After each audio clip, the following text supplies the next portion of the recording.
Got dropped into a ghost story, still gotta work. By GM. Chapter 234. Serve Iram Nim. Serve Iram Nim. Serve Iram Nim. Serve Iram Nim.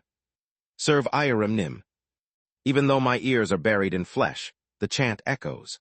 The words of the zealot of the Happy Ending sect, a sect of the Church of the Luminous Unknown, reverberate through the space and shake the elevator. Suddenly, the elevator I was riding in was already in another space. Plink! A drop of water fell in the dark, dim place. A basement. An unknowable, ominous air. The damp chill and dankness, the moldy smell of timber, and then a corpse. The bisected body of Kim Hyo-un. Somehow it had already been neatly arranged and displayed in the basement, placed in a coffin filled with dozens of withered chrysanthemums and sunflowers and children's paper crafts. Be happy now. Blood dripped along the chrysanthemums. Do you want to be happy too? The corpse in the coffin draws near. Terror, the screams of those fading into erasure, resignation, the only escape, the final mercy one human can bestow upon another. Death without pain, the termination of narrative. Do you want to be at peace too? But, how terrifying, the end of a story, the instinctive dread of death. Ah, it would have been better not to know. If only it were an ignorant death met without knowing, the heart might have been calm.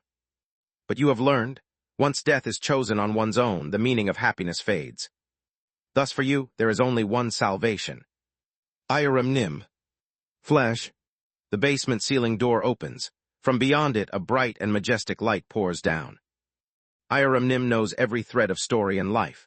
Only he is the answer to this world's truth, and only his will holds meaning in this world. May he see us. May he watch our black, let us understand fully and follow his will, and let our stories become meaningful to him. Then perhaps within that light there may be pity for us, perhaps he will hold affection for us. And so at last, perhaps what we awaited will arrive. Rest happiness, the chance that even after the end we might survive and be granted. Happy ending. As the basement grew darker and more sinister, beneath the shaft of light streaming from the ceiling, a glimmering fragment of parchment appeared. It was a form I had seen before. A sacred scripture of the Church of the Luminous Unknown. Happy ending scripture, verse black square. Black. That ritual parchment, still blank, is calling to you. As if telling you to swallow it gladly. As if telling you to perform the rite. Make your existence into scripture. Let your strangeness, mystery, unplaceable unease, cruelty, and fear become authority. The intense light pulls at you. It calls to you. The basement grew darker, more unsettling. The single shining source of light lured like a lamp to a mayfly. And then, I simply stood still in place. So that's how it is. Who they even know how to gaslight their target like a proper cult. Light, scent, auditory stimulation, so typical yet quite impressive. Kind of. Had I still been in the state of feeling emotions richly, maybe I would have been greatly shaken. Piercing the primal fear of humans, conjuring compulsive anxiety with hallucinatory effects bordering on delirium. It was close to brainwashing through illusion. But, above all, I already knew. Iram Nim isn't like that. It was no different from when I had faced the centipede in Jisan village. In the end, I just stood absent-mindedly in the clear underground space someone had drawn me into, looking at a fragment of scripture. If I wanted, I could have used my redoubt ability to escape, but there was no need.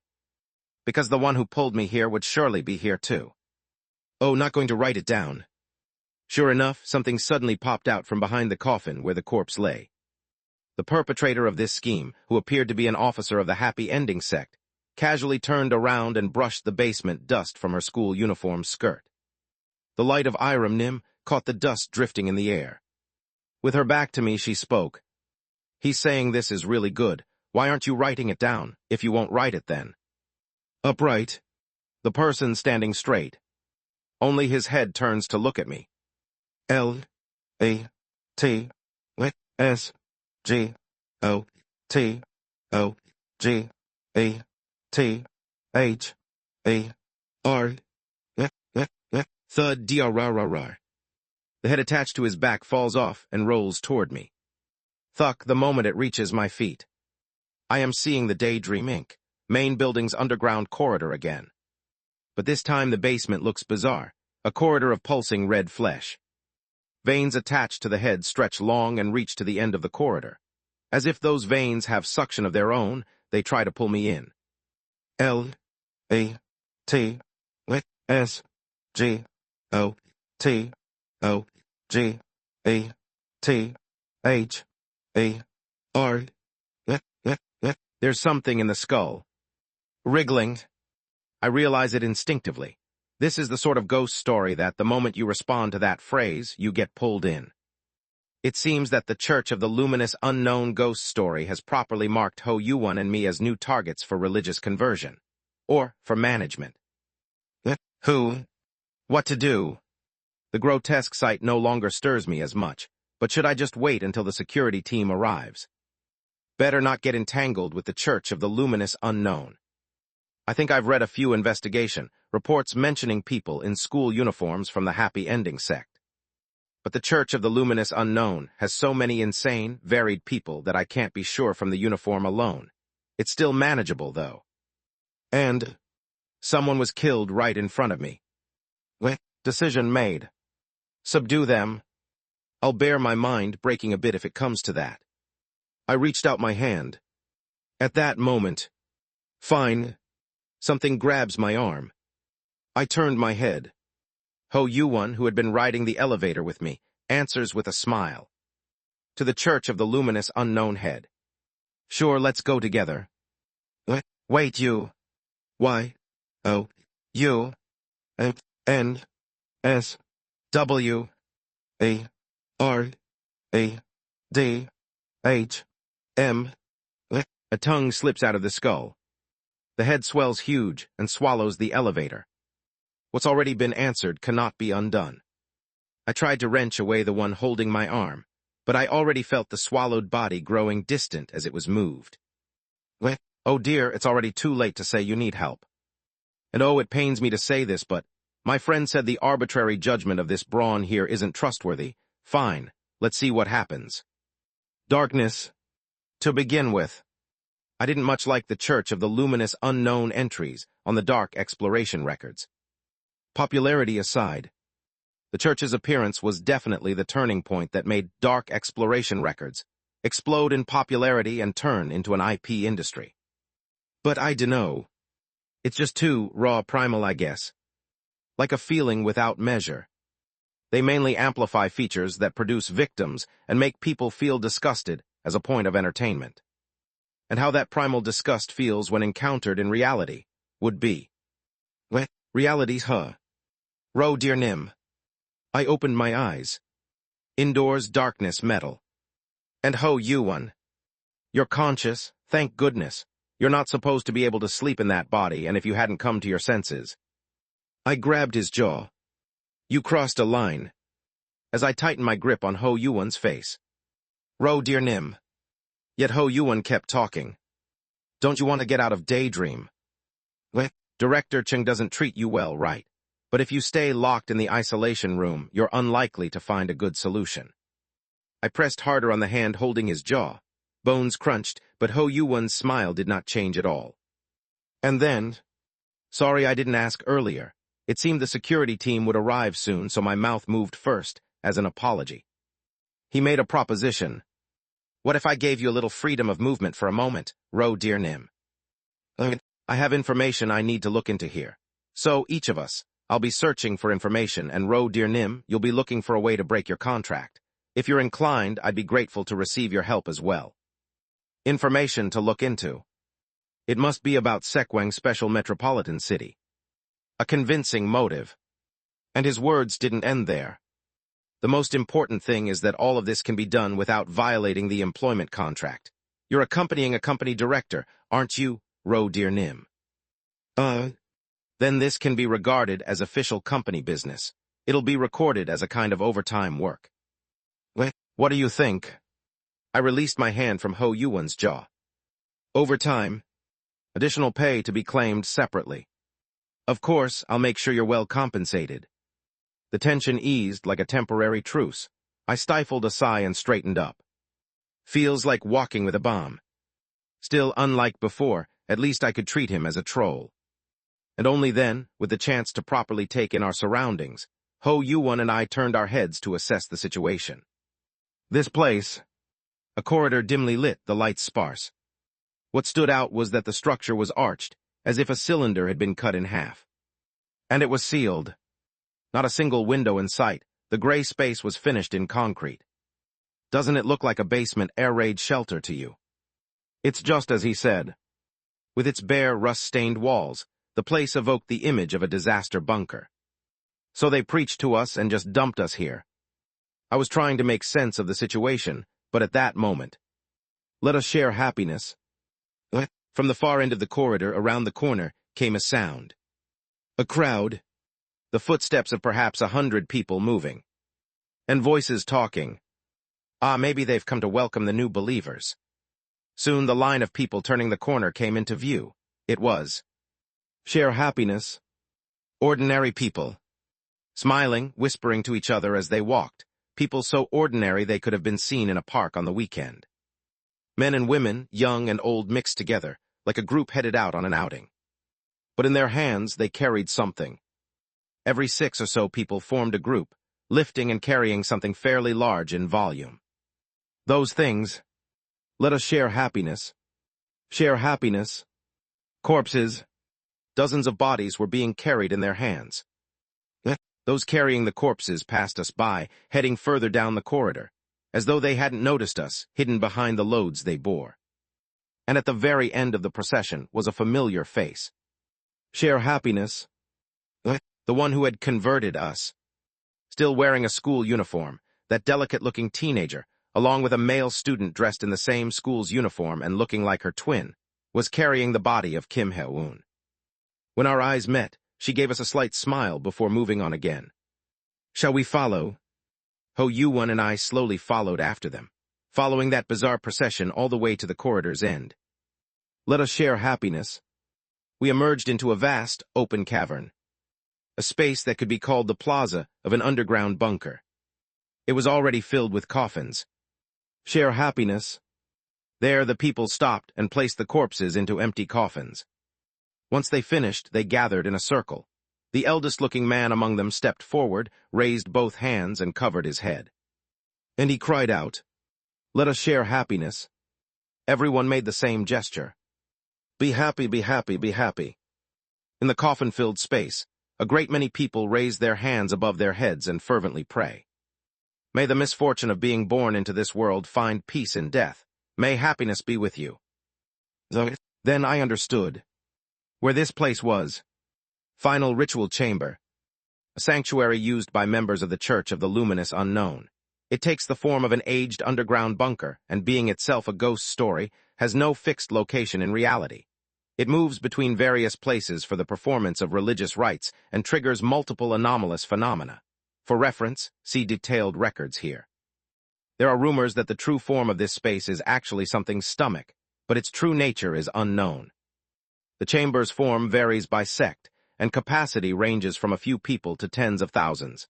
There even exist ritual chambers housing a single person. In other words, this was one of the final ritual chambers being managed by the Happy Ending sect. I've come right into the heart of Church of the Luminous Unknown, then. And I'm certain of one thing. Those people are already insane. The Church of the Luminous Unknown is not an organization that strives, like the Disaster Management Bureau, to preserve reason and emotion, or to remain human. At first glance, this ritual, which seemed earnest and serene like a place of mourning, was no different. They killed them themselves.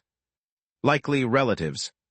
To be admitted as a lay member of the Happy Ending sect, one must commit at least one murder, and the victim must be someone the applicant genuinely wishes to be happy. So this seems to be a recruitment ritual for the Happy Ending sect. This is driving me nuts. I don't want to witness this in person. Now people step forward, recounting whom they killed and how good those people were, laughing and crying. If there had been food above, I would have vomited. Heavens, I half expected a cult, but not even the typical fare. Where are the sacrificial animals, the fire, goats, and pentagrams, so tame it's almost bland? Do you think you can exploit converts with that kind of showmanship? It seems it was far too bland for the taste of the ghost story talk show host, who has been soaked in provocation. Truly, that was a Braun-like remark, who? Ah, come to think of it. Earlier, before I lost consciousness, didn't he say something? Oh, I asked if help was needed, friend. But it happened too suddenly to confirm your intent, so I've been watching for the moment. Well, okay. In any case, I didn't have the headspace to dwell on this topic further. Things were escalating into outright madness. Be happy. At last, those who had given their impressions shoved the corpses into strange black containers. The ritual seems finished. They just keep going in. That must be some supernatural mechanism, like a way of recycling bodies. So, I stopped it, as the coffin containing Kim Hyo-eun was about to be pushed in front of me. BH. At that moment, everyone conducting the ritual looked at me. A strange horned being exhaling black smoke. Yet instead of screaming and fleeing, they merely stared in silence. Then someone murmured, "Ability." The whisper spreads. "It's an ability. Who is it?" And one of them stepped forward, the person who evangelized me. He blinked, looked at me, and then nodded calmly. "You're keeping it for yourself? Okay, that's fine." Huh? I opened the zipper at my wrist and placed Kim Hyo-eun's corpse into the tattoo of amorphous flesh there. Just to make it clear, it did not feel good. If I was still my usual self, my hands would already be shaking. The Happy Ending sect official, who had watched the grotesquerie with shining eyes, looked at me and laughed. "Anyway, did you see? Even the child of paradise of love that you had cast away has found happiness. Welcome now to the Happy Ending sect." Chapter 235. The days inside the Happy Ending sect's underground bunker were monotonous and strange. Those who took turns praying. The corpses brought in fresh every day. And the people who gave impassioned speeches about how those corpses had been good people in life, and thus worthy of meeting a happy ending. The people who wept at those words, smiling and applauding. The bodies crammed into the black boxes. The sight of a small, deranged society was grotesque, and yet among themselves they were at peace.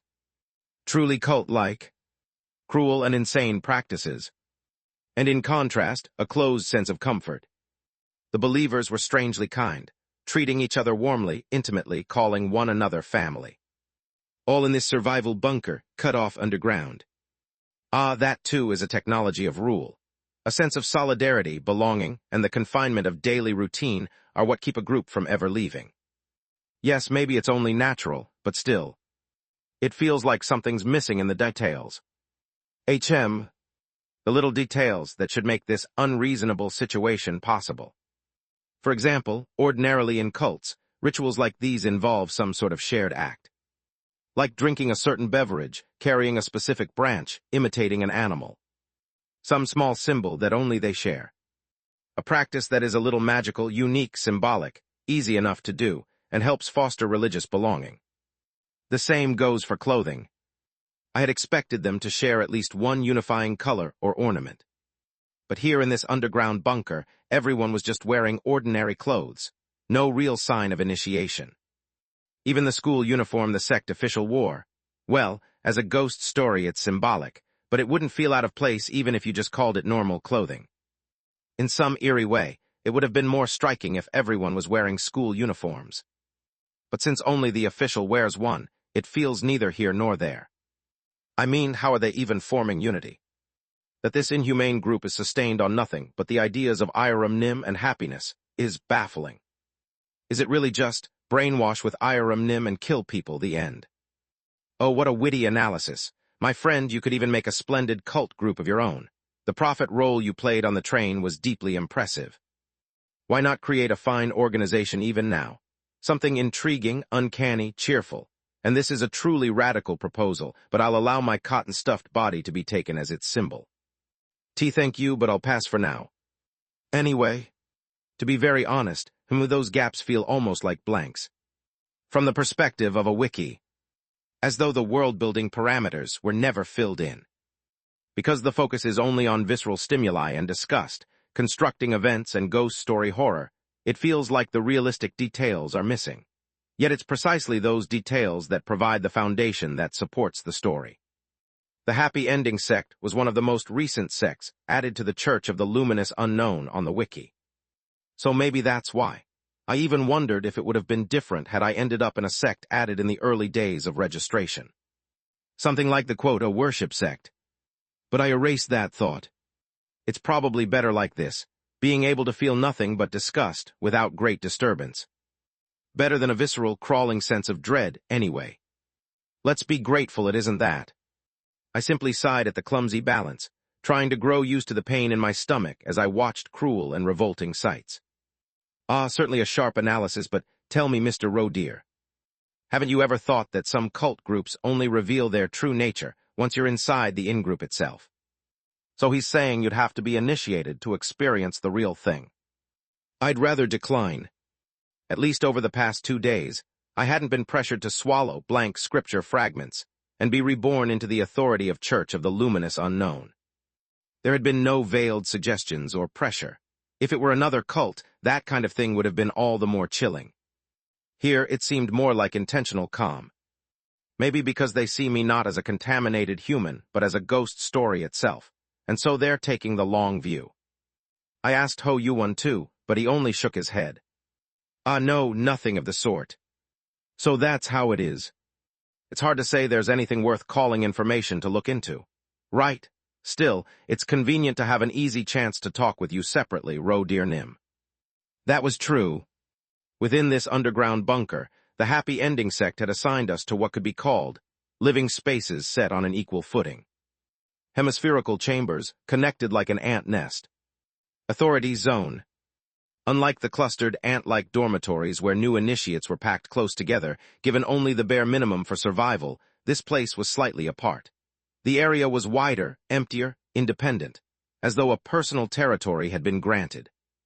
Strange sealed rooms with no CCTV at all. Like a lion's den. If these were the living quarters of those who hid underground at the world's end, they might look just like this. For reference, aside from the spaces assigned to each of us, the nearby authority zone seemed to be empty. Except for those 2 in school uniforms. Authority zone, in the Church of the Luminous Unknown, I think they call darkness's authority. Isn't that right? Correct. Now that I thought about it. Question.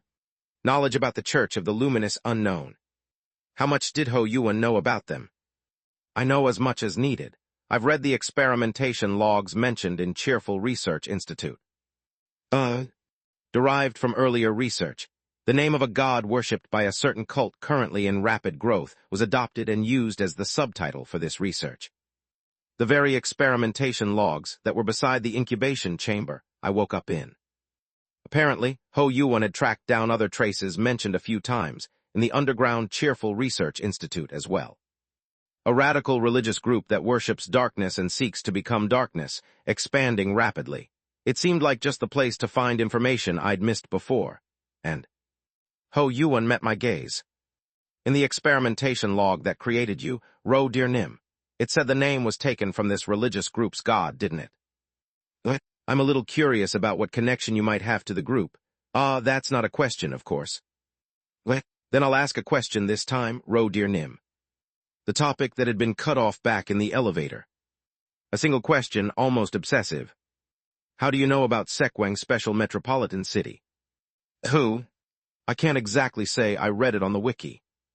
There was no helping it. Answer to answer. Substitute with another question. Ho Yuan's laughter stopped. For a brief moment, expressionless eyes looked straight at me, and then, as if flipping a switch, the smile returned. Can't answer, I see. I'll remember that, Rodeer Nim. There were no follow-up questions. An uneasy end to an uneasy Q&A.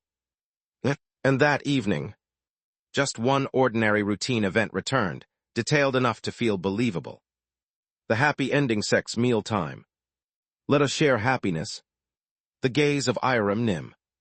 Here every morning and evening meal required full attendance. Everyone sat and ate together, no exceptions. Even those contaminated by ghost stories sat side by side with the new initiates. Incidentally, across from me sat the school uniformed officials. At this rate, they'd probably kill an initiate and say they made them happy. I swallowed the retort and kept quiet. Soon the meal began. I sat still, glancing at the exposed cement walls and ceilings of the underground bunker, then looked down at the table. Canned rations, Can't eat. I turned my head. One of the uniformed officials was leaning on a hand, looking at me. Then she tapped the boy next to her, the one who looked exactly like her. Hey, what do dragons usually eat? The boy just shrugged. She smacked his back lightly, then smiled brightly at me. Should introduce ourselves. Introductions are important, right? I'm Lee Seoyu and this is Lee Seobin. We're twins. I'm the older sister. She beamed. Some people call me Iseoyu Tilda in the Chungcheong dialect. 1. So cheerful. Which only made it more awkward. This normal, sunny demeanor from someone who had killed without hesitation, brainwashed through hallucinations and whispers, and tried to abduct others. That unsettling casualness of giving real names inside a ghost story. And they really are twins. Now that I was here, I recognized them. They're the happy ending sect twins who had appeared in several Church of the Luminous Unknown tales. I'd even seen their faces on a few WeTube thumbnails. Though this was my first time hearing their actual names. Do you maybe eat like something unusual, human brains or something, or livers? But looking at them like this, they really just seemed like high school students. So after some hesitation, I asked at last. Reason for outfit choice? My school uniform. Her head fell off. Curious. And it rolled across the table. Long hair tied, with a red ribbon wriggled on the tablecloth. Are you really curious? Are how curious we am wearing this? Really? No. I think I'm good. Polite remark for table manners. I see. Just drop the subject, please. Maybe because they're insane, there's never any warning. I'd wear out mentally before I even found a way to return to a human shape. Everything was just tiring and overwhelming. Then, thud, egu. On my right, the old woman sitting next to Ho Yuan bumped his arm and spilled her water cup. His clothes got wet. Oh no, are you all right? But instead of checking the water on his sleeve, Ho Yuan immediately moved to help the old woman up.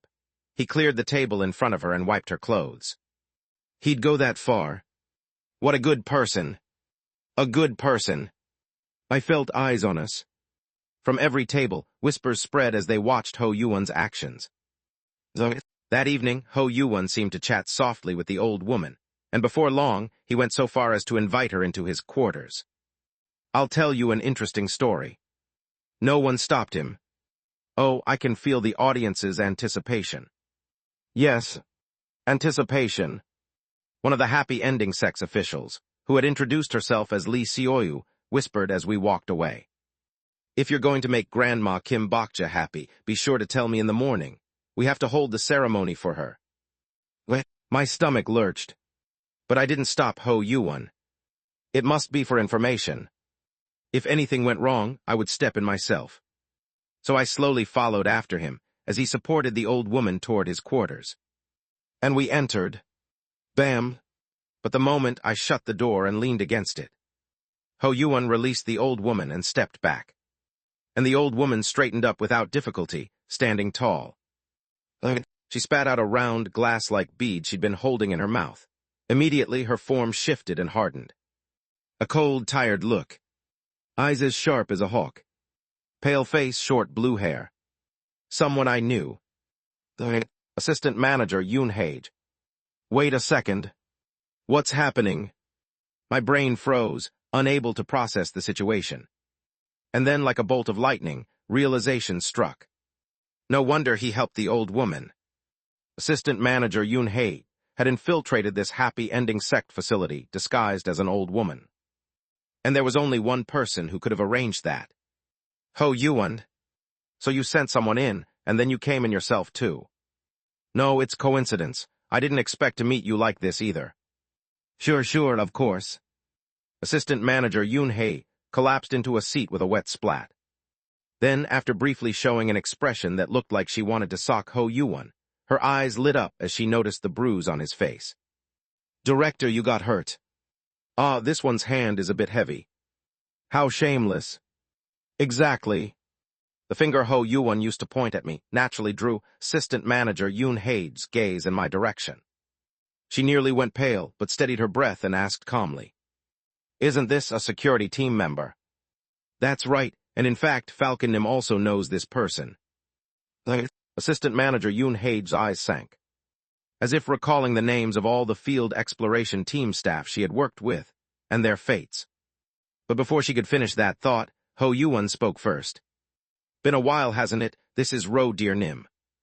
Assistant Manager Yoon Hae froze. Her gaze left Ho Yuan entirely and fixed on me. Her mouth opened. Ro Dear. What? Yes, Assistant Manager. I shaped the letters with smoke. It's fine.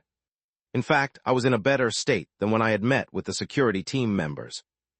I was in a state where I could think clearly again, and I was freer than when I'd been in the isolation cell. To meet Assistant Manager Yoon Hae at eye level, I cautiously sat down at the doorway as well. I forced myself into the tone I'd used before.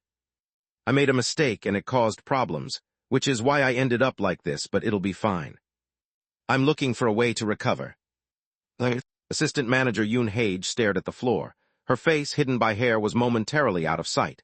Then, right, Ro. She met my eyes again. Her face had all agitation wiped clean. Only composure remained. Of course you can recover. Hey, having ridiculous side effects from darkness is part of becoming a true daydream employee. She tapped my arm that lay inside the black smoke. You're clever, so there'll be another way. Think about what you want to do once you recover. Well, thank you. Thanks for what? Hey, I'll just stand next to you whenever you want a cigarette. I don't think that's possible, but... Anyway, I was able to talk a bit more about the events that had happened, and about Assistant Manager Yoon Hae, grumbling that she couldn't smoke while disguised like that. It was a short but fairly pleasant time. Hearing that I had worked with Supervisor Park Min-seong even brought a faint smile to her face. Of course, it vanished when we returned to the main topic. Ms. Falcon, I didn't call you here just for idle chatter with Ro Dear Nim. Sorry. Assistant Manager Yoon Hae apologized immediately, though there was still an expression like, "What are you going to do about it, prick?" left on her face. Unexpectedly, we seemed to have grown fairly used to one another. I was worried last time when this scumbag even managed to control Assistant Manager Yoon Hae's body. It was a relief to see Assistant Manager Yoon Hae behaving in character.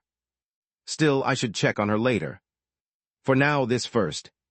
Assistant Manager, were you sent here under Director Ho's orders? Note S. One Chungcheong dialect, the people of Chungcheong, a province in the west-central region of Korea where Daejeon is located, speak in a relatively calm and friendlier manner. With how they soften their words, the sentence ending yo hangul, ko yo inus, tends to be changed to you hangul, ko you nus. Lisioyu is pronounced Isoyu. The L isn't actually there, just a romanization thing that started in the West. And if you pronounce it as Isioyu, ko isayuenus, it means it's here. No pronoun or subject marker, so it could be applied to anyone, anything. That's right, it was hell, fetching corpses and everything. Assistant Manager Yoon Hae grumbled that she'd only done a couple of cult infiltrations back when she was a reporter. Isn't this place worshipping darknesses in an underground shelter and killing people? Happy ending, huh? If they want happy endings, why not give them to themselves instead of foisting it on innocent people? Each word was painfully correct. And this appears to be a place where they gather prospective converts. It might be hard to squeeze useful information out of them. No, it's precisely at the initiation ceremony that you can dig up a lot. Usually with cults, once they drag someone in, they soon show their true colors. Assistant Manager Yoon Hae grinned. And to do that, they'd have prepared things, right? There must be something somewhere in this facility, so then. That's all well and good, Ms. Falcon, but don't forget why we came in here. Ho Yuan cut in. Have you checked about Sekwang's special metropolitan city? No, wait, you're just going to say that in front of him. Well, whatever. Anyway, to dig up that information here, we first need to figure out what exactly these people are up to and use that as a base to approach it. Who? She sounded like she's completely fed up. Wait a second. Weren't I sent here because you confirmed a future where I'd learn something about the city? The future? A memory flashed into my mind. Right before I boarded the train to Tamra, Assistant Manager Yoon Hae had come rushing to my room at the company housing and said something. On January 2nd, you'll be marked as deceased. I confirmed it in a darkness that shows the future. If that's something Ho Yuan learned during his project-related activities, then his behavior up to now makes sense. Ho Yuan had already confirmed the future. That assistant manager Yoon Hage will discover something about Sekwang Special Metropolitan City, a future like that. Recognition followed in a chain. Wait, then did he personally get recruited on purpose to infiltrate the sect? If it's the title of director, then it wouldn't be strange if he had sensed something on the day or the day before and made some sort of arrangement. That would explain why the Happy Ending sect official managed to get in smoothly all the way into the company's main branch basement, without raising more alarms. It seems he pulled some trick to quietly thin out the security staff that day to minimize any clashes. To be able to come in without suspicion. And of course, I ended up dragged into that scheme too, which doesn't feel good, but more than that. Through what darkness did he see the future? That accuracy. Darkness is a paranormal phenomenon, and the stronger it is, the more dangerous and incomprehensible it tends to be. What is Ho Yuan using? Question, darkness that confirms the future. Was that directed at me? That's strange. I'm certain the Q&A had stopped at my turn to ask. Damn. It seems you don't have the right to ask until it's my turn, Ro dear Nim. I wearing a gas mask, and Ho Yuan, smiling, stared at each other for a moment. Assistant Manager Yoon Hage, watching this mess with a look that asked what on earth was going on, soon shrugged and spoke. Well then, since we've got more people now, it'll be easier. If both of you would also join in the search, Ro and Director. Search? Yes, I was planning to gather some information on this facility itself. Assistant Manager Yoon Hage shrugged again. Even if this bunker itself is a darkness, somewhere there must be an entrance, don't you think? A way leading up to the surface. That would surely be the case. Most spatial-type ghost stories have an exit route into reality.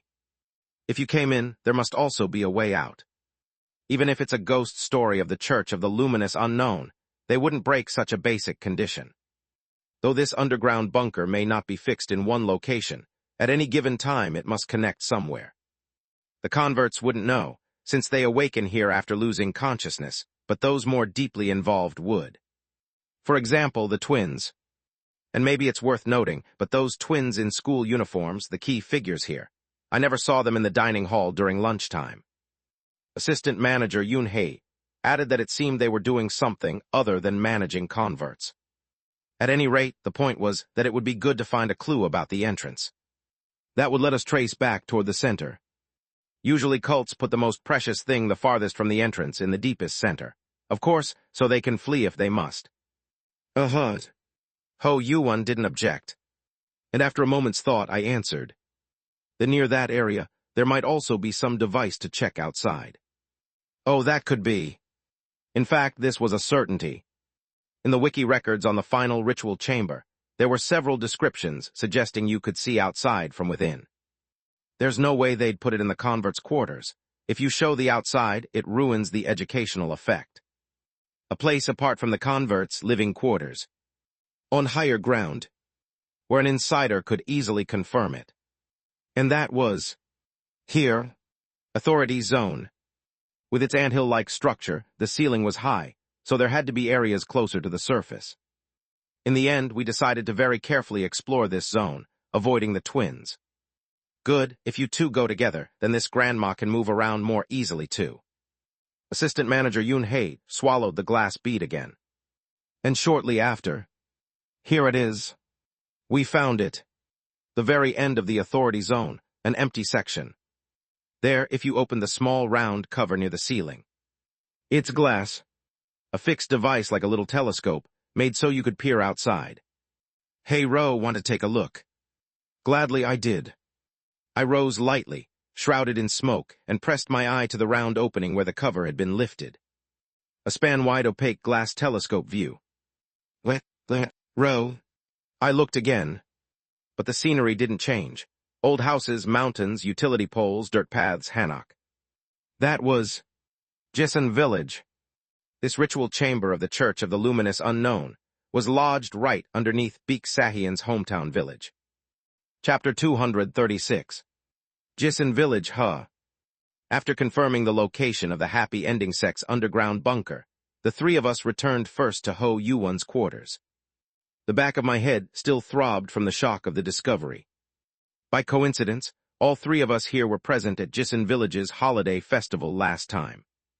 Though, well, one of us had only experienced it while parasitizing someone else's body and had been exorcised at the end by the Tiger General. So that cult village was tied to this church of the luminous unknown's happy ending sect, or whatever. The assistant manager's mutter was half right.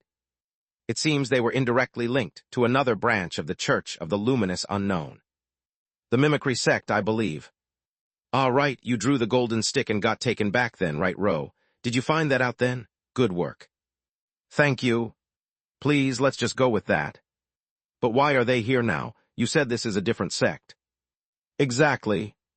They were sealed up and taken away by the Disaster Management Bureau, too. What's even left for them to be doing this?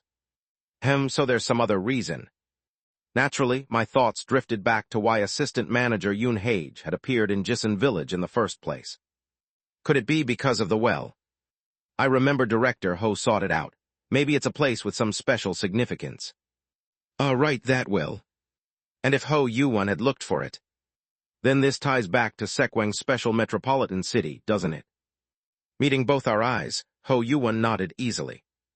That's right. I'd heard that well was connected to Sekwang's special metropolitan city. Of course. Question source. As I've said, it's my turn to ask questions now, so Ro dear Nim, it's unfortunately not your turn. Wow, seriously? But even without your answer, there are ways to guess. Must be someone from the Disaster Management Bureau. How else would Ho Yuan know that information on an annihilation-sanctioned disaster, and Sekwang's special metropolitan city is locked in their secret archives? He's got some contact there, clearly. Whatever feelings Ho Yuan holds toward the Bureau, that much is separate. And still, his focus is only one thing. A certain annihilation-sanctioned disaster. If the Happy Ending sect has an interest in Sekwang's special metropolitan city, then a future where they dig up information about it through that well would make sense, wouldn't it? But Assistant Manager Yoon Hage frowned. Tusk. Something must be bothering her. I'm sure the Disaster Management Bureau went in back then and smashed their heads open, didn't they? At the mention of the Bureau, Director Ho's smile only deepened, but neither of us paid him mind. Those government folks, don't they always follow up with cleanup? Of course they do. There's still a lot that's suspicious about this Jisan village, so from here they'll begin a full-scale investigation. They'll search for people, the well too. Then why didn't they notice a cult lair down here? It might be because this underground bunker moved in after the cleanup was done. Think about it.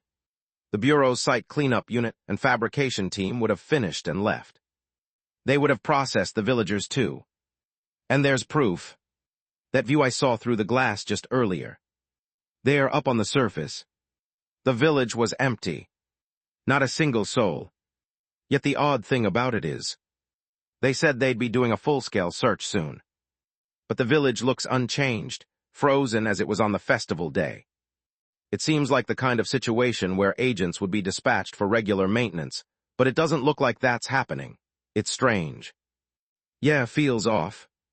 Maybe they decided it wasn't worth searching anymore. Ho Yuan's calm voice flowed without pause. That government agency always ranks priorities. They'd rather put manpower into saving people they consider more valuable than revisit a case they've already closed. Feels like a cynical interpretation. Well, sure, local civil servants being overworked isn't new. Assistant Manager Yoon Hage's eyes went dull as she half-heartedly acknowledged the boss's words. And back to the point. Anyway, it'd be nice if we could probe more about the village above, but there's only so much we can do from inside here. Director, do you have anyone outside you could mobilize? Someone who could look into this place for us? I do. I mean about that. Actually, I pictured the paper boat sleeping quietly under my tattoo. And the guy who left me with it, a native of Jisan Village. Baek Sahian was having a truly garbage day. What the hell kind of darkness is this? It had been some insane boarding school ghost story. One teammate's face skin got ripped clean off and died, and he himself had nearly died running and dodging. Got split off, bolted, almost ended up dead too. Not that he cared about the teammate dying. It was just infuriating that after all that hell it was barely rated D-class. Whatever, not my problem anymore. His wish to escape that cursed village for good seemed to have been granted already. Why he was still working for this company, he didn't know. Why he'd never buried or cremated his sister's skull, either. Fuck. Right now, he just liked that he was finally off shift and could collapse on the company dorm couch. But at that very moment, he realized new writing had appeared on the paper boat. Hello, Mr. Civilian. Have you been well? The Baek Deoksu nearly rolled right off the couch. What the? Last time the other guy had left only a quick thank you and vanished, so he'd scrawled a curse back telling them not to just eat and run. Now suddenly, a message. And then, no item yet, but I have found information on the current state of Jisan village. The Baek Deoksu grabbed the paper with both hands. The letters updated. There is a cult facility beneath the village. What? How did you find that out?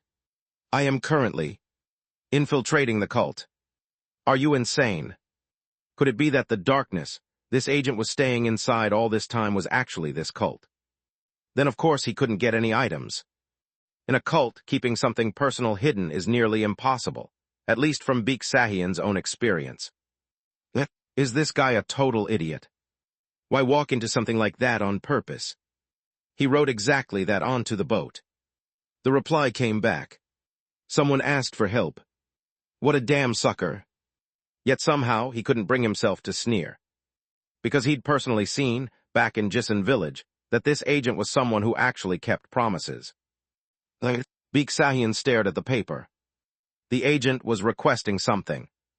We found a spot in this facility where we can see outside.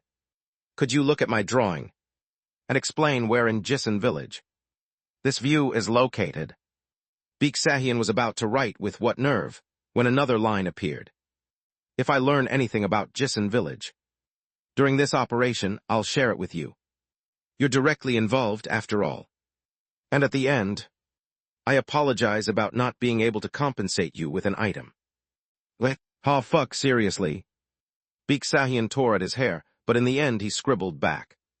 Fine, show me the drawing first. Oh. Baek Deoksu agreed to share Jisan village intel. Surprisingly smooth again, just like last time. Apparently the agent infiltrating a cult story was playing well. Guess giving him that initial Jisan village info was the hook. Or maybe, seeing how easily he snapped and vented, maybe he just needed an emotional garbage bin. Anyway, now I had Baek Deoksu's simple hand-sketched map of the village memorized. Who, Mr. Roe dear, your ordinary ex-roommate actually has some drawing skills. Yeah. The map was clear and easy to read. The well, the pine tree, the hanok where we'd been held, even the spot with the village guardian shrine were marked nicely. And where we'd just looked out from in this authority zone was under the well. If there's an entrance, it's probably around here. Meaning, the Jisan village well sits right over where this underground bunker's exit should be. A strange feeling. Indeed, rather intriguing. So are the twins who vanish every lunchtime slipping out to check the well via the entrance, or heading deeper into some other hidden facility. But this fact, oh, if everything goes by your plan, Mr. Roe dear, we'll know soon enough. Right. Once I'd shown I could use an item to communicate and gather intel, Ho Yuwon and assistant manager Yoon Hage took on another job. We've got to tail them, of course. Carefully track where those twins disappeared to at lunchtime. To figure out what exactly this underground bunker was preparing. I've said this all along. If we don't first understand what's going on here, we can't handle sudden incidents or dig up specific intel. Sticking close to the convert grandma would draw some eyes, but it would also make strange movements look less suspicious. Since they'd already shown me that performance last night. Even if we're caught, Ho Yuwon doesn't seem like the type to go down easy. Besides, how should I put it, the so-called executives of this happy ending sect, well, I'd seen that they were supposedly strong in theory, but somehow there's no real psychological tension about them. It all just feels shallow, fragmentary, so to speak. Still, the mystery of the place and the oddity of the situation were enough to make the air feel strange. So I sat quietly, matching the village landmarks to the underground bunker's angles and layout, calculating against the map, and waited for the other two to return. And by the time the lunch period was nearly over. Found it. Ho Yuan and assistant manager Yoon Hage had come back with something. Still in her grandma disguise, assistant manager Yoon Hage caught her breath, then urgently knelt and started sketching on the floor with her finger. She was drawing the bunker's interior. If we see it this way, this side is north. The connected east is the dining hall, east-west is the converts' living quarters. And then smack dab in the center. Here's that big hemispherical chamber where they've crammed all the coffins. The place they call a ritual hall, but really it's for corpse disposal. Symbolic. And, there's a passage behind the coffins. Her finger slid downwards. South. That's where the twins are going. So, anything to cross-check with whatever informant you contacted. There is. I mentally overlaid Baek Sahian's map on top of Yoon Hage's rough sketch. And that's when I realized. The place the twins went. It's right under the Jisan village guardian shrine. And what had been under the shrine? The centipede sage. Of course, the centipede was dead, and even its liquor had been sealed by Agent Bronze's bullets. Nothing should be left there now. Only the empty space where the shrine once stood, and yet. What are they trying to do down there? That's not a good sign. Assistant manager Yoon Hae frowned at my explanation. Then how about one more check, Ho Yuan suggested. Just a quick peek inside. We wait till the twins come back out, then slip in. Ho Yuan smiled faintly, turning to assistant manager Yoon Hage. Ms. Falcon, if you refuse, I might get sad thinking you don't trust me. Fine, just don't ditch me if it goes bad. With an unamused face, assistant manager Yoon Hage looked back at me. All right, we'll check inside and look through the converts area too, so stay put and wait. Don't worry, if anything smells off, we'll pull back fast. Then maybe I should go instead this time. Isn't it risky to have the same people go twice? Maybe I. Moreau. Assistant manager Yoon Hae patted my shoulder. You know you're dragging around that black smoke right now, yeah. Sorry, but with that plus the yellow flicker you've got going, you've got a full dramatic entrance effect.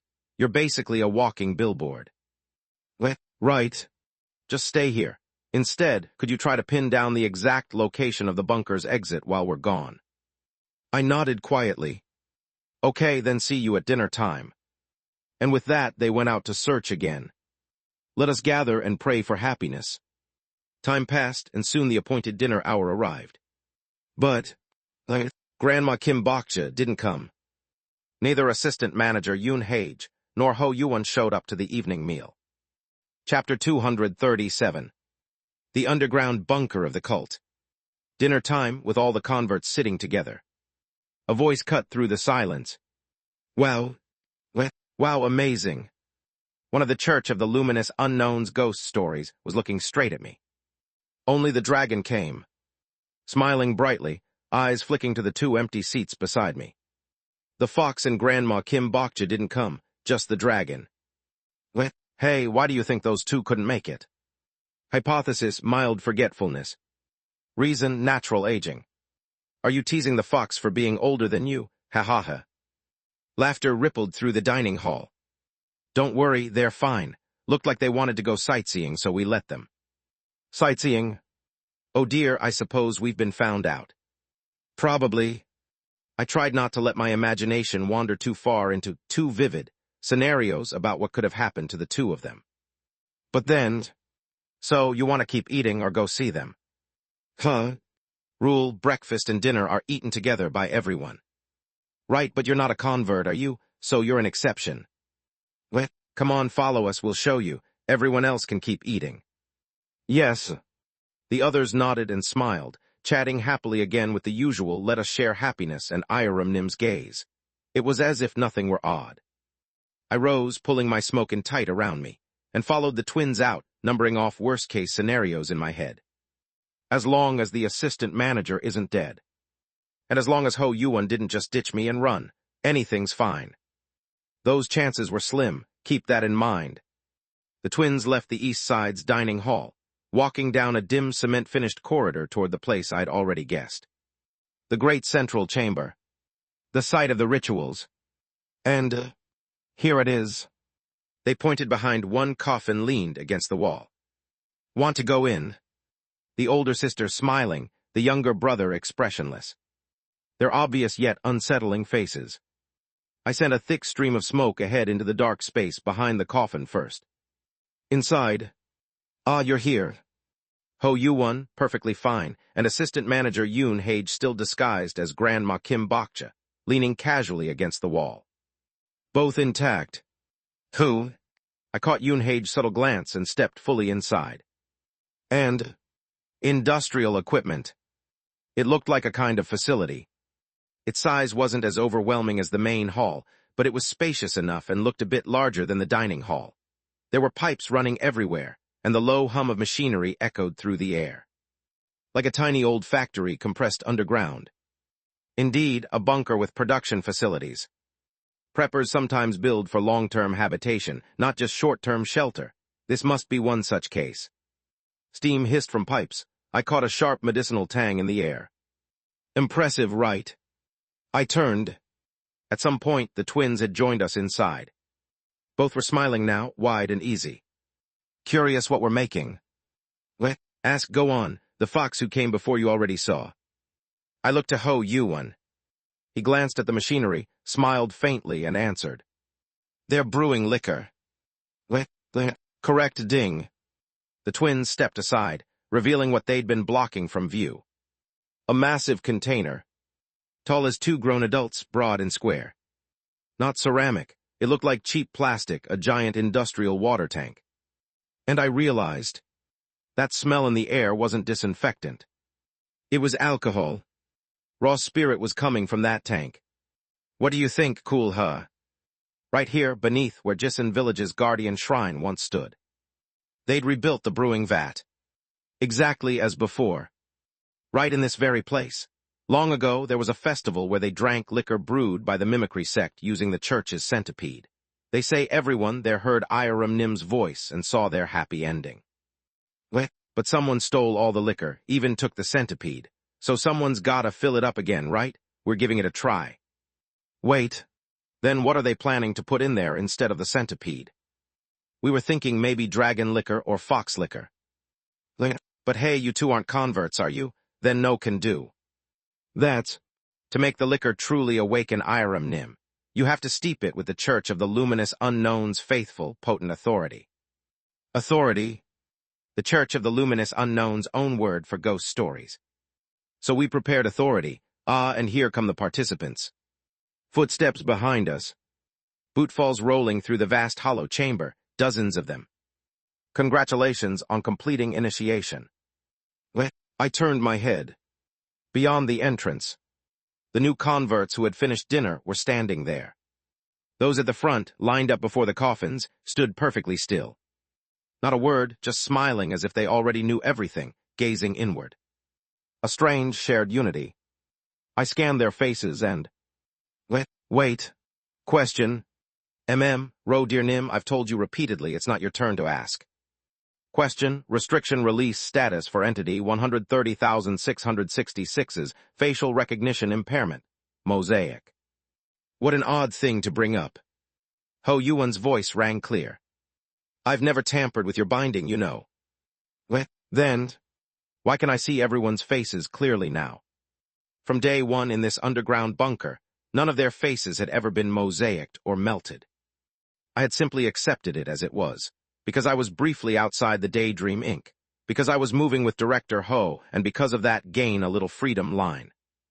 I just accepted it naturally. This was what I was facing now. And so I'd miss the truth. Let us spread happiness. The converts' mouths opened, reciting the fixed phrase. I looked inside. Inside their mouths. What moved there when they shaped the sounds? It was not a tongue, but something else. Let us share happiness. Bugs. Red, fleshy, worm-like things replacing the tongue. Smooth, skillful movements, but at the tip a mouth opened and tiny teeth showed. Oh, did you see that? Cool, right? That authority, they say it's a fear derived from a fish parasite. It latches onto the root of the tongue, gradually devours it, and then takes its place. And the happy ending sect whispered on. It spreads fast, just talking during meals is enough. And I understood. That offhand, almost snide question I'd thrown before. I mean, how are they even forming unity?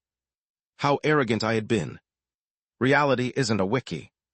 Just because the entries look childish doesn't mean the situation lacks coherence.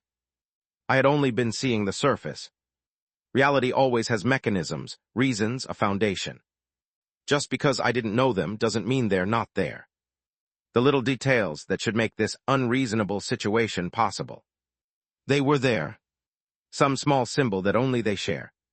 It existed. Ghost story. Every convert here was contaminated by the same ghost story. That's why I could see their faces. And that ghost story is fascinating, isn't it? Unknown to me. I know almost nothing about what ghost stories the Happy Ending sect uses as authority. Only the big, famous, wiki-registered ones. Would it even help reading it out now? To try and analyze while all around me, tongues have been replaced with parasites, and these parasites are probably controlling their hosts, cognition and thought. Oh, friend, you've overlooked one obvious angle. What? If it's every convert, there's one person you haven't checked yet, isn't there? My neck stiffened as I turned. Assistant Manager Yoon Hage. Her face was perfectly clear. No mosaic, no blur, just as on the first day. Smoke curled up around me. Recommendation, tongue inspection. But, no need, Miss Falcon's tongue is fine. Miss Falcon is already infected, nothing else can get in. Wait. I met Ho Yuwon's eyes, but there was no time to argue. Because, done with the talking, then the initiation over, time to work. The twins raised both hands high. Everyone take your places. The converts moved. Without hesitation, in their neat lines they flowed into the facility. They brushed past me lightly and advanced deeper in. Onto the pipes and walkways of the equipment, climbing upward as if on a conveyor belt. And then they jumped. Splash, splash, splash. People started plunging into the potent liquor. Clear, almost cheerful sounds as bodies slipped under, vanishing into the huge white plastic tanks. Splash after splash after splash, crisp, clean, horrifying. A fine drink, don't you think? Dozens of people, contaminated by ghost stories, no longer human, were being brewed into liquor. Not centipedes this time, but the initiates themselves as the ingredient. That was the true purpose of this initiation, the reason this underground bunker was built here. Isn't it cool? Goosebumps crawled up my back. When it's finished, you should drink it too. Drink and come to know Iram Nim. And then I realized a feeling had returned to me, something sharp, undeniable. Already known entity, Iram Nim. Revulsion. Doctrine of the Church of the Luminous Unknown. This world belongs to Iram Nim. Only Iram Nim's will and choices have meaning. Yes, that's it. That's it. But they must not know. They can't really know the absurd truth behind this doctrine. Because the truth is, Iram Nim, an entity worshipped by the Church of the Luminous Unknown, a pseudo-religious group appearing in dark exploration records. According to the cult's doctrine, only this being's will and choices hold meaning in the world. But in reality is spoiler. Click the spoiler and you'd see this. The wiki's author, S. When the wiki started, it copied the format of ordinary websites. When you submitted an entry, there was a name box. But because anonymity was the rule, people left it untouched. So if a poster submitted without changing it, it would say, Author name Iram. Every wiki page ended up labeled that way with author, name. The Church of the Luminous Unknown began as a tiny meta-ghost story built on this joke. It was just a playful, creepy concept about breaking the fourth wall, for the characters to become aware of their author. But as more people contributed, the idea spiraled and grew, feeding on itself until it swelled into a vast religious organization. The Church of the Luminous Unknown has mistaken this author, name, designation for a great divine being and now worships it. Just like a real cult. And here's what that means. Within the doctrine of the Church of the Luminous Unknown, from its very origin there is an inherent contradiction. Happy Ending sect. It was born carrying a fundamental setting error. By any chance, do you remember what I said before? After facing the Centipede Shrine and the villagers of Jisan, those too weak to accept this truth may seek escape through death, but that is no true salvation. That's right. Death is no escape. There is no running from Iram Nim. That's. Therefore death cannot be happiness, cannot be an ending. There is no such thing as a happy ending. To kill in the name of granting one is a doctrinal contradiction, a meaningless act. The happy ending sect official fell silent. Her smile was gone.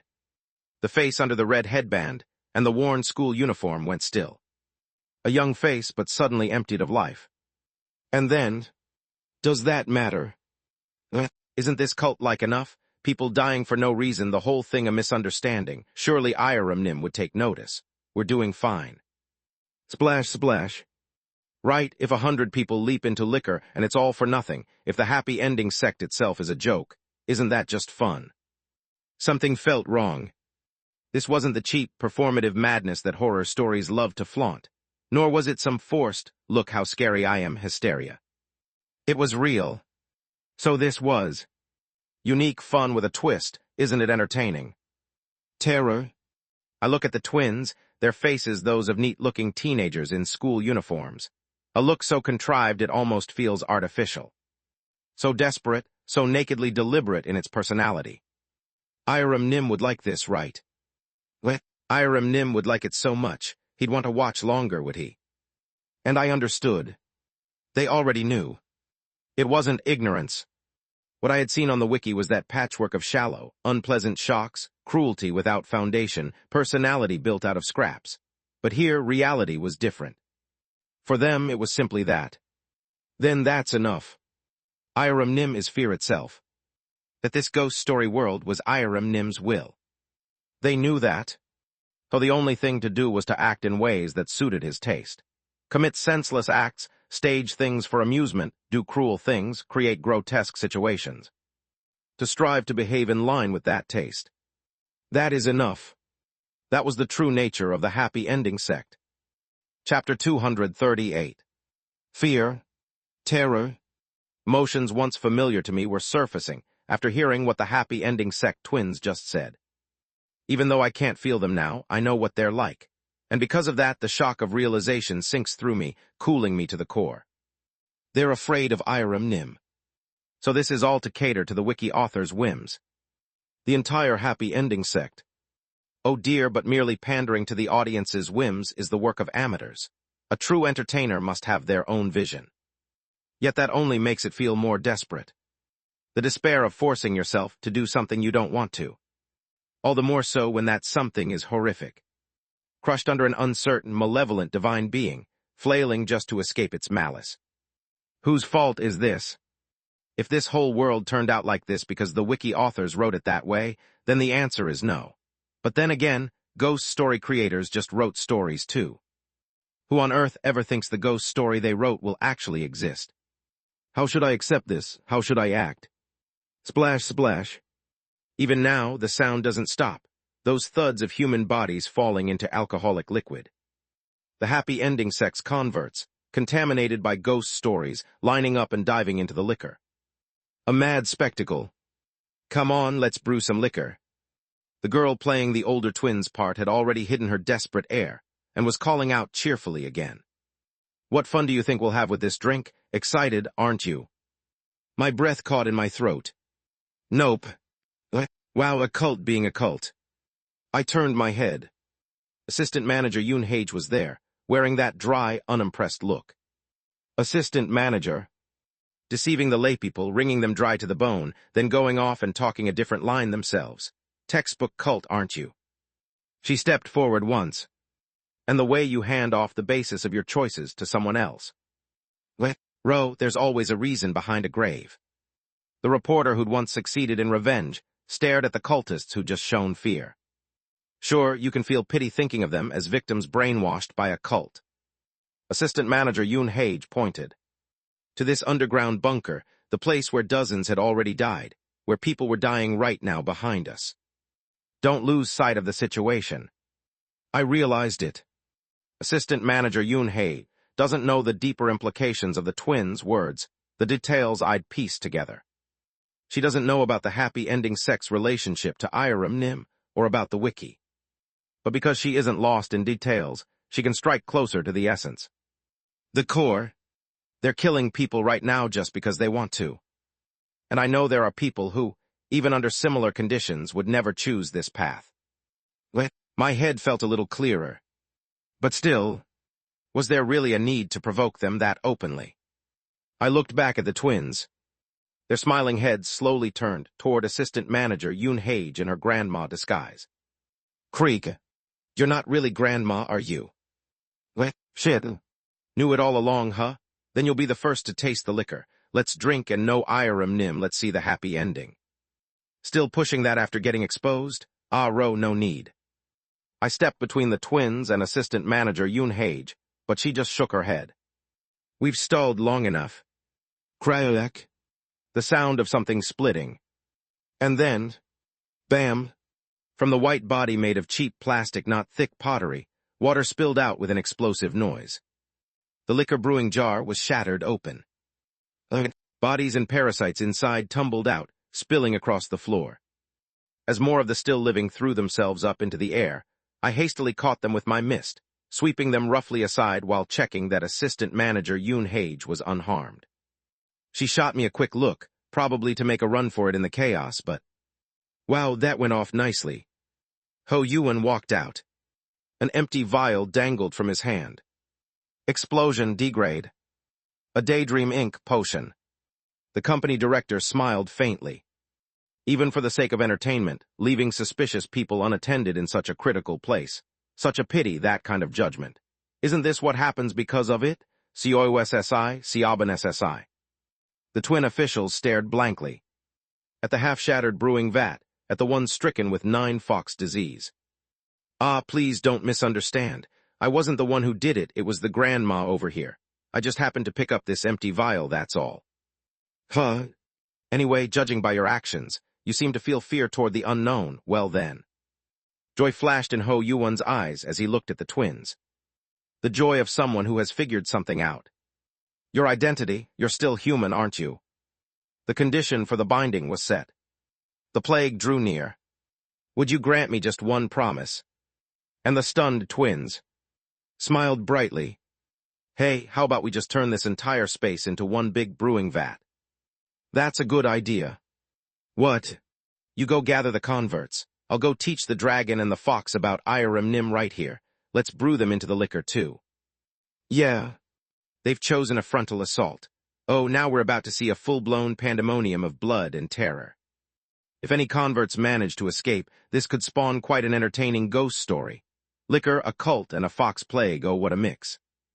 Ho Yuan was trying to bind the officials with a ban and turn them into puppets to extract intel, while the happy ending sex officials were planning to throw us into the brewing liquor. The problem was, I was caught right in the middle of this clash. Ho Yuan had naturally dragged me into his own mess. Then let's start with the dragon. Li Xiaoyu's head flew off. It traced a long red arc, rolling across the liquor-soaked floor, and strange flickers of red cloth-like space shimmered faintly around it. Damn! And the sparks of this madness could fly anywhere. Even toward Assistant Manager Yoon Hage. No. Then, I lunged and snatched the rolling head first. Oh no. The head grinned wide, trying to swallow me whole. I smothered it with smoke first. And then I R-E'd. I endure. Don't erase, just weigh the opponent down until they can't hold themselves. Endure. I hold on. I've done this to Ho Yuan too. Endure. Withstand it. But wait. What was it to endure? Why was I supposed to endure? What does it feel like to question that? What was a feeling andwi am I? Duingthas inid tagaback to Thessalation rumend. What is this? What familiar some kind of black. The voice faded out, leaving behind something like a final, dying scream. Iram Nim. I released my smoke. The head rolled to the ground. Li Xiaoyu's body, separated from the head, collapsed over there. My brain felt like it was being pulped. My mind clumsy and numb, barely functioning. Oh dear, let's shake our head a little, Mr. Roe dear. Head. Bell chimes. Chimes ringing. They piece me back together. Jingle. I sucked in a deep breath and snapped back to my senses. Thanks. Think nothing of it, friend. At my side, Ho Yuan clapped his hands. Wow, that was fast. What? I ignored Ho Yuan and looked at assistant manager Yoon Hage. Let's go. Yes. I know where the exit is. We just need to move now. Immediately. Already near the exit, assistant manager Yoon Hage darted into action. We slipped out behind the coffins, kicking aside the harsh liquor now flooding even into the central chamber, pushing through to the far end. Soon footsteps matched mine. Ho Yuan was falling in step beside me. Predictable, of course, but still. He's following. The younger twin. He was walking toward us, leaving his sister behind, blinking as if he couldn't quite process the scene. Ripples spread across the surface of the liquid pooled in the chamber. We need to neutralize him. Can't be helped. Since I've already used it once, one more time won't hurt. And then I'll report this to the Disaster Management Bureau. They'll be able to contain the converts too, and the Bureau will get valuable intel from this. Resolving so, I turned my body to face him. Of course, he won't go down easily either. I think he was tied to some serial killer ghost story. I thought I could hear ragged breathing from somewhere. The younger twin was already nearly at the center of the chamber. He was passing by the black corpse processing boxes, one of the drowned bodies drifting toward a box and bumping it. Then, thunk, one of the soaked boxes opened by itself. There were numbers on the lid. Chinese letter. Wait a second. Oh, something special happening, Mr. Roe dear. How far is he going, huh? The one playing the younger twin brother turned his head just as he stepped in front of the box. And vanished. Like a lie. Then, Chinese letter. Chinese letter. From the pitch-black hollow inside the open black box, two hands emerged. Palms up, pressing flat against the ground. Escape. I grabbed assistant manager Yoon Hage and bolted for the exit. Ro, I know what that box is. That's not something from the Happy Ending sect. It's far older than that.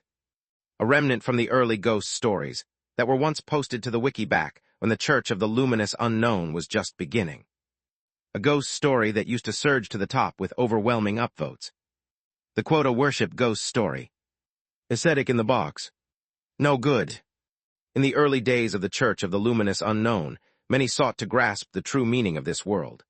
Among them, a devout few selected the path of long and arduous meditation and ascetic practice. To suppress madness, they sealed themselves inside temple bells, attempting to maintain clarity of mind without the use of drugs or hallucinogens, relying solely on the intense pain caused by the striking of the bell. Several years passed in this state. Of the many bells, only one contained a surviving adherent, and that individual would finally declare that they had come to understand certain aspects of the will of Iram Nim. The meaning is as follows. I ran. Toward the exit I found. Iram Nim desires suffering. The brief comfort, tranquility, and joy granted to the components of this world exist only as arrangements to prepare for greater shock and fear. Even this realization itself is madness and pain, yet it cannot be anything but the right answer. Still, the pursuit of enlightenment does not cease. Those who follow this realization sealed themselves within various vessels, seeking their own understanding, and soon, within pain, they understood. Iram Nim places little value on pain that can be counted and charted in numbers. He values most the special and unique suffering of each individual. The more harrowing, slow, and detailed the suffering, the better. Thus, they too resolve to praise the will of Iram Nim by exhibiting long and extended suffering. That is, quota worship sect. This sect believes that, rather than narratives with countless casualties, records detailing a few selected characters enduring prolonged and extreme fear and suffering can bring joy to Iram Nim. They worship the quota, the fixed number. A story with a predetermined cast, the exact quota one needed to transform agony into narrative. A ghost story that inflicts relentless agony upon its characters.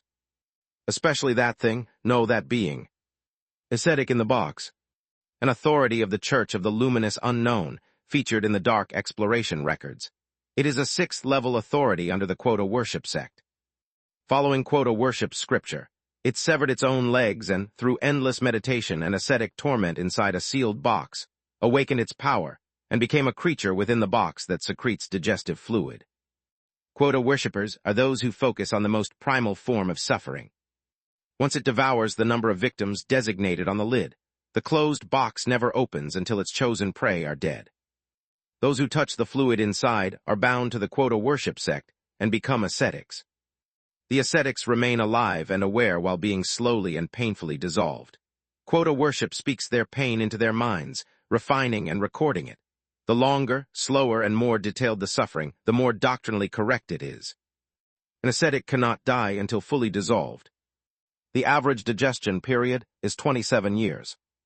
When the display of suffering ends, the creature enters a period of rest, feeding on large amounts of textile.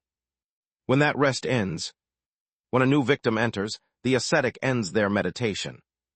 The ascetic will then extend their hands to gather the required number and begin displaying their pain.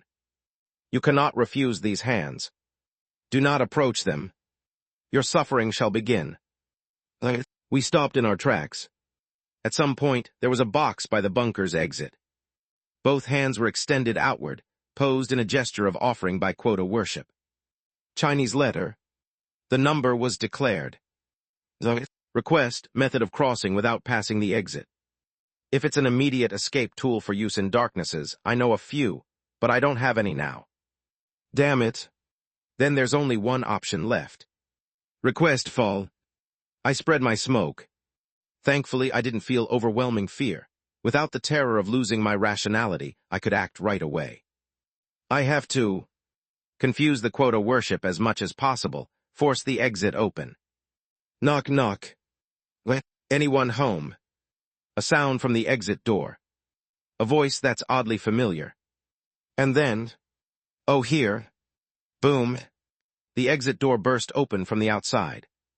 Air rushed in, replacing the reek of alcohol with the surface's breath, and beyond the doorway a figure appeared. Mr. Employee finally found Yao. Assistant Manager Lee Seong-hee. How the hell did she find this place? Good to see you, and well, there are some folks here who were really eager to meet you. Assistant Manager Lee Seong-hee stepped to the side, and I realized who was standing behind her. Come see over here, Mr. Agents. Disaster Management Bureau Agents. Black Tortoise Team 1. Note S. 1 Quota Worship Sect, called Chungwanchenyingsaenus, had to pivot on this one.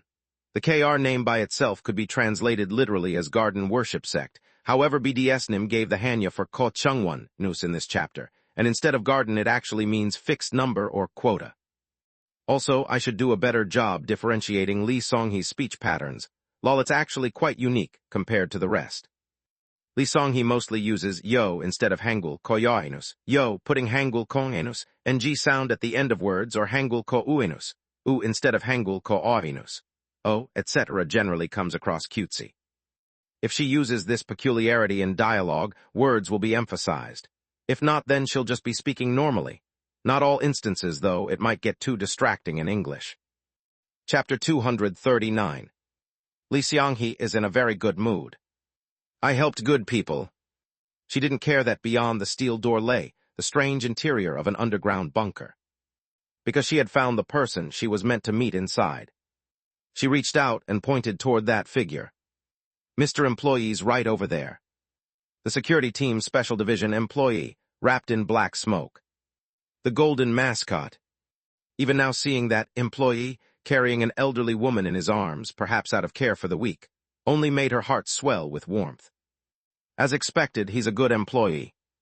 So then, introducing him to other good people couldn't possibly be a bad thing. Whether the agents she intended to introduce him to were actually looking at that employee with the same expression, or feeling the same emotion, was another matter entirely. She had always been naturally dull to other people's feelings, and combined with her self-centered streak, her habit of trying to do the right thing sometimes drove her ethics and sense of justice to extremes. Like now, which had led to this situation. Great. Lee Seong-hee recalled what had happened a few days earlier, after she captured the ghost story, Man in the Screen, onto a USB drive. On her way home from work. She was happily heading back. Today's exploration had ended safely, and she planned to stop by the annex at dawn to meet Mr. Employee. So her steps were light, but then... BZZZZT. Her phone buzzed. K. Lee, hello, assistant MANAGER Hangul, Kokyuk, Anus Hangul, Kokyuk, Anus Hangul, Kokyuk, Anus. A profile picture and name that felt almost unfamiliar. But her extraordinary memory caught up. The person who recommended that salmon market.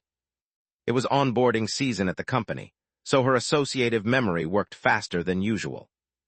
A mysterious Kakao Talk message introducing himself as assistant manager Lee Kanghyun from C-Squad, who frequently contacted promising rookies. K. Lee, long time no talk, tilde heard you got promoted. Lee Seong-hee typed back. Yup. K. Lee KHHH, congratulations. Kokahanus, we should meet up, I'll buy you a meal. Don't think you can. K. Lee, hey, I can at least afford to treat a fellow EMPLOYEE Hangul, Kokyuk, Anus Hangul, Kokyuk, Anus. Really, but the thing is, you're not actually a fellow employee though. Because that was a lie. And Lee Seong-hee hates liars. There's never even been anyone named Lee Kanghyun at this company, so who are Yao? This was a conclusion drawn after cross-checking the internet and office rumors. A moment's silence passed. K. Lee, you didn't just find that out now, did you? She stared blankly at the phone screen. K. Lee, and that's not what matters, is it? K. Lee, what matters is this, yeah. I might know the whereabouts of Supervisor Kang Yehak who disappeared RECENTLY Hangul, Kohyut, Anus Hangul, Kohyut, Anus. Lee Seong-hee blinked at the mention of an employee whose disappearance she herself had once neglected. Truthfully, Kang Yehak had long since slipped her mind. No need to care about a bad person who'd already been disposed of. But the mention itself was meaningful. Because Kang Yehak hadn't just disappeared. By any chance are you with the Disaster Management Bureau? After all, it was the Supernatural Disaster Management Bureau that had taken her away. K. Lee, sure, let's go with that. Ooh. The other party's reaction was disarmingly casual, but by the circumstances it smelled like a bluff, like a lie told to avoid getting caught. Which is fine. If it's a liar but with a good enough reason to lie, she could tolerate that. So what do you want in exchange for telling me where Kang Yehak SSI is? K. Lee, wanna meet up and talk in person. Okidoki. If this person wasn't really an agent, meeting in person just made it easier to handle them. So an hour later, Lee Seong-hee was sitting in the corner of a cafe chain, waiting to meet Lee Kanghyun. She was the embodiment of the saying, even a bull's horn can get yanked out in one go, and everything felt natural to her. Besides, she was in an especially good mood, because she'd just had a really marvelous idea. And here, nice to see Yao, Mr. Agents. Sitting down now, were the very same people she'd met back then. Two of the agents who'd been involved when she handled Man in the Screen. Ooh, the one with a scar on his neck, and the weary-looking one who had transported Kang Yehak. And among them, Lee Kanghyun was. Iya, hello there, assistant manager. This man, the man with the scar on his neck, smiled faintly and sat down across from her. Lee Seong-hee immediately picked up on a few signals, that the smile was just a habit, and in reality he was on edge, highly alert. Must be something important. Seems like you've got a request for me. Oh, and if I make a request, you'll just accept. Yup, I'll just help Yao. Whoa, really? The man's smile didn't crack, but his voice softened. Really, but in return, could you do me one favor later? It's not a bad thing, it's a good thing. And what's your standard for good or bad? Obviously me. Lee Seong-hee grinned brightly. But I don't do bad things to good people. A short silence passed. All right. Lee Kanghyun answered cheerfully. But only as long as it doesn't harm the Disaster Management Bureau. Of course, While the two of them kept smiling brightly at each other, the sturdy, tired-looking agent across the table fixed his gaze on her. Lee Seong-hee SSI. Yep. If you really want to help good people, wouldn't it be better to start by reconsidering working for a company that harms society? Lee Seong-hee noticed that Lee Kanghyun quickly stomped on the other agent's foot under the table, but she very kindly pretended not to see it. Despite having a similar question raised to her before, Lee Kanghyun threw in a line that could be taken as either shielding her or probing her. Maybe she's got some wish she really wants to fulfill, huh? I do. Knew it, but hey, listen. His voice dropped slightly, When an employee uses their wish and then quits, do they ever stay in touch? I mean ex-employees who have consistently kept contact after cashing in their wish. The A Squad's leader was still employed, so not that person. But there were the C Squad's leader who resigned, and 3 members from the field exploration team who'd left just last year after claiming their wishes. Of those whose wishes were grand scale, 2 still kept in touch just fine. Of course, they're all doing well, though. Really? Then what about the ones who disappeared? Well, there are employees who go missing, but only when they wished for that sort of thing. A heavy silence sank over the table, but Lee Seong-hee's bright voice cut through it. Anyway, what can I help you with? It's nothing difficult, something you'd know already. Lee Kang-hyun said it, as if tossing the words out casually. You were there last time we met, remember, the black carrier. Oh, you mean Mr. Employee. Strangely, the agents fell silent, as if expecting she was about to say something shocking. He's such a great person, kind, tries hard to help people. Really? The man's voice was strained. But I guess none of you think twice about stuffing that kind person into a pet carrier, huh? Agent. Another agent cut in, warning him, but Lee Seong-hee caught only the clean interpretation inside that. But Mr. Employee probably uses the carrier because it's comfortable. And if he just came out, people might get scared, so it's probably consideration. Scared, huh? Some people get influenced by appearances, right? The agent's lips parted, but then closed again. When they opened once more, his voice had gone flat and businesslike. Understood. Anyway, the request is just one thing. We want access to that carrier. Nothing complicated, just that. If you can let us know its location when the carrier heads to another site, that's enough. A fairly convincing guess popped into Lee Seong-hee's mind. Scouting, maybe.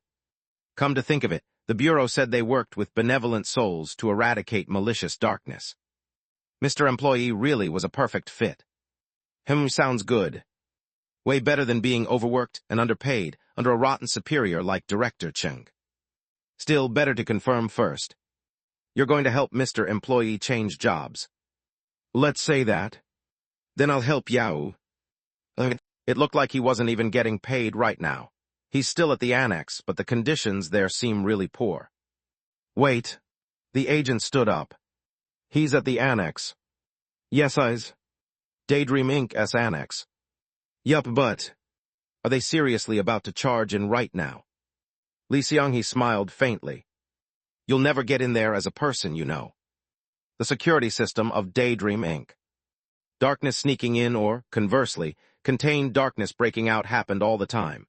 But infiltration from outside by intruders trying to steal darknesses was guarded against with extreme thoroughness.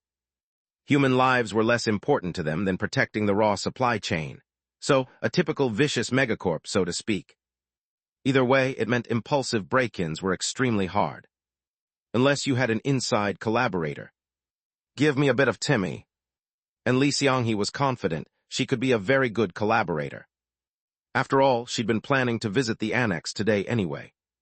So over several days, she'd kept bringing snacks, which she'd meant to gift anyway, listening for intel, and quietly building contact lines with the security team who worked alongside Mr. Employee. The plan was simple. The moment she naturally learned through this route when the carrier would make an outside trip, she would pass that info to the Disaster Management Bureau agents. The only hitch was that she hadn't imagined that Mr. Employee would take on work that involved diving deep into the company's inner core.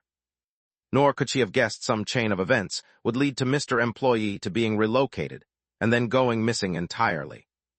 Internally, the record now simply said, transferred for special duty under Director Ho Yoo-won, but that hadn't been disclosed outside. Even the security team in charge of him had kept their mouths shut. They seemed to be doing something among themselves, but... At least there was one relief. Lee Seong-hee had realized that Mr. Employee was no longer inside the carrier. I can feel the absence. Sensing the presence, or now the lack thereof of the mascot. It was a lingering instinct from her time working as staff at the Flower Golden Resort. The same phenomenon Agent Hee-jeum once described. Either way, she passed on this deflating news to the agents, and the agents. K. Lee Gon-yu-se asked her to bring something to their next meeting if possible. something that could serve as a trace of Mr. Employee. K. Lee, a piece of the body or a fragment of clothing he wore regularly would work. K. Lee simple belongings won't do, not stuffed toys or things like that. Hair, nails, or maybe a bit of his horn. Of course, Lee Seong-hee didn't have anything like hair. She got the sense the other side was just fishing for any possible lead at all. But then, I think I have something similar. Something practically part of him. Mascot Nim's flower decoration. It was a souvenir she'd chosen as staff pay at cheerful theme park. Lee Seong-hee had boldly picked one small flower straight off the mascot's own horn. Kim Solium had been quite antsy about that, but Lee Seong-hee herself didn't know. ISTHAT. She just recalled the mascot's hesitant question and brought the flower happily to show the agents. The agent's face darkened as he looked at the tiny golden wildflower. This is supposed to be part of Mr. Employee. Yep. The atmosphere somehow got even stranger, but Lee Seong-hee didn't mind. Then the agents used some uncanny, spiritual technique akin to dowsing, and from that single keepsake, they extracted one piece of data. Direction: he's southeast from here. The agent seemed ready to begin tracking at once, standing up and preparing to thank her for her cooperation. But that flower's precious to me too. Lee Seong-hee smiled and declared brightly, I'm coming along, I'll take a day off. And so, after several transfers and stops, Lee Seong-hee finally arrived at Jisan Village and succeeded in arranging the meeting between Mr. Employee and the agents. And the very first reaction of the staff upon seeing the bureau agents was, Request do not move. Huh? I hadn't expected it to happen like this. I just stared blankly at those faces. Agent Choi. Agent Bronze. The elder's light flickered in the Dakibai lantern held by Agent Choi, and a restraining rope was neatly coiled over Agent Bronze's shoulder. A sight I'd seen on every deployment. Then our eyes met. I widened my field of view and began to ease backward, but at that exact moment, I looked again at the black box, its two hands extending. Right beside the exit. A prickle of crisis ran up the back of my head. Request do not move. Reason box 3 steps to the side, extreme danger level. No. Too close. If we make one wrong move, it may lock on and switch targets to follow. Trait of the ascetic in the box. It prefers to accept into its quota the side with the richer story material. Meaning it could just as easily go after 2 of those 3. They have to be gotten out safely. Somehow. Should I try to scare them? I want to get Assistant Manager Yoon Hage out with them if possible, but how? If I deliberately draw the box's attention. Grapes. Let's keep calm. At the threshold, Agent Choi slowly set down the Dakibai lantern, then raised both hands.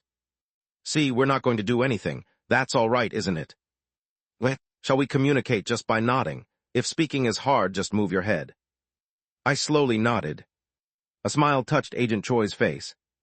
Goodness, of all ways, you had to put it like that. Ho Yuan. It's not that speaking is hard, it's just that structurally there are no vocal cords, correct. My heart seemed to cinch in on itself. What an ill-mannered fellow. My friend does have vocal cords somewhere in that body, but is simply favoring a more comfortable means of communication at the moment. And Ho Yuan and Agent Choi knew each other. Moreover, that director bears a tremendous grudge against the Disaster Management Bureau. The binding I placed well. You went running off to that wheezing, reclusive old man tucked away at that mountaintop and had it undone, didn't you? Truly a way of handling things that befits your organization. Agent Grapes. Agent Bronze spoke. If a sapient entity inside a supernatural disaster is continuing to inflict supernatural harm on a government agent, we may transfer them to the Bureau immediately. He looked darkly at Ho Yuan. With the victim's testimony alone, it can be done at once. Ho Yuan's smile deepened. Oh, it seems there isn't a soul here inclined in that man's favor. Well, who would ever like pestilence anyway, and he is insufferable after all. So our candidates present themselves. Candidates? Candidates to fill the 2-person quota. How about putting those 2 into the box? A notice of departure is sad, but it's an essential part of running a show. Let's inform the 2 least valuable. Regrettably, you will no longer be able to continue with us. 6 were present here. The fixed number is 2. So let's pick 2. Chapter 240. 6 figures stand here, each with enough story to satisfy the ascetic in the box. Whom among them will be thrown into the slow, merciless agony that leads to an inescapable death averaging 27 years. That absurd choice is now at hand. Ro. I lowered my head.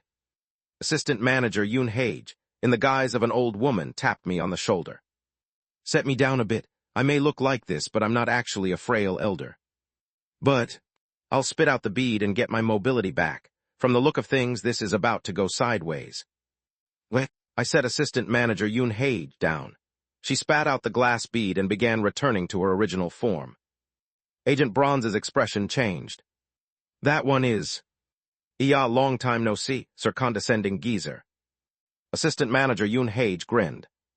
By coincidence, the two had crossed paths here in Jisun Village before, and now they were meeting again in the same place. "Oh, hello, Assistant Manager. Been well since you left the company." Yeah. While Assistant Manager Yoon Hage exchanged greetings with Assistant Manager Lee Seong-hee, Agent Bronze's mosaicked face twitched as he glanced between her and Ho Yuwon, as if recognizing the entity that had used her body like a puppet. "Are you currently under threat to your life, or under improper coercion from a supernatural entity?" "Something like that, but my situation isn't urgent, so let's set it aside." Teb. She nudged me. "Ro, you seem to know that bizarre darkness pretty well. Start by explaining. If we don't know what we're dealing with, we might press some kind of danger button without realizing it." "What? Dangerous box of the Church of the Luminous Unknown." Ascetic in the box. I explained to everyone as quickly as possible. The box's danger, the peculiarities of this location, and the simple fact that we were trying to escape from this cult. And lastly, the most basic countermeasure. Victims counted toward the quota. Current quota 2. Silence fell for a beat among these veterans of ghost stories as they read the letters I traced in smoke. So if you throw in 2 people, they'll be tortured for a few decades and die, and the rest pass through unharmed. That's the gist of this darkness, huh? Correct. If we could extract even a B-grade dream essence in one go, the company would be ecstatic. Hypothesis: if one does not enter the box, dream essence extraction cannot be possible. Figured as much. It'll just count as avoiding not entering the darkness. Assistant Manager Yoon Hee shot a sidelong look at Ho Yuwon and muttered that this was, if anything, a relief. Anyway, in conclusion. Request: do not move. Do not provoke it unnecessarily. Reasons: if you move, you may be acquired as a suitable target. Chance of escape from inside the box is negligible. Item usability cannot be confirmed. Once the ascetic in the box locks onto a suitable candidate for its fixed number, it keeps following. This continues for as long as. The process continues without end until the fixed number is filled and the box fully closes. The ascetic in the box will never abandon its attempt to fill any remaining vacant places with suitable individuals. This is because such pursuit constitutes its doctrine. As time passes, the box will manifest ever closer to the intended victim, extending both hands in silent invitation to join. Eventually, it will appear directly before the victim whenever they turn their head. At this stage, if the victim attempts to move, physical contact with the box becomes inevitable. Escape impossible once suitable target is acquired and box has closed. If we slip, someone among us could end up like that. If my salivary glands and esophagus were in their normal places, my mouth would be bone dry. I have to check. Is the box moving relative to someone here? Exactly which of the 6 is it drawing closer to? Or else, I could preempt it and provoke the box myself. It would be easier to respond if it chased me instead. If it came to it, before the box swallowed me, I might even attempt to read out and erase the setting.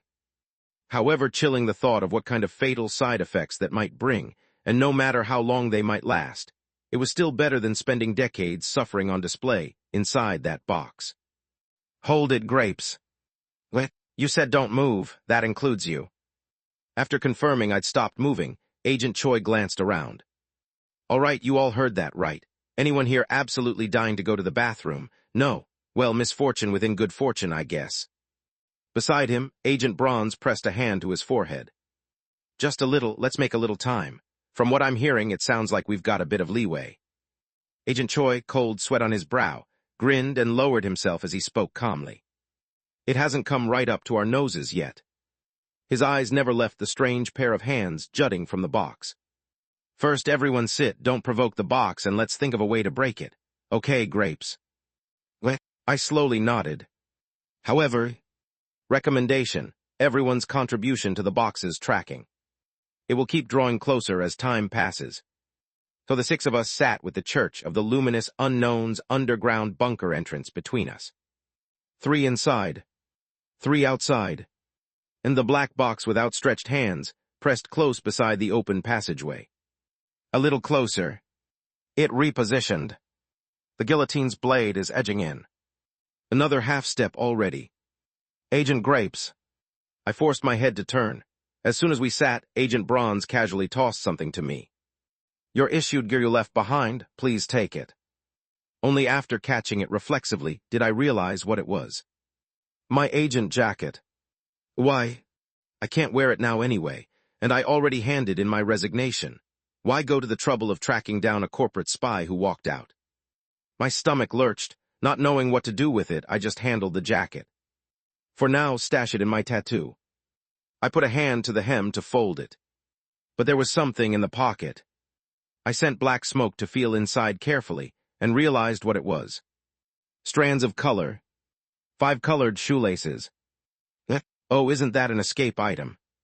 Right. An item usually issued 1 per field agent, letting you emergency exit a supernatural disaster while bypassing the normal clear procedure. It was exactly what I'd been asking Ho Yuan for a moment ago, something I badly needed. But why this now? In a moment this urgent. I looked back at Agent Bronze, but that mosaic-blurred face avoided my gaze and was talking about something with Agent Choi instead. It was as if they wanted to let slide, smoothly and without comment, whatever was inside the jacket. No way. Use it now.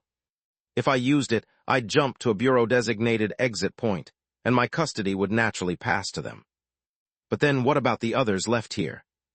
What's the intent? Is this Agent Bronze acting alone? Then let's begin. And just as Agent Choi moved things forward quickly, regardless of my confusion. First off, the condition for that box counting someone toward the quota is that they're a sentient being. Excuse me. A hand shot up. Assistant Manager Lee Seong-hee's was first. I've got it the fastest, simplest way. Very much the company employee line. You said this is a cult, right? So we just find the 2 worst people among them and throw them in, yes? Right. Strike first, doesn't have to be any of us. Sure. Agent Choi was trying to proceed sensibly. Let's brainstorm within the time we have, like that. But there's a problem. With this roster, I can already tell how the conversation ends. The guillotine S at our throats. This isn't a group that can sit and debate. First off, Assistant Manager Lee Seong-hee will absolutely insist we grab 2 bad actors from this base and feed them in. She's the type who didn't care when her own team member died. With Cult Compound as a backdrop, she'll have no compunctions. That's a decent proposal. As it happens, that box has already swallowed 1 cult official. The other official is back there unconscious. Oh, nice, makes it easier to toss in. Lee Seong-hee beamed, and Ho Yuan smiled too. But, Bronza, did I just go deaf? I feel like I heard someone in front of government agents say we should haul civilians into a supernatural disaster. There's also someone here who won't let that slide. Agent Choi threw it out like a joke, but ended up speaking with a sigh. Gosh, of course I understand the sentiment, but that sort of thing should really only be considered at the very end. Come on, we're already short on time. There's no reason for good people to try something new, get put in danger, and get scared, right? Who? I'm not saying we should just toss in any random believer. If it's a cult official-level type, I honestly think society's better off if they do. And even if they actually get detained, it's not like they'll face any serious punishment. Lee Seong-hee propped her chin on her hand and nodded solemn. This is a good chance to exact retribution.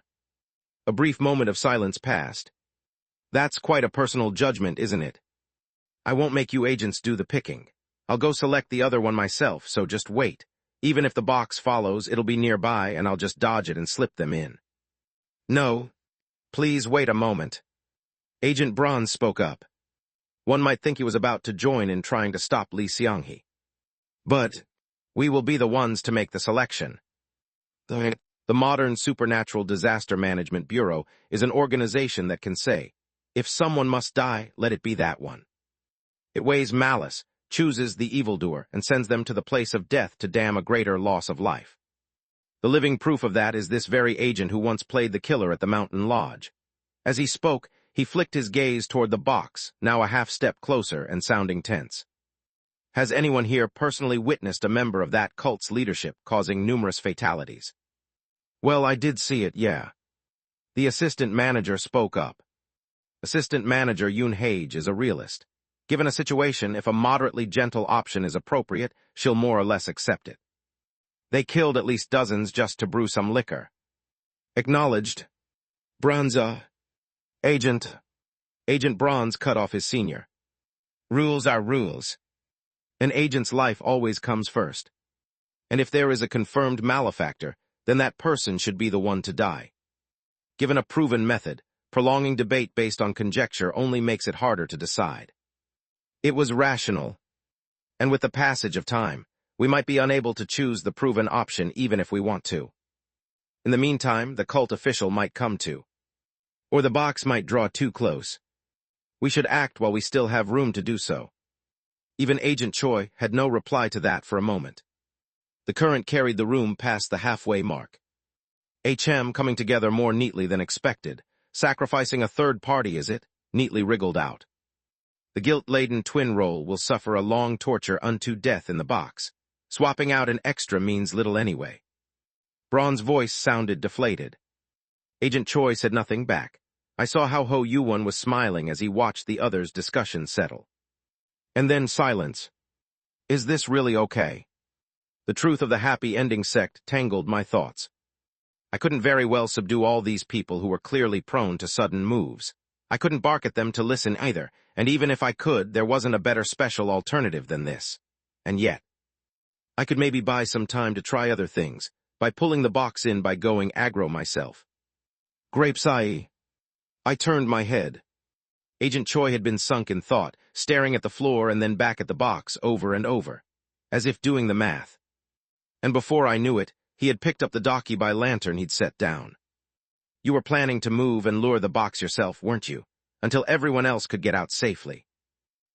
Still the same, KHH nailed it again. He laughed. But that's not for the youngest to do, yeah. There's an order to things. Wait. Agent Choi flashed me a grin. The eyes of someone who had made up his mind. Still, as an agent, I should try at least one thing I can do, thanks. Hey. Agent Choi stood and moved. Agent Bronze scrambled up after him at the sudden motion, but it was too late. The box sensed the agent laden with stories and moved to follow him.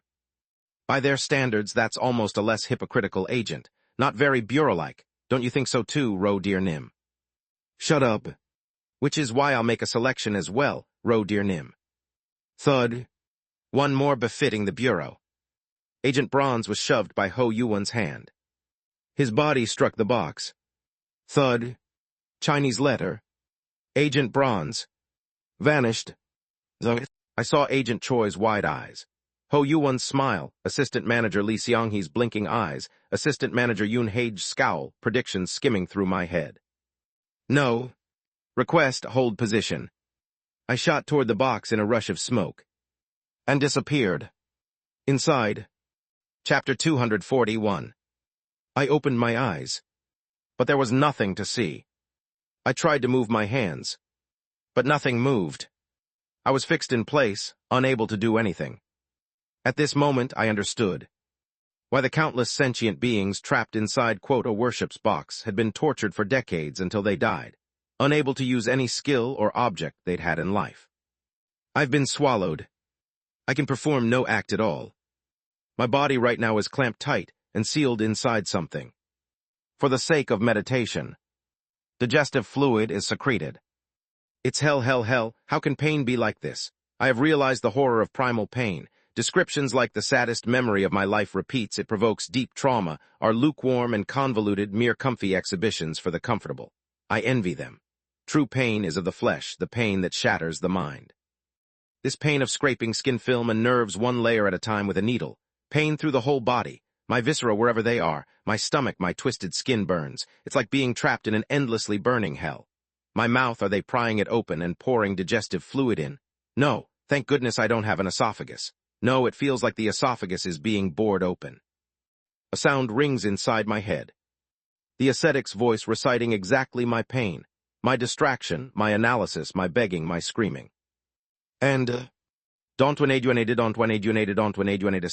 stop, witho. Whyru like this itherts. Iram nimahave don't something goffulu said itherts. I have don't something goffulu please save me please kill me. I can't breathe, I can't endure the pain. I knew it instinctively that there is no way I can withstand this for decades. I think it's fortunate it was me who came in, but even imagining how long that thought can hold is terrifying. My mind won't even blur. A supernatural disaster like this. Two other sentient voices. The voices of others being tortured ring right beside me. Exhibiting us to one another is precisely what completes this ascetic in the box. As is, we will be helplessly linked as parts of the ascetic within the digestive fluid, and in the maddening susurrus composed by each other's pain, we will suffer for decades. The digestive fluid acts as a kind of preservative, preventing us from dying and making us feel pain with a clear mind. Madness, terror, but a mad pain that will not even let you flee into madness. Happy maker. I ached crazily for that item I didn't have on hand now, but I endure. I try to raise my smoke. No, rather, I turn into smoke outright. Because smoke is a component of me, I can do it without moving. The smoke tightly fills what feels like the ascetic's incubatory sac that has sealed me. Even as smoke, the pain does not abate. Every surface, every point of contact shrieks a death agony of pain. Only one difference exists. Smoke is a gas. Within the smoke, from the very innermost part, I reconstituted just a single part. A horn, and I barely shook it. Jingle. The little bell attached on the horn rings clear. The pain does not recede, but my capacity to think and my will have returned. Something I can do. I know there is another human beside the sack that has trust me so I can't budge. Slowly. For the first time I'm grateful I can't find my vocal cords, even if I want to wail. This time, I draw out a patch of bearskin from beneath the uniform at what corresponds to almost the surface of the smoke. My tattoo. Inventory. The tattoo touches the bizarre membrane that has sealed me, and I try to push the membrane itself into the tattoo. But it won't work. Every attempt to shove it in only makes the pouch tighter. The volume contracts by exactly as much as I push into the tattoo, enough to overload even a body turned to smoke. It won't work. And all it does is make more digestive fluid gush out, as if some lubricant were being secreted. Pain, even if I turn into black smoke, the pain doesn't vanish. If anything, it intensifies. No physical resistance works. Inside the box, the victim is an accessory in the ascetic's stomach. You cannot injure the ascetic. But I receive the physical pain in full. What an unreasonable, hellish ghost story. No, stop the digestive fluid, this pain that's like this pain that's like dying. What is this insane pain I never felt even in daydream, even on the Tamra-bound train? Then, Agent Grapes. What? That can't be. Why Agent Grapes and not the villain? I suppose the shove was out of resentment toward the Bureau. No, the pain makes the reason irrelevant. No. You're saying he has to be here for decades feeling this pain. Him too. The ascetic exhibited mental pain as well. Agent Bronze's mental pain. And mine too. I'm used to pain, I can endure it. I am used to pain, it's a little better since I can take another form. Ring the bell within the smoke and no, it hurts.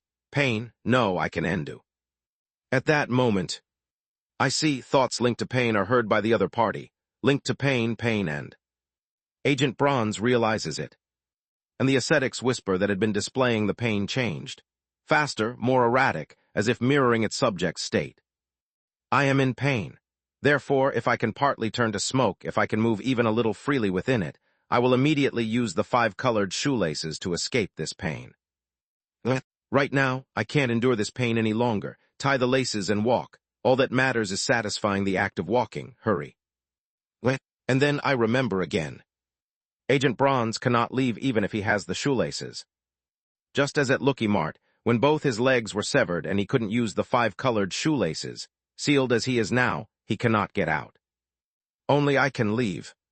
So if I leave, the others who remain will stay here on display, suffering, in a place they can never escape. Together with a new one, the box would swallow in my stead.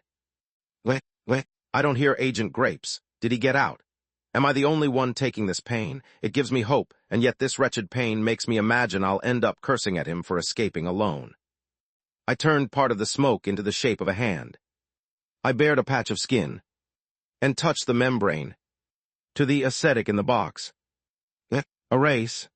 Screams. The ascetic screams, the shock of its narrative being erased, pleading, prayers lifted to Iram Nim. The pain of a hymn of fanatic praise completed through wretched truth and agonizing meditation as its completeness is helplessly erased, becoming imperfect, losing its mystique. Is this pain also Iram Nim's will? Did you intend my pain? If so, then to accept it would be rig. Nausea rises. No, stop, don't answer, don't agree just because you've read it. But there's not even time to feel sick. Soon I won't be able to answer at all. My mind is collapsing, already collapsed, receding into some numb thing. No. The bell rings. It must ring. The bell's sound, Kim Solium collapses, is restored. Hold out, don't erase. One more, only as much as I can endure. Overwrite. I take my hand away. In time. According to the newly written contents.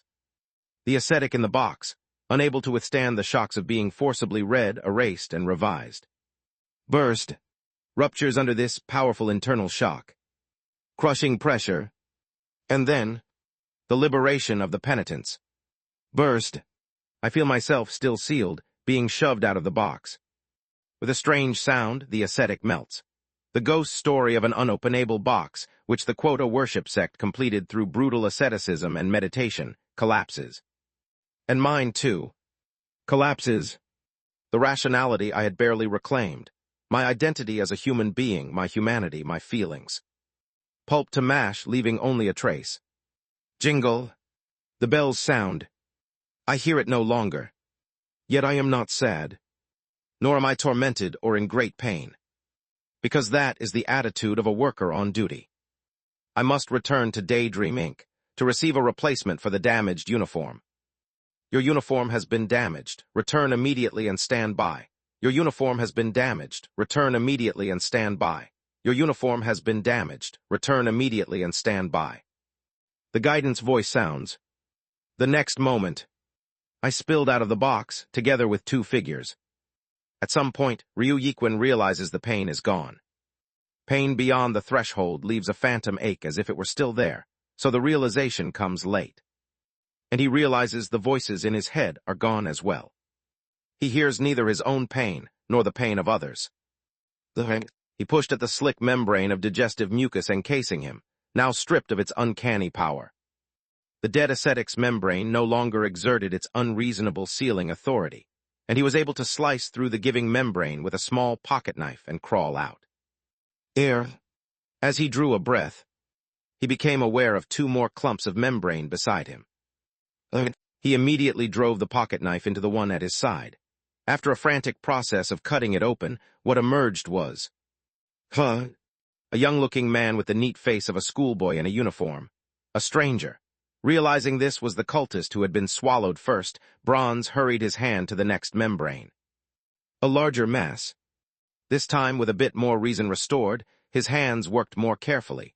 From within the hastily stripped membrane emerged an employee in black uniform, bristling with countless horns, wearing a gas mask. Agent Grapes. Presumably, a supernatural phenomenon. Agent Grapes. But there was no response. Had he lost consciousness? The gas mask was still on, so he couldn't be sure, but the yellow, lantern-like glow that had been in the eyes was gone, so he guessed as much. Agent Bronze carefully took Agent Grapes by the shoulders and lifted him up. Still no reaction. Only a shard-like fragment, like broken jade, slipped out from the mass of horns on his head. Agent Bronze grabbed it as well and stowed it for now. What else can I do? It was hard to string thoughts together. In truth, his head was still foggy. What was it I heard? The ascetic's voice, which had ceaselessly whispered the penitent's pain inside his head, had definitely said something strange just before, something bizarre and horrible, yet about the truth. Ugh. Ryu Yiquan grimaced and pressed his brow. Listening too closely to a supernatural disaster's whisper, or chewing over its contents, was a bad sign. Contamination. But there were more urgent matters to handle right now. Agent Grape's condition and Agent Choi. With a jolt, as if doused in cold water, he sprang to his feet. A quick scan of the surroundings showed the space exactly as it had been before the box swallowed them. The box sat open, blood-smeared hands dangling over the edge to the floor, and no one was there. The desolate underground bunker held no trace of people. Instead, the bunker door had been ripped completely off. And from outside came an enormous crash. But the agent recognized a familiar sound within it. The ringing of a bell. That's the sound of a jackdaw being brought down. Ryu Yiquan hoisted Agent Grapes and sprinted outside. Chapter 242. Outside the Church of the Luminous Unknown's underground bunker. Jisan Village, empty of people, was already half destroyed. The moment he burst out through the likewise shattered bunker door and saw the scene before him, Ryu Yiquan nearly bit his tongue. And then, "Oh, you're out." A voice sounded right beside him. Assistant Manager Lee Seonghee of Daydream Inc. S elite team was leaning by the door. She turned to him and waved. Ryu Yiquan, about to speak, hesitated for a beat. How can she be that unfazed? Two people who'd been trapped inside a bizarre supernatural disaster that locks people up for decades and digests them had just gotten out. It should have been certain death. He'd even been told repeatedly that once the box closes it never opens again. Even he, having come out, was bewildered at what had happened. Why am I not surprised? Well, you went in with Mr. Employee, didn't you? She looked at the Agent Grapes Ryu Yiquan was carrying. Light glinted in Lee Seonghee's pupils. Mr. Mascot is stronger than that box. Mascot? Even the odd title felt uncanny. Ryu Yiquan glanced down, almost unconsciously, at Kim Solium, who'd been called by that title, and asked himself, how did I get out? That sound I heard earlier. There had been something twisting the ascetic in the box, which had been babbling strange sounds in a brutally mechanical way. That was Agent Grapes. Anyway, are you looking for your fellow agent? He snapped out of the strange thoughts. Yes. Drawing a breath, Agent Bronze refocused on the situation. Then Agent Choi's whereabouts. They're all over there. Bam! Right then, another tremendous crash rang out.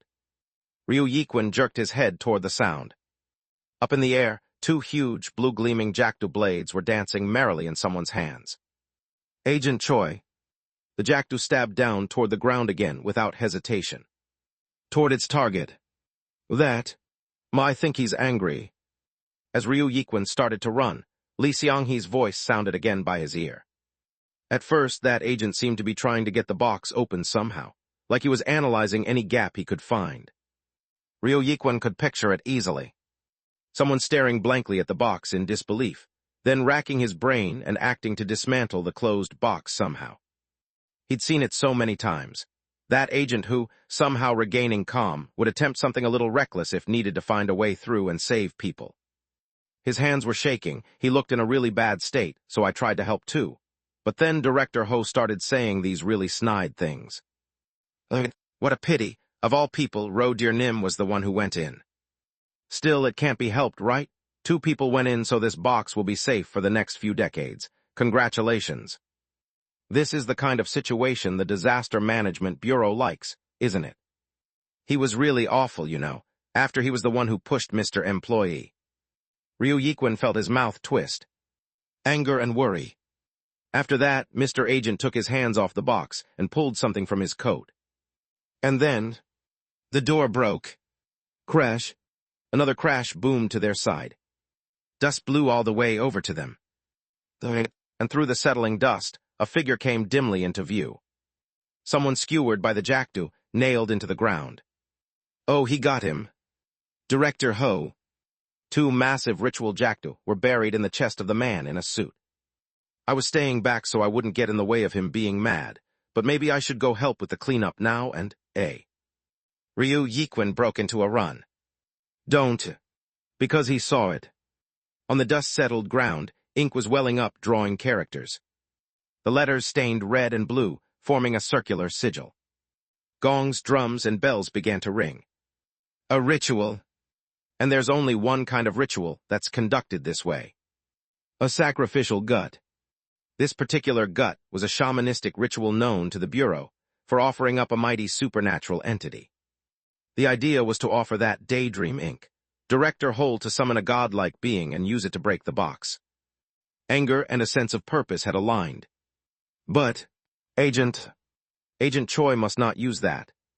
Agent Choi was sitting on the ground with his eyes closed, doing something. The shape of his mouth was that of prayer. He was clearly reciting the ritual text. But even with his eyes closed he could hear, and the voice was one he knew very well. Agent Choi stopped and turned his head. His pupils dilated as their eyes met. Surprise, doubt, joy, relief, and a surge of emotion. Yay, Agent. Ryu Yiquin ran up and grabbed him by the collar. You know you're not allowed to perform a sacrificial gut. If you do that when you don't even have a proper name to invoke. Bronza. Two scarred hands gripped Ryu Yiquin's shoulders tight. Thank you. Agent Choi let go of his collar and sank into a crouch on the ground. Seeing him pant for breath, Ryu Yiquin, realizing how taut and cornered he'd been, felt a rush of mixed emotion. How a senior feels when he realizes that every member of his field team, except himself, was swallowed by a supernatural disaster in the blink of an eye, and will be tortured for decades before dying. At the same time, he choked up. That guy who's always the one to try the most dangerous thing alone. Still, the lump in his throat subsided quickly. After all, both he and Agent Grapes had made it out in one piece. Instead, he fixed on the small bead hanging at Agent Choi's waist. Someone was already inside that makeshift glass prison. The one who'd introduced themselves as a reporter back in Jisan Village. An employee who goes by the odd name, Miss Falcon. Did you put her in there on purpose? Yeah, she was dragged into this for nothing, so I did this for now so a civilian like her wouldn't get hurt. Without saying it outright, he implied she'd been cooperative. Agent Choi finally cracked a grin and stood.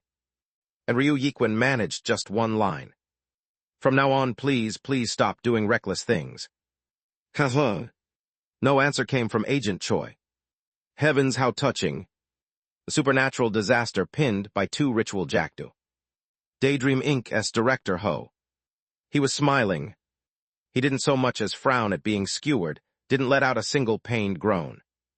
Instead, he calmly raised both hands and set them on the surface of the massive jackdaw blades that had nearly cleaved his chest in two. Even as the sizzle of burning flesh sounded, those smiling eyes didn't change. Truly, to the point you had to wonder if he was restrained at all. By the way, will you return our company employee now? You've been holding on to him. Ryu Yiquin stepped back at once. Agent Choi's eyes went cold beside him. His habitual smile disappeared completely. Feigning the gesture of covering his own mouth with a hand, he bent down toward the fallen Kim Solium and nodded, as if listening to something coming from him. What's that, Grapeseye? Good idea. Then he looked back at the fox plague impaled by the jackdaw and smiled. Grape says he's resigning. Is that so? If he says so himself, nothing we can do. Would you wake him up? No. Blue sparks jumped in Agent Choi's eyes. Why wake a sleeping kid? We'll take good care of him and you go get some rest in prison. He looked around at his colleague. Right, Bronze. But Ryu Yiquin did not concur. Agent Choi caught the subtle look. And relieved past the point of sense, a question he'd put off flared up. One needed to grasp the situation. How exactly did they get out of the box? Bronze. Why is it that, though he came out the same, Kim Solium still hasn't come to in all this chaos? Oh dear, looks like he won't wake up. Shall I try? Shut up. Employee 130,666. It's time to wake up and stand by for duty. At that moment, 130,666 rose. Black smoke. It billowed thick between the black uniform, lantern yellow light flashing, a strange presence pressing heavy on the dust-caked ground. The horned thing stood motionless, coat hanging, casting a black shadow. Something was wrong. This is different from before. A moment ago, even with the clearly inhuman silhouette, there had been something you could feel. An air in its bearing and responses. Things that made them call him Grapes without hesitation the moment they saw him. But now, something forced into a human silhouette. A prickle up the spine, an agent's inductive instinct. A supernatural phenomenon. Even so, his mouth moved. Grapes. The smoke turned first. Gaslight flared over the dusky black pooling underfoot. A gaze from beneath the horns. Inappropriate form of address. Reason unofficial. Agent Choi was at a loss for words. His lips worked a few times before he finished a sentence. Then, what should I call you? No official title. Recommendation. Registration number 130,666. Call you by a number, are you? Wait. Ryu Yikwon cut in urgently. Agent Grapes, what's your current condition? Is the pain ongoing, or are you still hearing any strange whispering? The smoke did not move. The black-clad employee of the Special Division stood still, then after a few seconds displayed letters. Unable to confirm. Oh dear. Ho Yuwon's laughter sounded. Looks like it's not the state you were expecting. You, employee 130,666. Since a company executive is restrained, would you pull these out? Black smoke surged at the jackdaw. Clang. The ritual jackdaw blades wrenched free and fell, striking the ground with a clear, hard ring. As Ho Yuwon, now freed, began to rise, Agent Choi started forward and tried to pull another means of restraint. But the smoke barred him. Warning, Security Risk Act. On repeated attempt, containment level shall be adjusted. Danger. The nape prickled, like facing something truly dangerous. You. His trembling eyes saw something corrupt beyond the smoke. What did you do? Nothing. Ho Yuwon spoke in a tone of feigned regret. Seems the box left an ill effect, don't you think?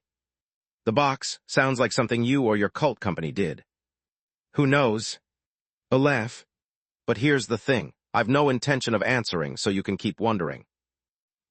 Agent Choi drew the jackdaw back. Watching the being he had once worked alongside, squared off against him. One thing I do know for certain. The jackdaw pointed at the malign presence beyond the smoke. The Black Tortoise Team 1 agent pronounced. Daydream Inc. S. Director Ho Yuwon is a supernatural disaster. A formal designation. Chapter 243. An agent of the Disaster Management Bureau. And the being his jackdaw was pointing at. Ho Yuwon. A supernatural disaster.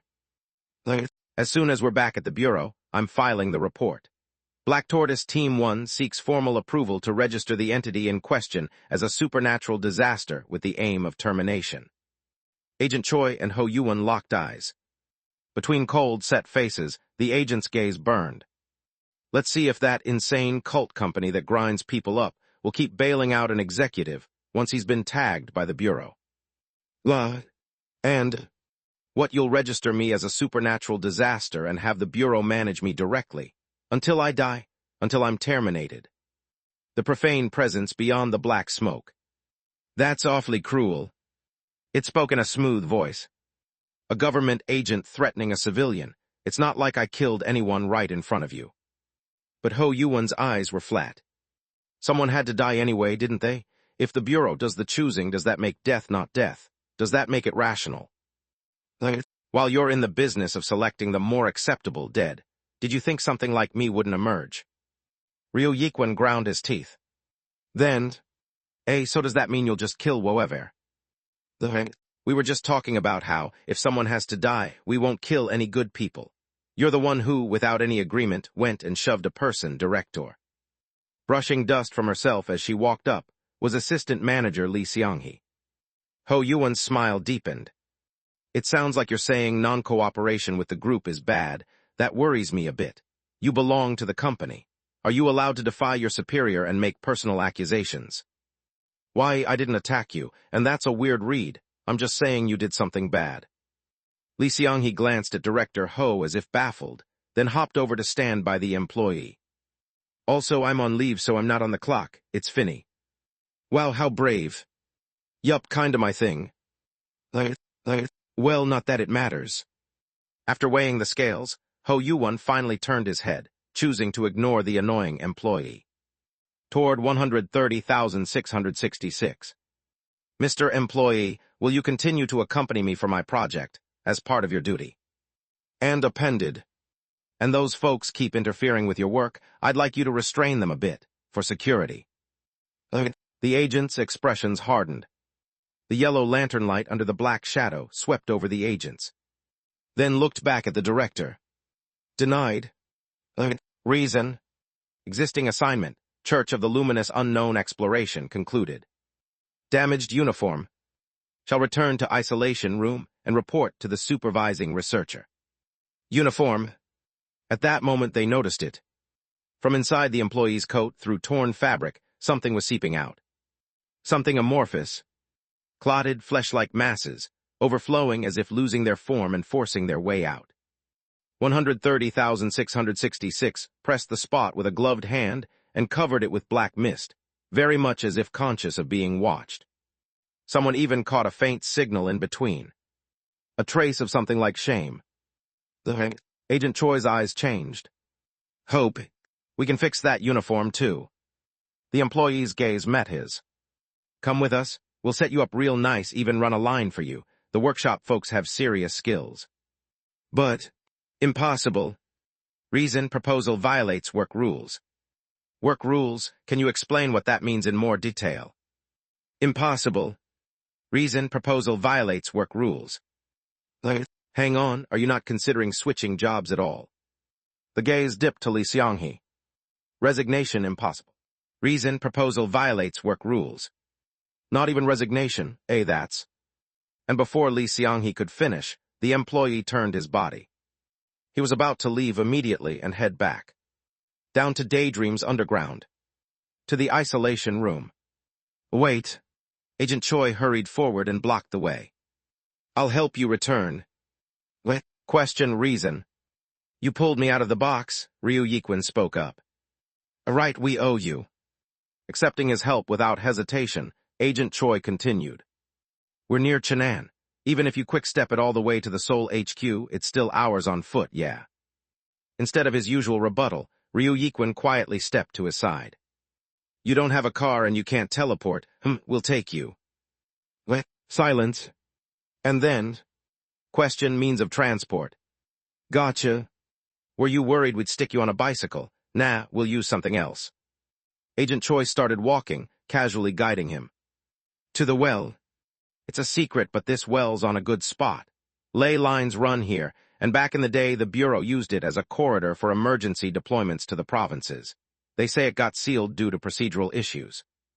An added note, because of that numinous function symbolism, when this village became a supernatural disaster site, they'd also used it as an escape point.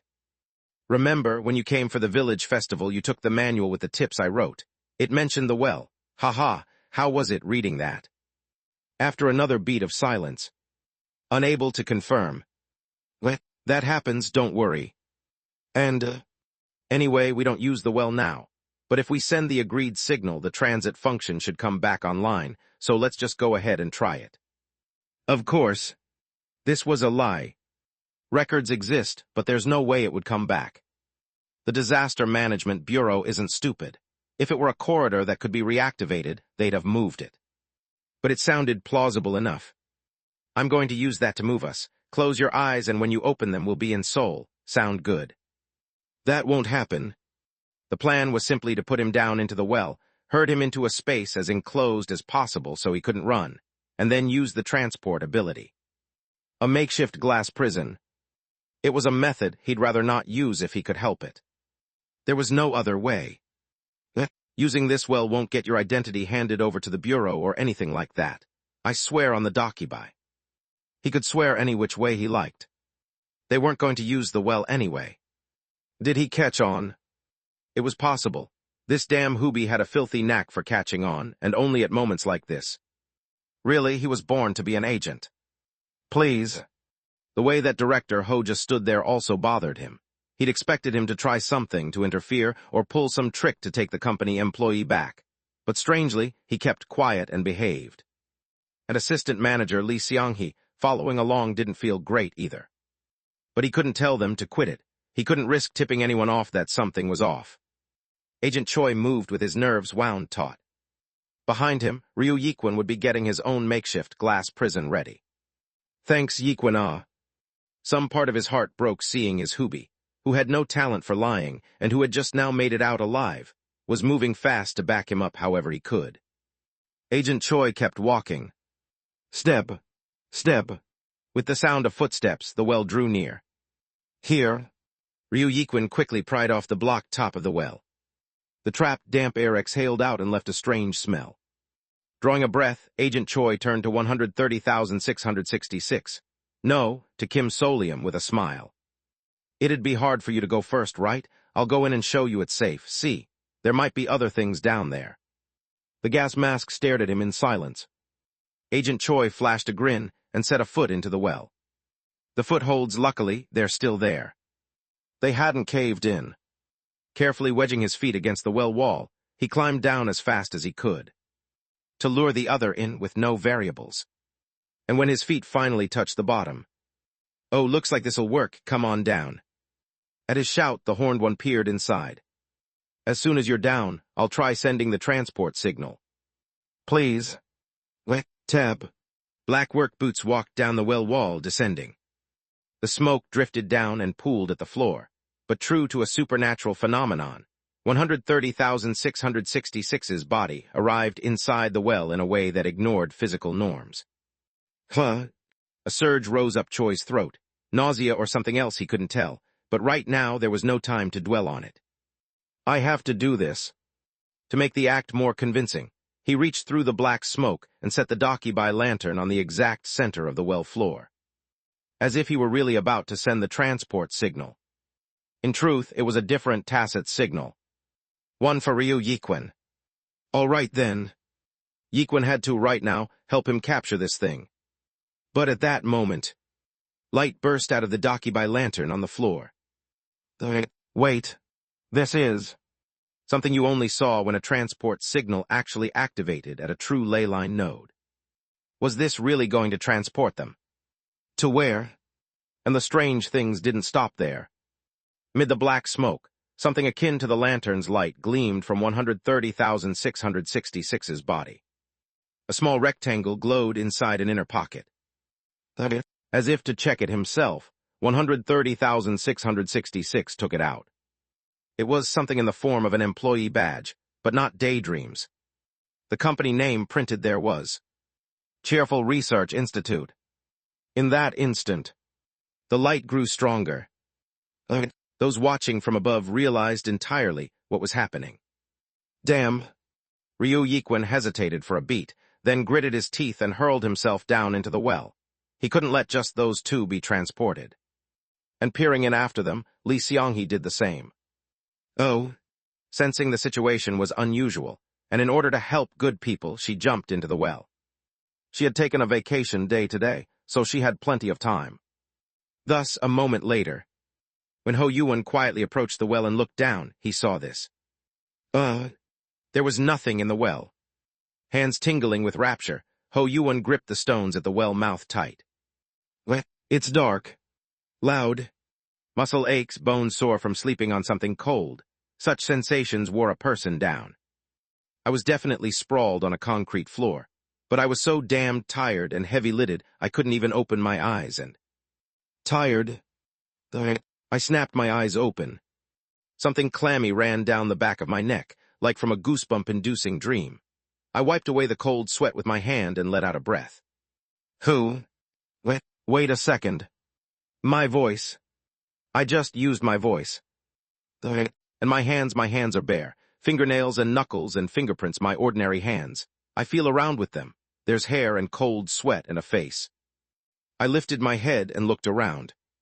Right beside me, a silhouette reflected in a dark window. Human. It was me. I stared blankly at my human reflection in the glass. I had no idea what on earth was going on. So I realized a beat later that several familiar people were collapsed around me. And that this place was a subway platform. I staggered to my feet. The station name, hidden behind a column, slid into view. Sekwang Transit Authority. Sekwang Station. And then I understood. This place, it's the subway of Sekwang Special Metropolitan City. Goblin note. I should have explained when it was first mentioned, oops. But the special in Sekwang Special City is supposed to be, Special Badam TSS, Thai BTW for Karinki's correction.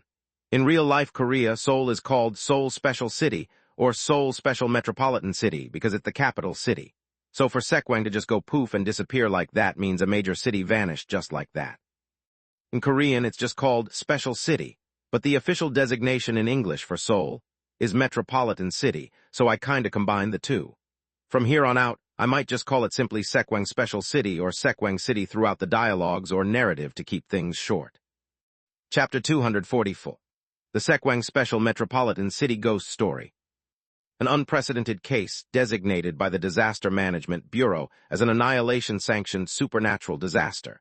And so, the entire metropolitan city was erased from people's memories and quarantined, so it can no longer be perceived. And I woke up in the very heart of that same Sekwang Special Metropolitan City, and at Sekwang Station, no less.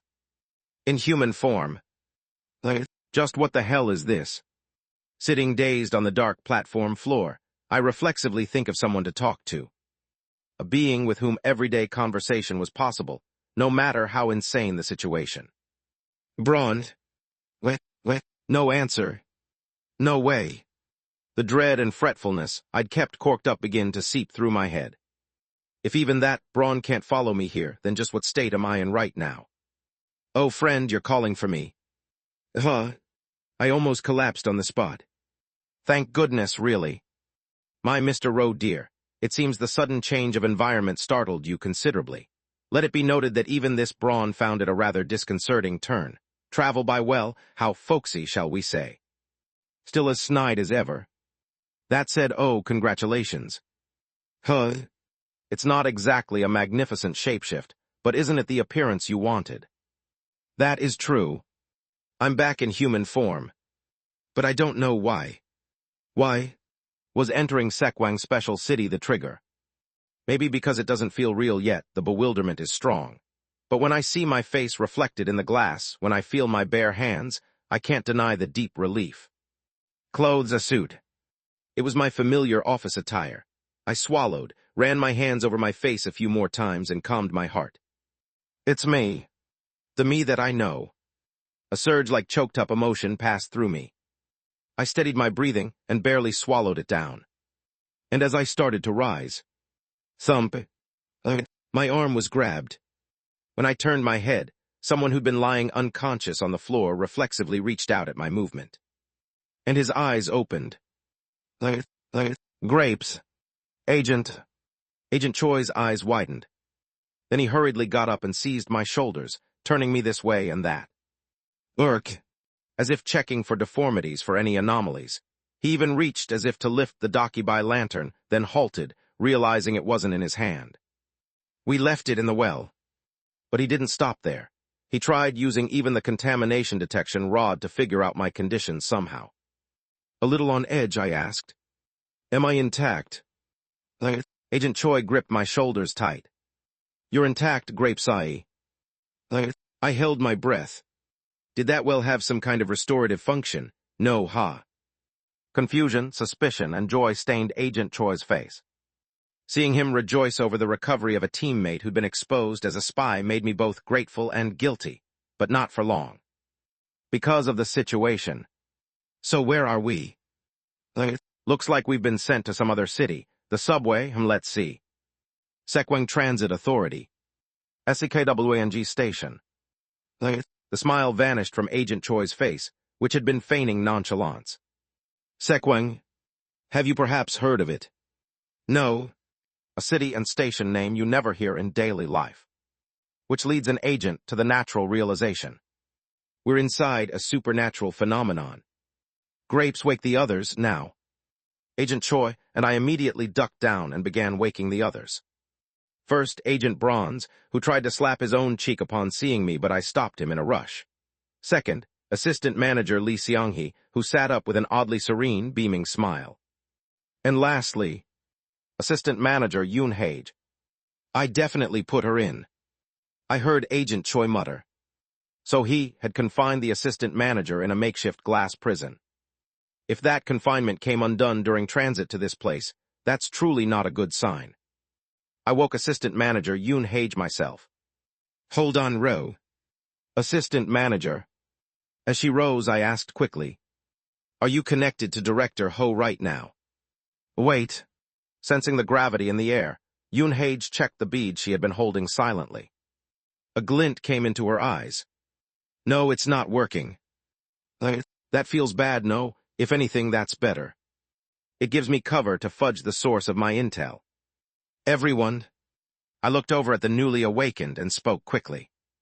I believe this is exactly the place Director Ho has been looking for. What? I pointed to Sekwang Station. This entire city called Sekwang Special City is the annihilation-sanctioned disaster he was after. Assistant Manager Lee Seong-hee raised a hand. In daydream terms, would that be Abyss class? The classification systems differ, but it might be. Ooh. Only Assistant Manager Lee Seong-hee sounded impressed. The others' faces had gone rigid. Only Assistant Manager Yoon Hage, perhaps having some sense of it from working on Director Ho's project, simply looked around slowly, sharply at our surroundings. Ro, then could your return to a human form also be an effect of this darkness? It might be. It seems plausible. Look at this. The Assistant Manager Yoon Hage raised her hand. The hand that had vanished in Hangman appeared intact. Assistant Manager, your hand. Yeah, it's back. She gave a crooked grin and waved, but didn't look very happy. There's got to be some condition to it, I think, Tusk. It's a little too good, you know? Is this really a high-level darkness? If so, it ought to be a real cesspit no human could endure, not something like this. As for that, for now, what I know is, something horrific happened in Sekwang Special City, and because of it the city was completely sealed off, to the point the Bureau erased the city's very existence. Hold on. Both agents' faces hardened. The Bureau did what? Exactly that. I swallowed and as calmly as I could, laid out what I knew. As far as I know, when the situation proved utterly unmanageable, they ultimately laid a kind of powerful binding, so that no one could perceive Sekwang's special city. Ooh, is that even possibly? Agent Bronze opened his mouth. It is possible in principle. Who? Agent Choi gripped his head. It seemed the two of them were pinpointing, at least in theory, a specific kind of ceremony that could accomplish this. To my knowledge, there's no official record of it, of course. Right, if they really did it, they'd have wiped the agent's memories afterward, too.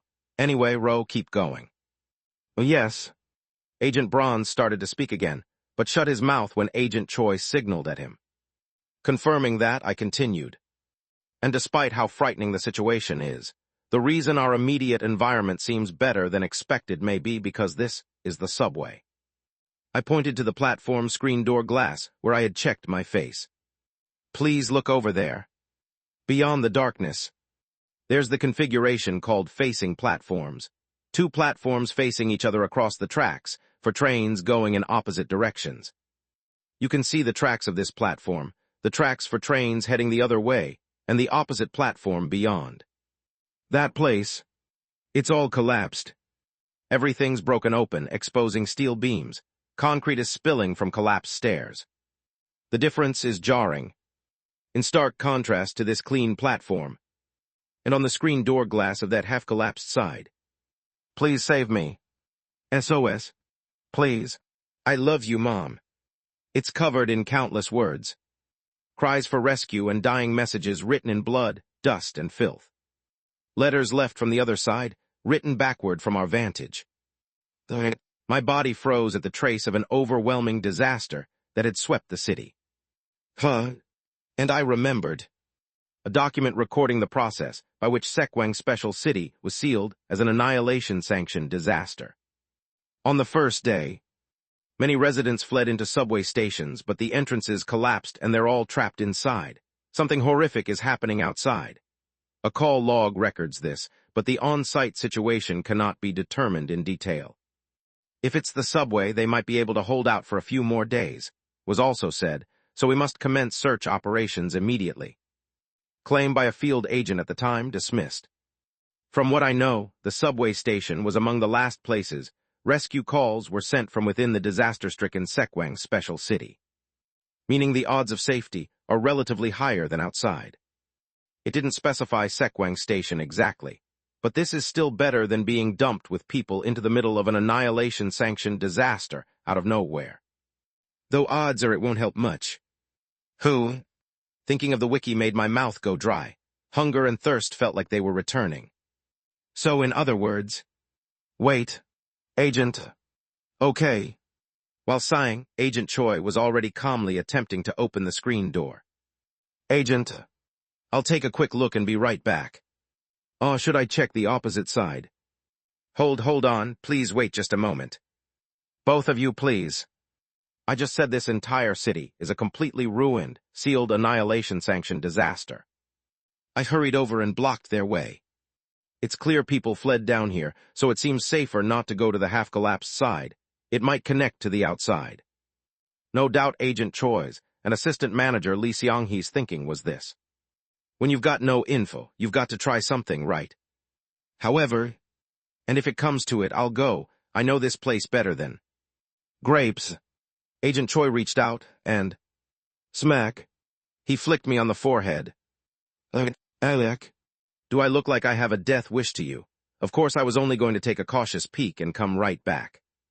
Even with a smiling face, Agent Choi looked pretty pissed. But after a breath, it settled into relief. Of all people, don't you pull any sudden moves here, please. And you too, Bronze. Frankly, compared to me and Agent Bronze, you're the one who. Oh ho. MMPH. I quickly dodged Agent Choi's forehead flick and stepped back. I shot Agent Bronze a look of solidarity, but he looked back at me with a face that said he had a lot to say. Once we're in a safer spot, I'd like to have a talk. Please spare me. I stifled a sigh and rubbed my forehead. It's been a while since I felt that kind of sting. All right, since we're all experienced, let's move together for now and each check our condition. Yes, Eyes.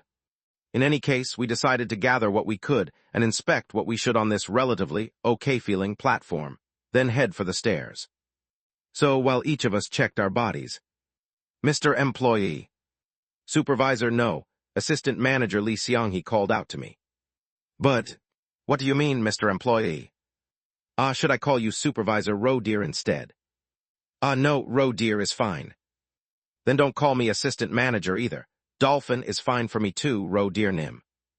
Smiling, Assistant Manager Lee Seong-hee pulled a small glow-in-the-dark star sticker, a tube of effervescent vitamins, and what looked like a tail comb from her jacket, and gave them quick checks. A few of my tools and items are DAD. Same here, seems like. Anything that draws power from somewhere else doesn't work. Oh, nice deduction, Assistant Manager. Everyone was smartly checking their gear. And then, Roe Deer Nim, do you have any items? No. I'm broke. My items. I handed everything over to Section Chief Lee Jae-hyun to let go of them, so what's left is probably. Oh, you've got my merchandise, friend. All right. At least this I have. It's not even my real good friend, just a knockoff, hick. Just pop it in your breast pocket. Oh, splendid. I carefully took out the bunny plush and tucked it into my suit's breast pocket as Braun asked.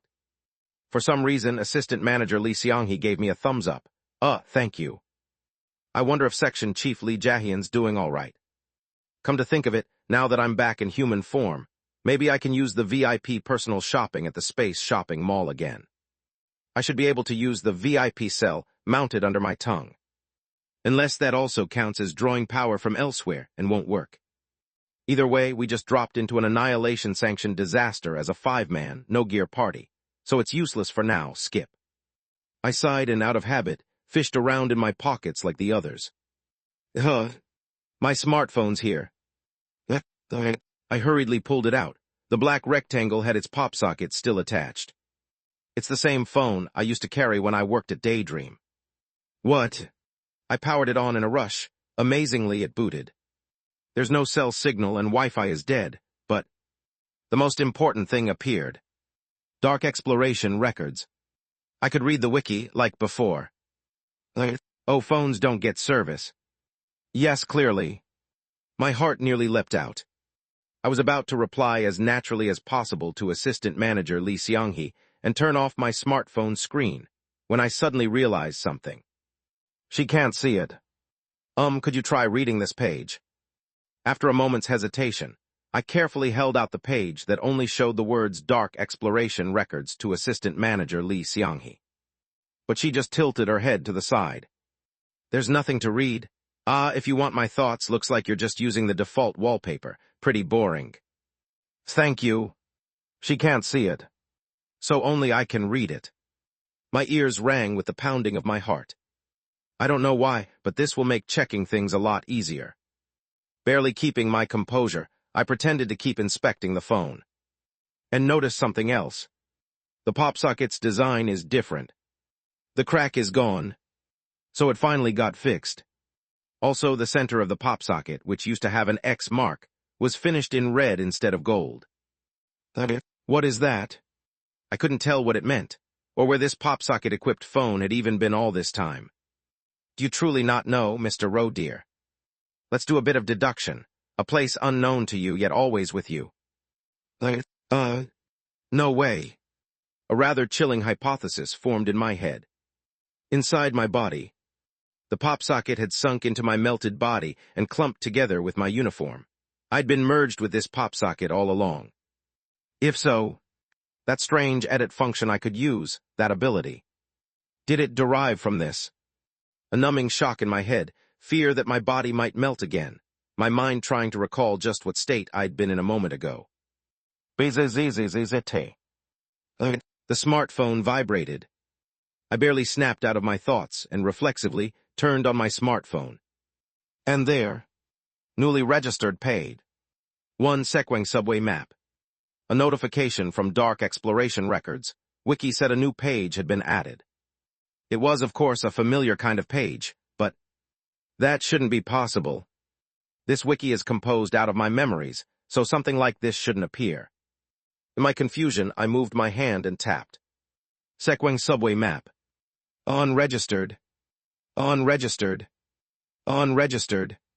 Unregistered. Unregistered. Unregistered. Unregistered. A strange hunch came over me. Is this a function of the newly fixed pop socket? In the 6 months, I melted down and worked as special division staff. Just what had this pop socket been completed into? If everyone's finished checking, let's move. Yep. For now, I left the page, which showed nothing registered, alone, and started moving with the others. I've got to be careful. It's great to be back in a human body, but at the same time, it's only human to miss the abilities I used back then. Like veterans, the 5 of us made no noise or sudden moves, slowly opened our lines of sight, and climbed the platform stairs. Step, step. Only the calm thump of our steps came through. And then, when the top beyond, the stairs began to come into view. A forest spread out. There in dim light, a vast fog-shrouded forest had formed. The structures of the subway station. Fire hydrants, tactile paving, escalators, information boards, mirrors, and the ceiling with lights were still in place, but they had become strangely large and repeated like a maze. And the gaps between them were packed with trees, soil, and fog. It was gloomy, and because of the fog we could hardly secure any visibility. Hold on. Agent Choi sniffed a little of the fog and grimaced. I don't think it's toxic for now, but cover your faces just in case. If you feel even a little off, we head straight back to the platform. Yes. It's best to check the information boards first. Supernatural disasters that have a domain are likely to be ghost stories with rules. Good volunteers for the Vanguard. Wow, you're all very eager. Every one of you is scout material, seriously. This is what happens when only well-equipped old hands move together. In the end, we all started toward the information boards. We stepped between the trees. Russell, Dry leaves crinkled underfoot with a brittle sound. Somewhere something made a gloomy noise. And soon, while it wasn't an information board, we did find one huge sign. Covered in vines and trees on the wall, it was a station name sign. Similar to what we'd seen on the platform, but with a difference. They're printing the sponsored name too. Sponsored. Yeah, you know how they sell station nameplates, like a hospital or company name alongside the real station name for revenue. Right. It's mostly for advertising effect. But the station name printed here was Sekwang Transit Authority. SEKWANG Station. Forest of Final Moments. We all knew it at once. This was no normal, sponsored station name. In that moment, BZZZT.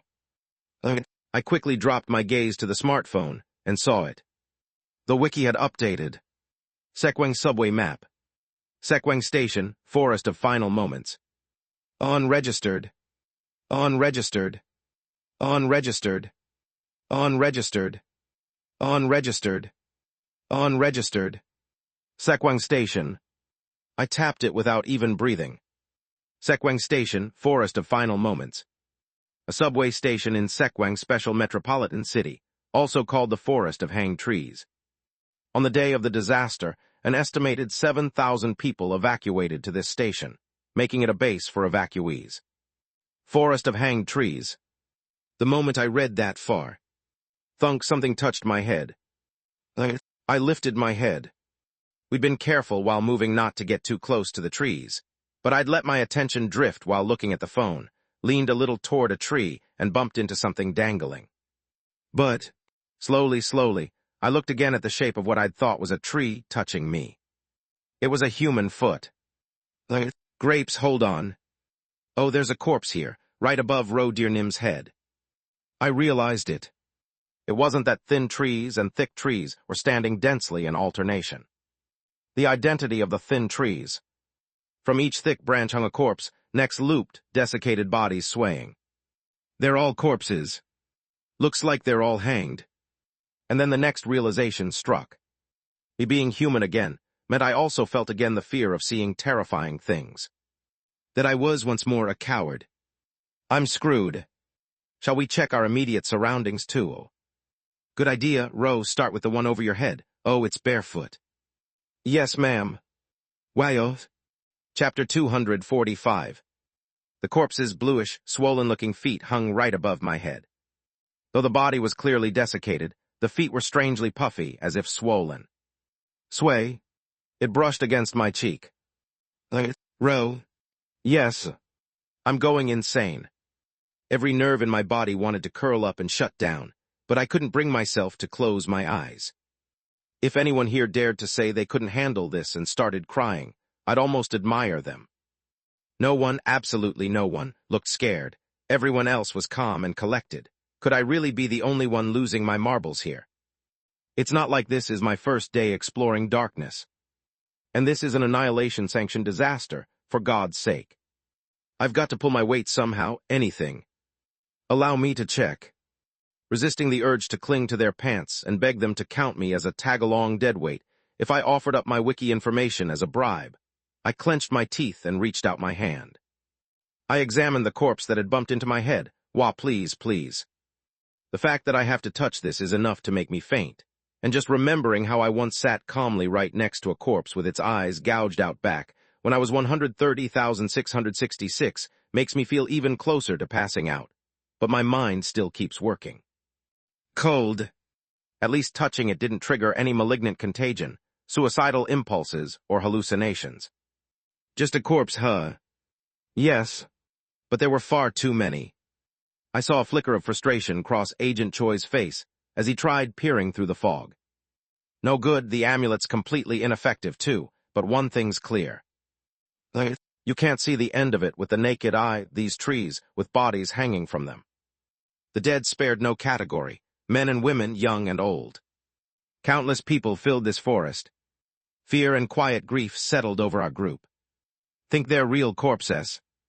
There's a chance it's all staged, but if this city truly suffered a disaster, it's probable that they're real. Our bronze here is way too blunt with the civilian. It's Finney, what can we do? They're already dead, we'll just try not to end up like that.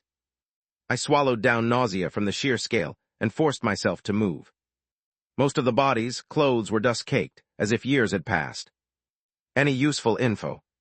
Could we check their hands first? If they're real corpses, there might be clues about how they died. Already looking grapes, hup. Soon we found something. The hand of a corpse in a plaid shirt, glasses still perched crookedly. It's smudged, but there's writing. Words scrawled in pen across the palm. No one is coming to save us. 7,000 abandoned. We want to run, but there's no way out. So we will become trees instead. The dried pen strokes alone conjured the scene. They realized rescue wasn't coming. Phones dead, food gone, thousands trapped in the collapsed station. Outside, some unspeakable catastrophe raging, making escape impossible. No hope that anyone would come. And so, still, they chose a pretty quiet way, didn't they? Instead of killing and being killed, they all just died together, right? They might have been influenced by the darkness, or the strangeness itself could have been the seed for the darkness. The Daydream employees' level tone contrasted sharply with the stiffer expressions of the Disaster Management Bureau's agents. But like veterans, their composure returned quickly. Now that we know what kind of disaster hit, let's try to find the information board. Yes. After a moment's debate, we decided not to disturb the hanging corpses unnecessarily and moved on. 17 minutes passed by my phone's clock. Found it. An information board emerged at last. It was a typical public institution information board. Neat blue letters set between black and yellow borders, appearing damp with the moisture of the fog. The rules of this ghost story. Sekwang Station, Forest of Final Moments, etiquette. 1. Please do not break any branches. 2. If you stand too close to the screen doors, you will see strange things. 3. If you run near the ticket gates, an exit will appear. 4. Please do not get separated from your group. 5. Please do not hang yourself from the trees. 6. Those who cause a disturbance in the station are inside the fog. 7. The black-bound train no longer stops here. Quite spooky, don't you think so, Sir Highborn Geezer? Geezer who? Yes, a typical manual for a supernatural phenomenon. Listening to the others, I started deducing the logic of these rules. It seems we can classify them by tone.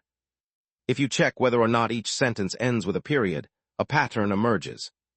It can be divided into the forest and the subway station.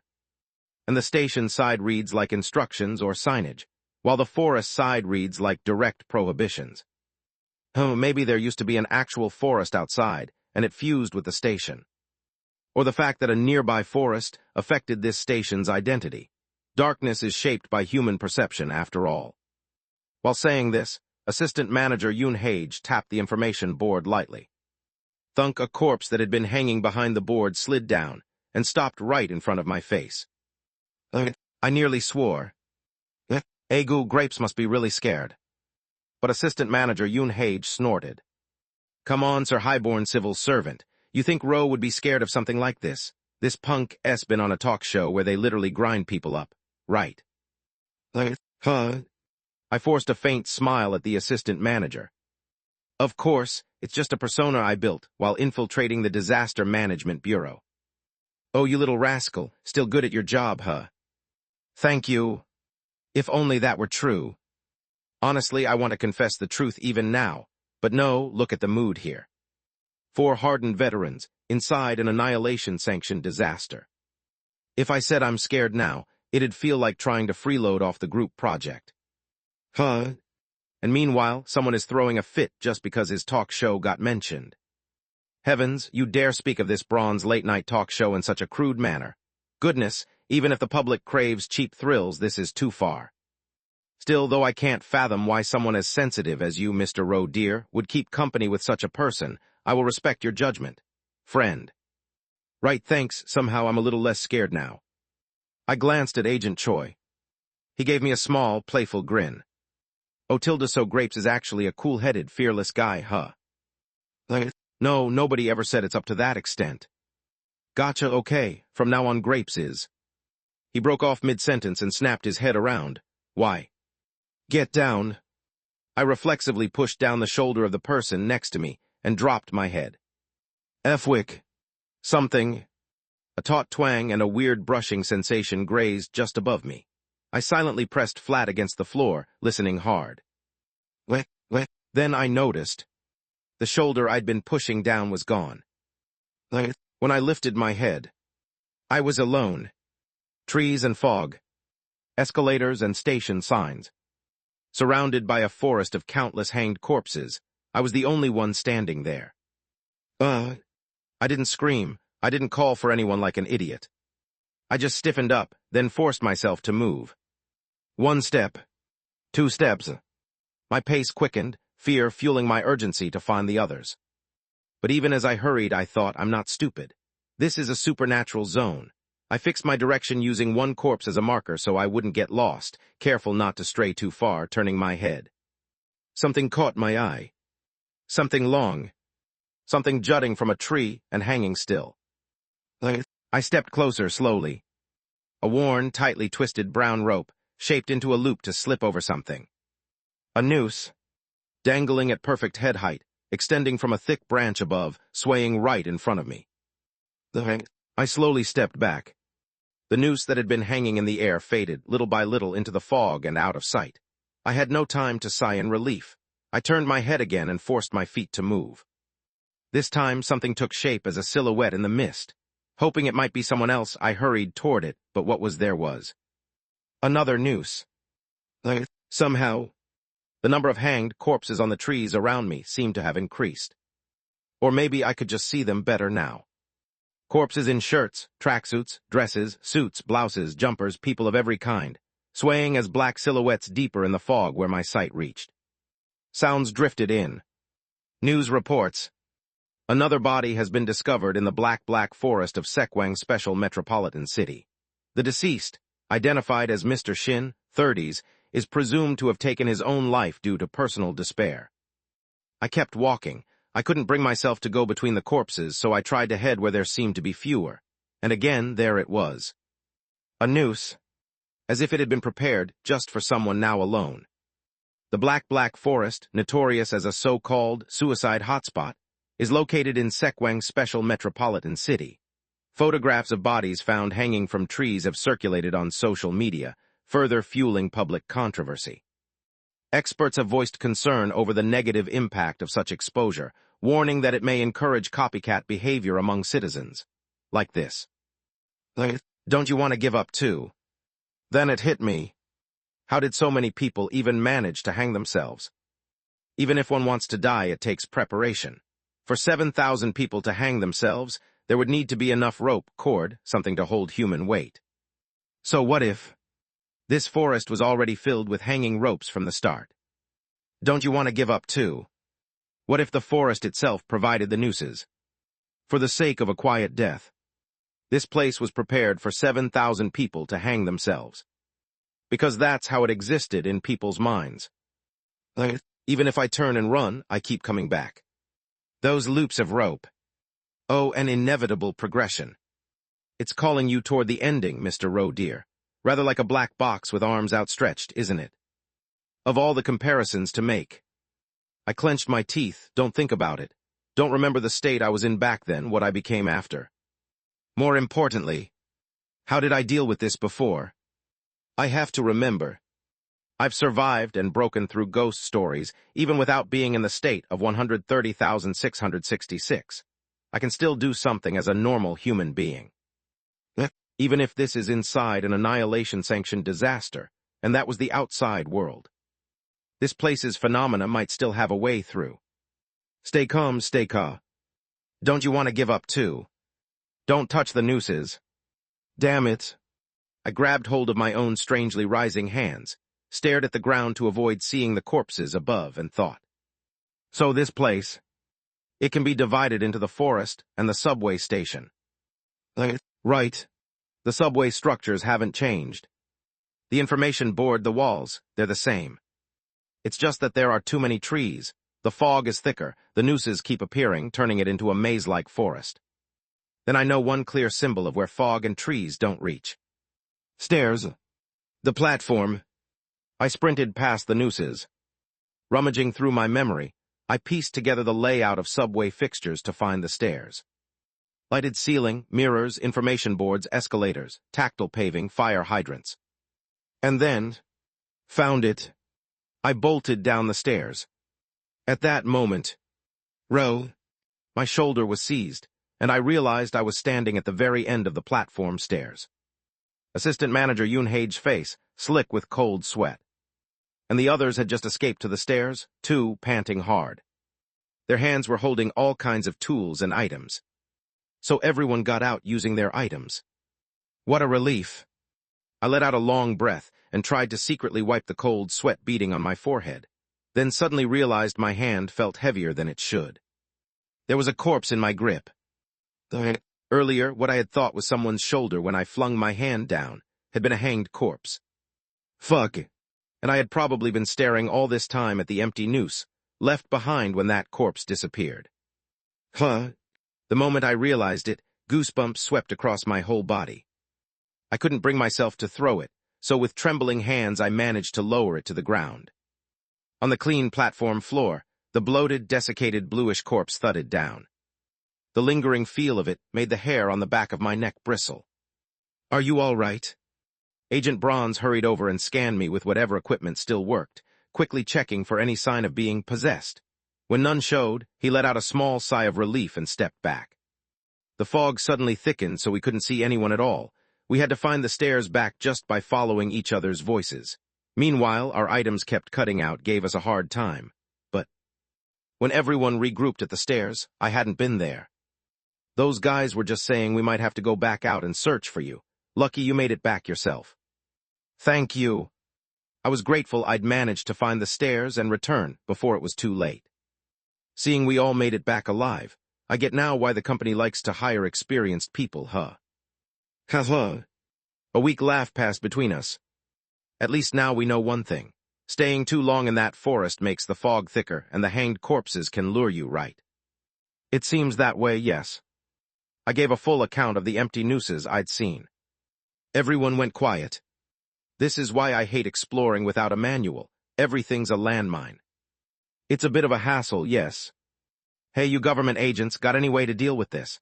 Feels spooky, like ghosts or vengeful spirits, that sort of classic ghost story danger. Oh, good guess. In that foggy forest, I definitely felt something foul, in technical terms, malevolent.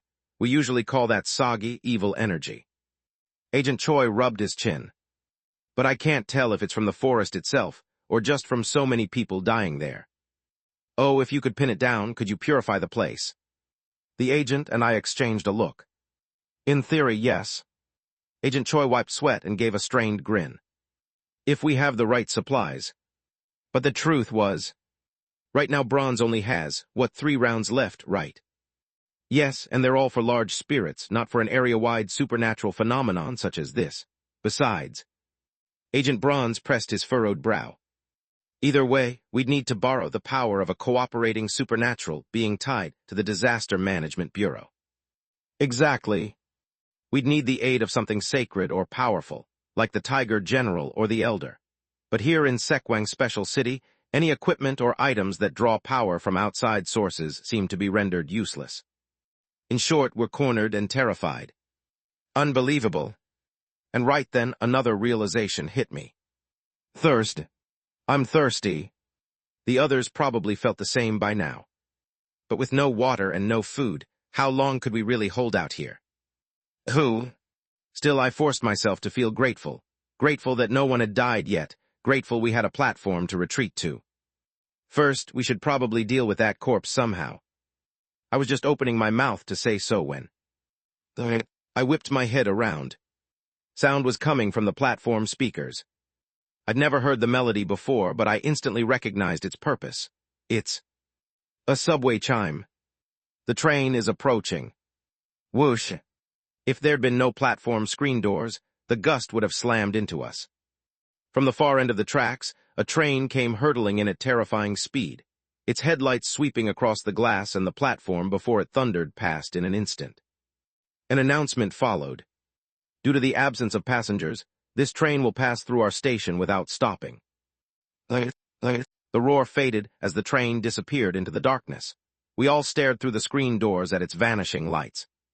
And then, people, I met the eyes of the others. There were people on that train. And just like that, a new option appeared. Follow the tracks and pursue the train.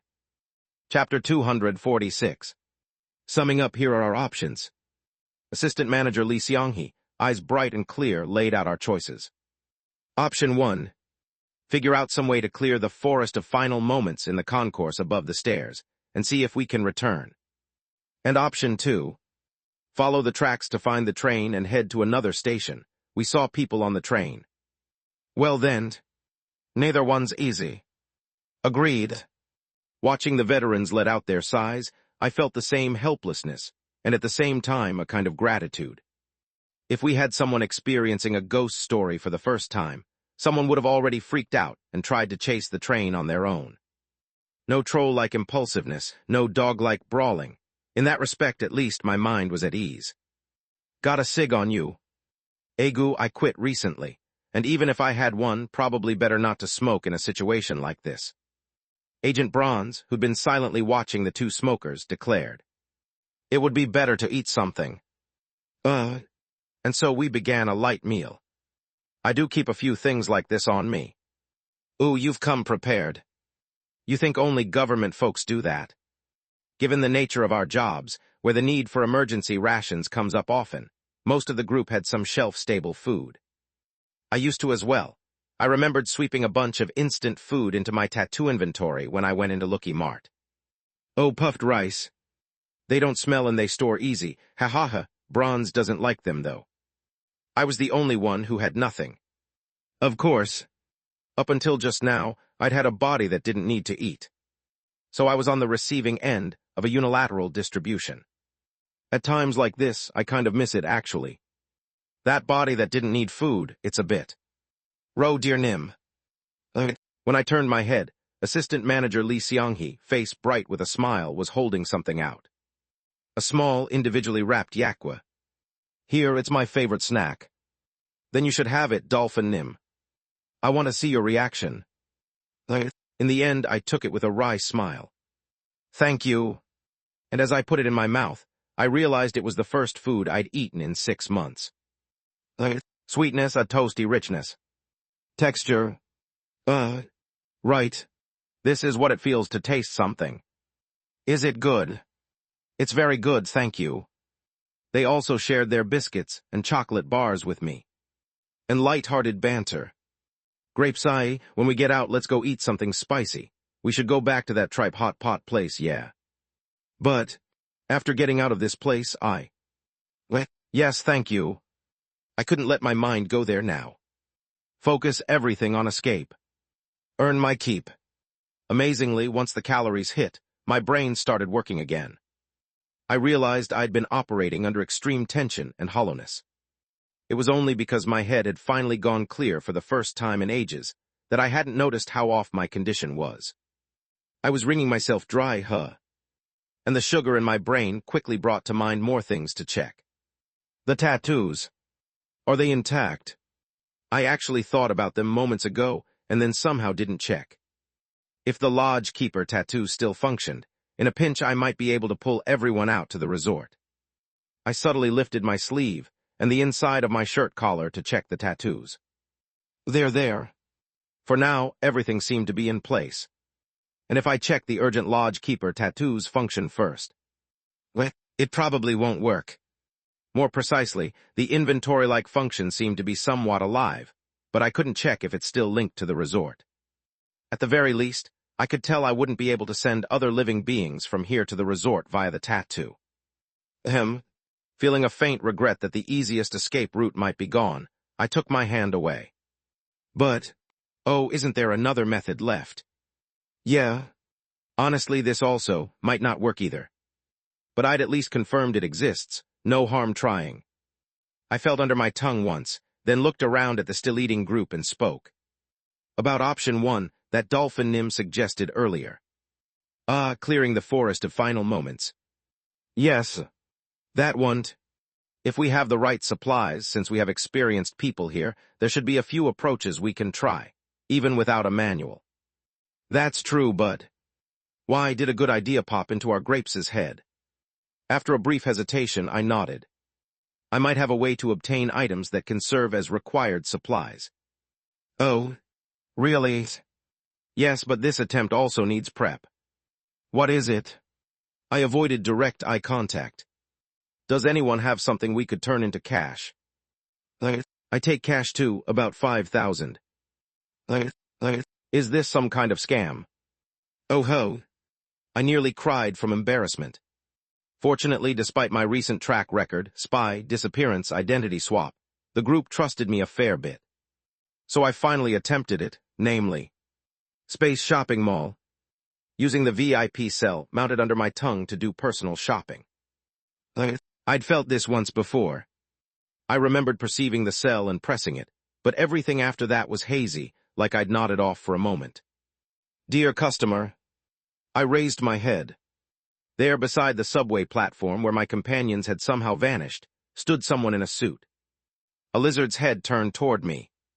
Shall we begin personal shopping? Good. Yes. I thought the odds were high it wouldn't work out here, since we're outside. But since it's implanted in the body, I figured it might, so I'm glad I tried. With a small, satisfied unclenching of my fist, I met the lizard's eyes. This time it's dark brown. Below the blunt-looking vertical pupils, the lizard's mouth opened.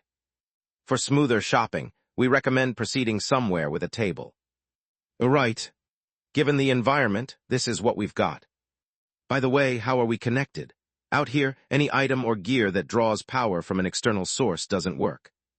You mean this is a space where external, unreal influence is cut off? That's right. The Space Shopping Mall is not an unreal, imaginary space. It is a real, actually existing store of ours. Then, aliens count as real entities. Come to think of it, Section Chief Lee Jae-hyun was extracting dream essence without issue. That means they're judged as people. Any sufficiently advanced technology is indistinguishable from magic, something like that. My interest perked up, but this wasn't the time to dig into it. I nodded. Thank you for the explanation. Yes, dear customer. And from here, the conversation got harder to start. I spoke very carefully. Because the moment I realized the Space Shopping Mall existed, a memory struck me like lightning. I have an item I consigned to the Space Shopping Mall. A sacred law scripture fragment of the Church of the Luminous Unknown. Because the Mimicker scripture had harmful effects on me, I previously paid the Space Shopping Mall a storage fee to hold it. Nearly 9 million won per month. Approx. 6,400 USD. The storage fee accrues monthly, correct? Yes. And if I fail to pay, I owe interest too. Yes. The principal alone has easily blown past 50 million won. I'm only surprised alien lizards didn't storm Daydream's isolation ward. Do alien lizards have a concept like statutory interest rates? Please don't let it have crossed 100 million.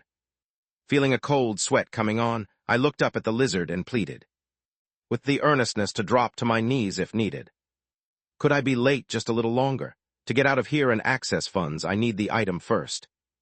You have no delinquency on record, dear customer. Hang on. How no did someone pay on my behalf? Yes. What? Who was it? And back came an answer I never anticipated. One of us. No way. Could you be more specific? Yes, I refer to the entity named Lee Jae-hyun, employed at Daydream Inc., at the rank of Section Chief. That entity is currently covering your storage fees. I stared at the lizard, feeling like I'd been smacked in the back of the head. Why? Was that even allowed? There was no need to do that. Wait. Did he appraise the gear and items I handed over and pay an equivalent amount to cover it? Really? Section Chief. A surge of respect for that reliable reptile welled up from deep inside me. Thank you so much. Do you happen to know how Section Chief Lee Jae-hyun is doing? That entity is currently at a boarding school. Out of nowhere. What boarding school all of a sudden? Section Chief Lizard's at least in his 30s, right? He looks like a lizard to me, but if he's a Section Chief, he's not in his 20s. What the? Oh, as for Section Chief Lee Jae-hyun, I think he went on a long-term darkness exploration a couple of days ago. Some boarding school ghost story, I think. A reply flitted through my head. An update on Section Chief Lee Jae-hyun. When was that again? That was when I was assigned to the annex. Then he should have come back long ago. Why was he still inside that darkness? Is he in danger? I cannot say. In that case, is it voluntary? It is not our will. I have a bad feeling. Thank you for telling me. Those aliens are bound together under a single identity of we. If Section Chief Lee Jae-hyun was in danger, would they really respect and try to save a mere fragment of that collective mind? I should look into Section Chief Lee Jae-hyun's whereabouts as soon as I get out. My nerves tightened. We needed to find a way to return from Sekwang City fast. At any rate, there had been a passage like a well, so the idea that if we cleared the ghost story we could return to the point of entry seemed well worth testing. As for my condition, I'll find some way to patch it up. The bell had worked after all. For now, I chose to believe that. Let's procure what we need to clear this. Then I'll tell you what I want to purchase. Yes. First top priority. Something usable regardless of the circumstances. Can I buy the we can help item? The option where the alien lizards help directly. It was the very item that got me out of Braun's late-night talk show. However, is your reason for purchase to escape from your current coordinates to a safe location? That's right. We do not recommend it. There is a recorded instance of unsuccessful escape. A surprisingly conscientious answer. Truly a vendor of previously validated goods, though at a ludicrous price. But still, if there's a record, that means someone tried to use we can help to get out of Sekwang's special metropolitan city and failed. A chill ran through me. It really did seem that something unprecedented was happening outside Sekwang City. Damn. Gulping once, I nodded. All right. Next, I need an item imbued with spiritual energy. The dark brown lizard looked at me. One that does not draw power from outside, but contains sacred, auspicious energy in and of itself, something I can use even where I am now. I wasn't done explaining. And it should be portable and shaped so that a single person can carry it, of a suitable size to move with. Indeed. Do you have such a thing? Yes. By authority of a personal shopper, a suitable item shall be recommended. And from several candidates, I finally chose the one most appropriate for what our party was about to attempt. Got it. Hope flickered through my head. But there was one problem. The price, 94,999,999 won. Just call it 95 million. In effect, 100 million. Approx. 70,600 USD. I've got a wad of 50,001 notes. It's project funds anyway, not even my own money. Do you take card? Ah, this is solid gold with gemstones, yeah. It's a piece from Baek workshop. Agent, isn't that a rental? After all that rigmarole, we scraped together just over 60 million won at buying price. Approx. 42,300 USD. Even that was more than an ordinary salaryman could have managed. Who? If I give you an account number, can you just withdraw it from there? Is it an account in your own name, dear customer? No. It's assistant manager Lee Seong-hee's account. Wow, what do I even do? There was no helping it. I was just about to try somehow to dress up the shameless words installment plan as something reasonable. Goodness, it seems my friend is in a bind. In the darkness beyond the platform lights, a glovelet hand appeared at some point. That hand slid out a classic-looking oxblood chair from the shadows of the platform, and with impeccable poise, its owner perched upon it. A silhouette in a fine suit. His head was hidden in shadow, but I knew what sat there. The voice that has followed me as a part of myself. Braun, lacking funds for your shopping, friend. Then let me make a sensational proposal. How about an advance from this Braun here? Chapter 247. Borrow money from Braun. Then use that money to buy an item from the space shopping mall. No, I wouldn't be borrowing. I'd be getting an advance.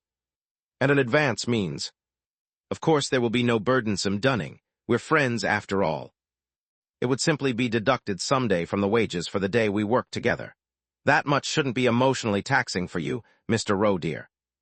He's saying he'll hire me again. Well, how about it? Well, first things first. Braun, how are you even here? I need to buy time. I looked at the host in a suit, seated on the platform. This is a personal shopping space. Other customers aren't allowed to come in. Come now, mass media aren't customers, they're family. Oh, that warm sense of everyday life a TV brings to the living room. His gloved hands opened, courteous and benign. This Braun is family to my friend, part of your laughs and tears. It's only natural that I accompany you during your shopping.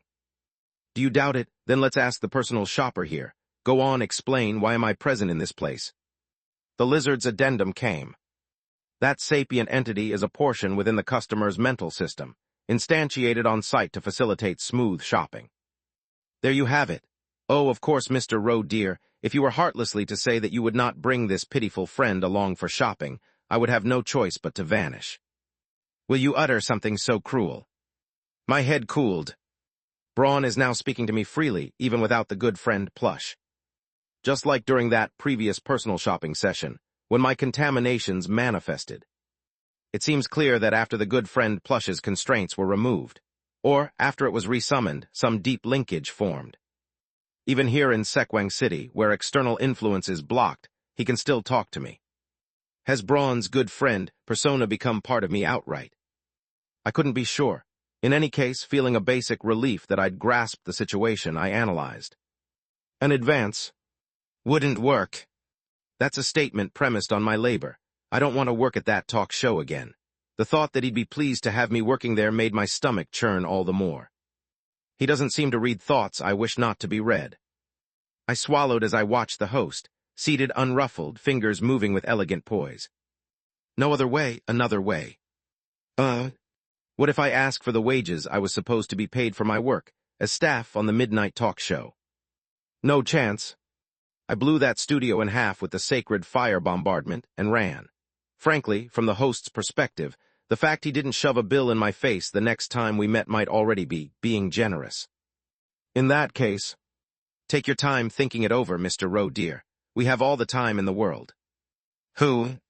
Maybe I should just sell an organ. If my organs were actually in a sellable state, that is. Clutching my throbbing head, a thought popped into my mind. There's one more thing to check.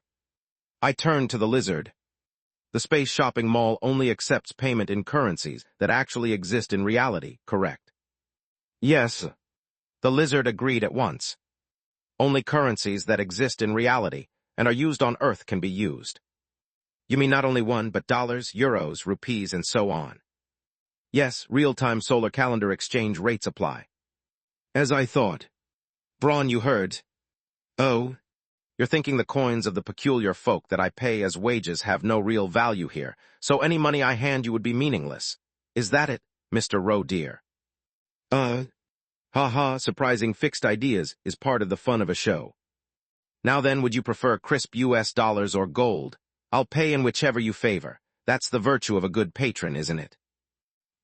With a stiff neck, I looked back at the lizard. Is that possible?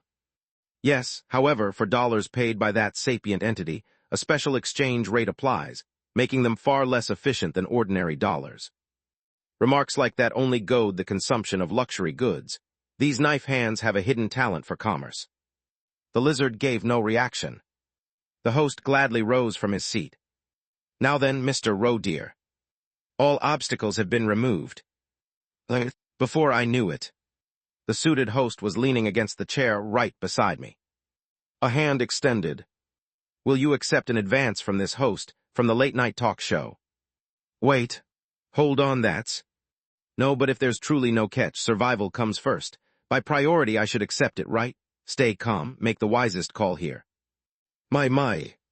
I'm kidding. What? I was only teasing for a moment. An advance, really. That would hurt a friend's feelings. As when hosting the talk show, the host's hand neatly patted my arm, as if encouraging a contestant. My friend dipped into his pocket money to provide a bathtub for my cot's stuffed body, And if this once-in-an-era entertainer were to give that friend nothing more than an advance, why, that alone would be headline material. Therefore, for this shopping the payment will be my favor. A gift, how about it? You will accept my gift, friend. Oh, the moving power of friendship. A powerful hunch struck me. If I make one wrong move here, I'm fucked. This feels riskier than a salary advance. The being in front of me dangled the word, advance, just to lead me to this conclusion, so that when he then said it would be a gift, it would tug me toward thinking, well then it's fine, isn't it? But, all right, I'll ask you a favor just this once. Ditching something necessary for survival out of fear would be stupid. Time to walk the tightrope properly. I appreciate it, really. Think nothing of it. Now then, send the bill to me and... But, I cut in. I'd feel too guilty taking it as a gift. I'd rather treat it as a loan. Is that possible? HM. Not an advance, a debt. I have to settle this as a money matter. A gut feeling says I mustn't leave it as an emotional IOU, or a vague obligation payable, someday. I'll pay it back within 6 months. I smiled as best I could, damn it. Money's not something you make into a gift. If I want a present, I'll ask you when something specific comes to mind. After a cold, sweat-inducing silence. Very well, Mr. Roe dear. But 6 months, there's no need to rush. Oh yes, indeed, we have time and we'll still be friends. Right, thanks. Who? Done. I forced a laugh and tacked on, jokingly. Interest at the statutory rate, yeah. Haha, I can't possibly charge a friend interest. I'll take principal only. Haha, I appreciate that too. Who? Looking again at the host patting my shoulder, I found myself replaying the dizzying memories of the Tuesday talk show. Still, I was grateful, because thanks to him I could buy this. Who, now I'm truly eager to see what splendid escape episode you'll spin with such a small item, Mr. Roe dear. That I can deliver on. After Braun got the unintelligible payment address from the lizard personal shopper and took care of something. Billing has been completed. The lizard declared as much and handed me the item. Thank you, I'll be in touch. Yes, dear customer. And that wrapped the shopping. Presently, I opened my eyes, as if waking from a brief doze. Where the platform had been empty during personal shopping, my companions were now watching me with a calm but anxious look. I must have looked catatonic while I was shopping. Agent Grapes. I bought it. I held up the hard-won purchase. A glint passed through the two agents' eyes.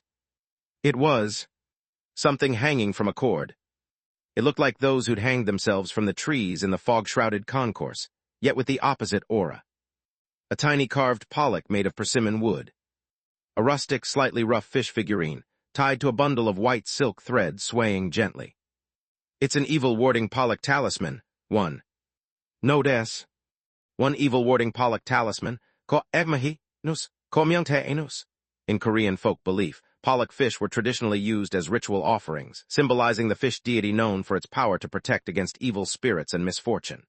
Even today, many Koreans continue this custom by hanging dried pollock at the entrances of new shops or buildings for good fortune and protection from bad spirits and omens.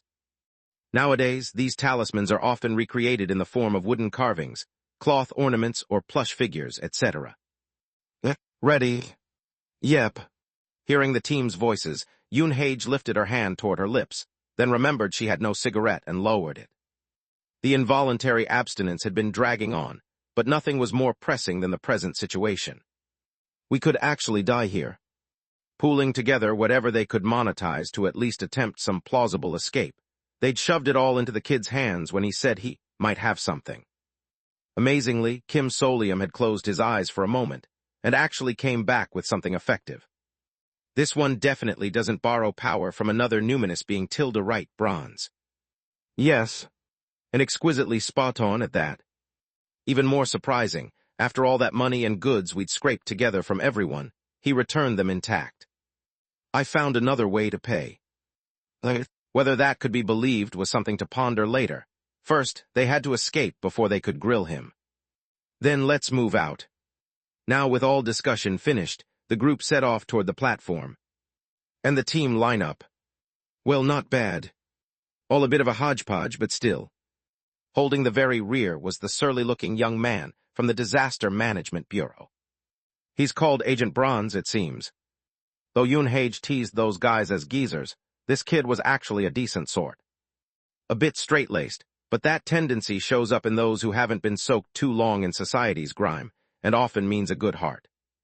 His resentment toward Daydream is plain, yet he keeps it tamped down, maintains courtesy, even shows a measure of empathy. Standing at the back like this, he even gives off a whiff of public spirit. And paired with him is Sir Highborn Civil Servant, Agent Choi.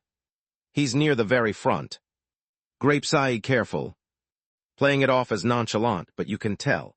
Being dropped into a high-grade ghost story tied to his own bureau, anxious with so many civilians to protect. It's also pretty obvious he's trying to soothe and subtly steer the broadly neutral Kim Solium. He's exactly like a detective offering carrots to a delinquent youth. No idea what kind of killer, spy persona, Ro put together to get him that far, but for now Yoon-hae was just watching. She and that guy were fellow smokers, after all. And standing beside Agent Choi. Oh, the Pollock's working nicely. Assistant Manager Lee Seong-hee. As expected of a Daydream elite. Slightly unhinged, but highly competent. Yoon-hae had a hunch that a single slip of the tongue could make that elite employee turn hostile on the spot, but she had too many years under her belt to overthink that kind of thing. For now, she was being oddly friendly to everyone in the group. Especially to Kim Solium. And Kim Solium was standing at the very front of the group, holding the odd little carving he'd obtained, the evil-warding Pollock talisman. I was told that this Pollock woodblock will ward off ill fortune for anyone within 5 paces until it breaks. Since I bought it, I'll carry it and move. I tilde normally, with things like this. There is no normally, it's my item. This punk. The kid knew how to protect his own item. It was also the kind of judgment typical of a competent person who finds it simpler to do it himself. Fastest track promotion, a great dream essence extracted from irregular ghost stories. Of course, he hadn't lost his edge. Thus, with silk threads tied strand by strand around each finger as if he would never let go of the item, Kim Solium moved through the fog. And then, as he walked between the trees, mold began to bloom on the evil-warding Pollock swaying from his hand, as if it were rotting. So that's the sign that it's starting to break. Once it was completely covered, the trees with hanged corpses would probably start drawing close again, or the bizarre hallucinations and voices would resume. Its rate of decay was faster than expected, but it still looked like it would hold out long enough to complete the objective. Though it seemed worse because they'd poked at it earlier. If they weren't careful, someone might not make it back to the stairs in time this round. Just then, when she resolved to hurry. Found it. Under the protection of the evil-warding Pollock, Agent Bronze, scanning the surroundings with the glass-like instrument that had finally begun to function, announced it.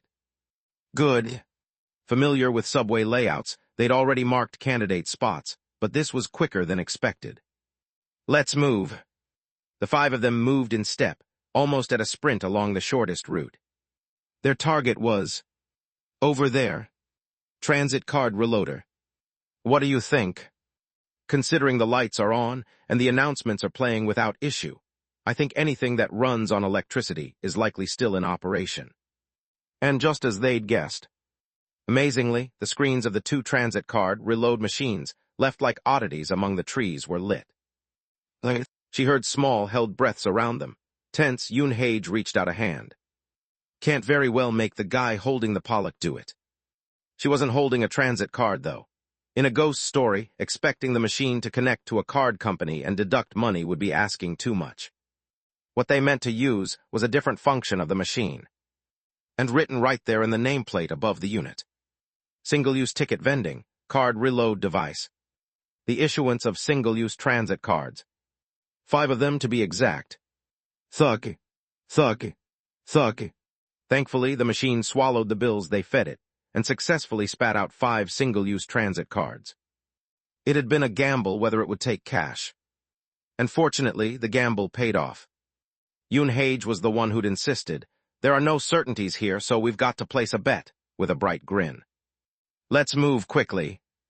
As soon as she swept the change into her pocket just in case, the group quickly moved again at Agent Choi's signal, who had already spotted their next destination. The most important spot in this exploration. The ticket gates. In the fog, several gates installed like randomly placed fixtures were likewise lit.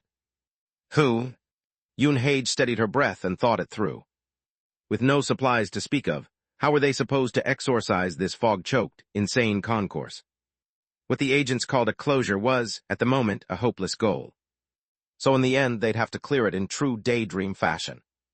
And a clear means. Typically, clearing a ghost story means escaping from that location. Right. But we can't go out there. Because the odds were overwhelming that it was a hellscape, a full-blown annihilation-sanctioned ghost story. However, since this place was a station, there was another way to depart. In the end, the only choice left is the train. The subway. The train passed through without stopping, but there was definitely a condition then. It was because there were no passengers, then perhaps. Correct, Agent Bronze. This side is the entrance. Agent Bronze spoke, having determined the entrance and exit direction of the turnstile. After a look passed between them, Agent Choi stepped up first and tapped his single-use card at the gate. "Deering, let's see what happens if we're counted as passengers." Next, the rest of the group moved through the ticket gates as quickly as possible, one by one, each holding a transit card. When Kim Solium, who was carrying the talisman, stepped forward, an almost complete silence fell. And when everyone had tapped their cards and entered inside the gates, a tune began to play. An announcement. It echoed from far away, from the platform. The train is approaching. Passengers, please observe proper etiquette and board safely. There was no announcement about passing without stopping. Which meant, run. The group bolted for the platform like mad. Chapter 248. The train is coming in. And I don't know how much longer the talisman in my hand will hold out. Everything points to one thing. Hurry. Get down to the platform via the stairs right now. This way. Assistant Manager Lee Seong-hee, who had the best sense of direction, practically bolted like an animal and started retracing the exact route we'd taken. I'd been sketching it in my head too, and everyone had probably tried to memorize it in the same way, so no one got turned around. We just ran after her. Breathing, footfalls, and far off the vibration of an approaching train. In an instant the way back drew near. The sounds of us pushing through trees and fog rang out in the hush. And finally the stairs came into view. A clear, open line of sight with no fog, a way that would send us somewhere else. Exit no, black square. Stairs going up. I reflexively looked up that way, at all kinds of things piled madly in front of the rolled-down shutter, at the dried, bloody footprints, at every manner of attempt to block any connection with the outside. The stairs leading out into Sekwang's special metropolitan city. Wait a second. Why? And it hits me like a smack to the head. The etiquette. Sekwang Station, Forest of Final Moments, etiquette. 3. If you run near the ticket gates, an exit will appear. We swiped at the gates, and then immediately started running. So we arrived at an exit. A chill ran through my heart. How did none of us remember this? With this many people, it makes no sense that not one person caught it. And I realized, even now called up by the shock, it's quickly evaporating from my head. Like fog seeping in. It's a gimmick. The information on the bulletin board doesn't stay in your head for long, but there's no time to feel chagrined. Hurry. We have to go back. Bronza, reorient. Yes. Wait, hurriedly I added. Agent, do not look toward the exit. Who knows what we might see? Yes. After confirming Agent Bronze's nod as he raised the colored glass, I urgently checked the item. Half of the evil-warding talisman I was holding was covered in inky mold. The silk thread was rotting. It sped up. Coming to the wrong exit clearly had a bad effect. At this rate, the time left that it could hold out was probably barely 5 to 10 minutes. Hurry. I've found the gates. Okay, this time let's not run. We moved our feet. Careful not to be judged as running, careful never to have both feet off the ground at once. Under extreme tension and focus, we set off again. As soon as we reached the ticket gates, we retraced our route back toward the station. We found the transit card reload machines. Most of the evil warding Pollock was now buried under black-purple mold. From the reload machine, we walked back along the way we'd come. The silk thread looped on my ring finger snapped. The path we were walking grew more and more muddled as the fog thickened. Drip. Cold sweat fell onto the talisman. By now the talisman was almost unrecognizable as a shape. More than half of the threads looped on my fingers had snapped. Hurry. Not being allowed to run felt like torture. Part of me thought maybe we could run now, but having already tripped the rule once, we couldn't risk it. We kept walking. We walked. And stairs. The way down to the platform. Everyone, barely able to breathe, went down the stairs. Clutching the remaining threads tied to the evil warding Pollock, I stepped too. And we broke out of the fog. The moment our feet hit the platform. Kaya. Who? People slumped down. We're alive. The instant we all felt the same gut certainty, our tension deflated, and a thick sense of relief spread through the air. I stared up at the ceiling, sucking in air. Then when I lowered my head, I saw there was just a single strand of silk thread left. I swallowed. We almost died. Oh, a thrilling exploration with an exhilarating twist in the middle, friend. Sure, a friend who fronted me 100 million won can say whatever he wants. And finally, even among the rest of us, a few half-joking remarks began to flick back and forth. When that exit popped up, I thought, welp, we're dead. Hello. Thank goodness we made it down. It felt like the subtle distance between individuals from the two feuding organizations, Daydream and the Disaster Management Bureau, had shrunk a bit. Some kind of strange solidarity had formed, it seems. A very classic psychological phenomenon. The mechanism differs a bit, but you could liken it to the suspension bridge effect. Right. Whatever works.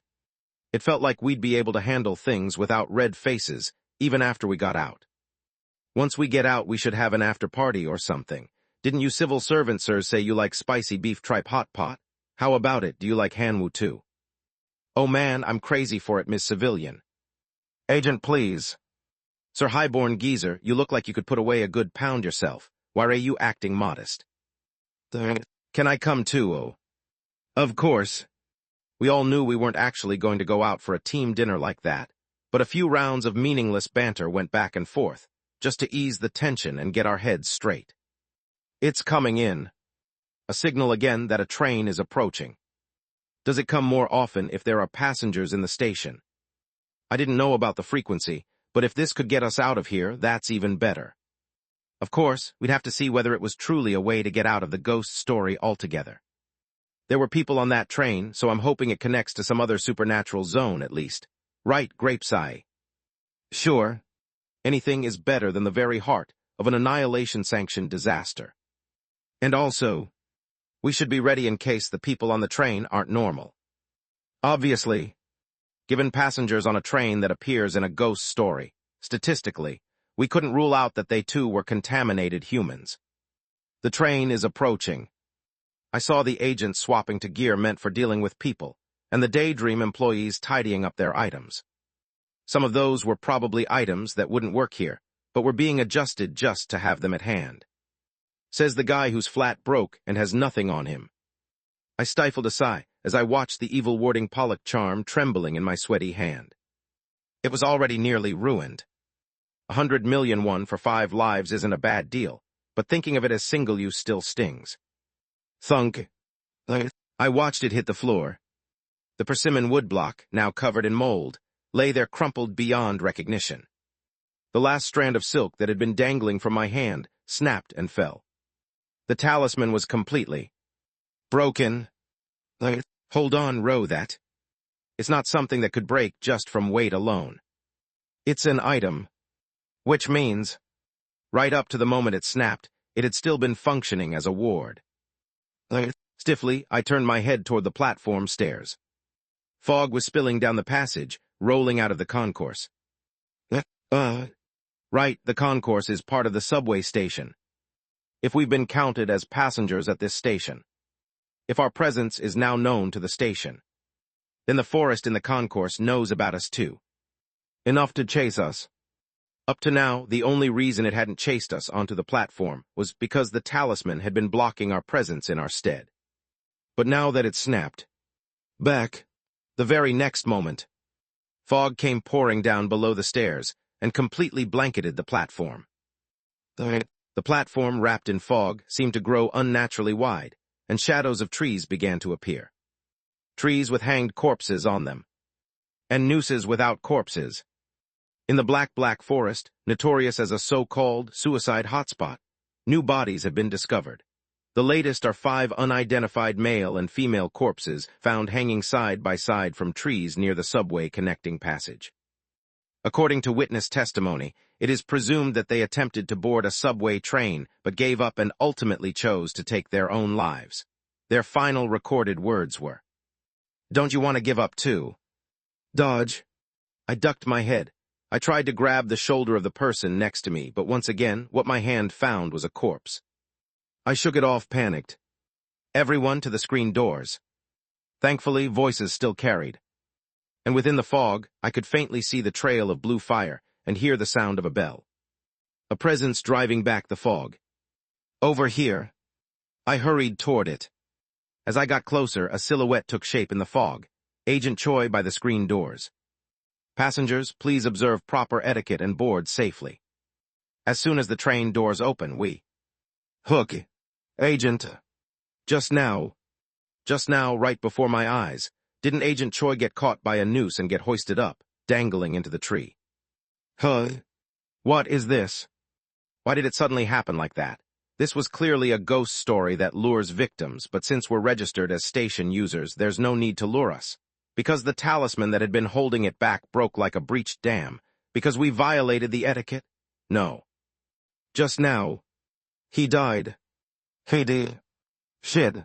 What? Assistant manager. I forced my wits back together and shoved through the fog, searching for a voice. The assistant manager should be somewhere around here. Hook. Another figure snatched by a noose and yanked upward. It vanished into the fog.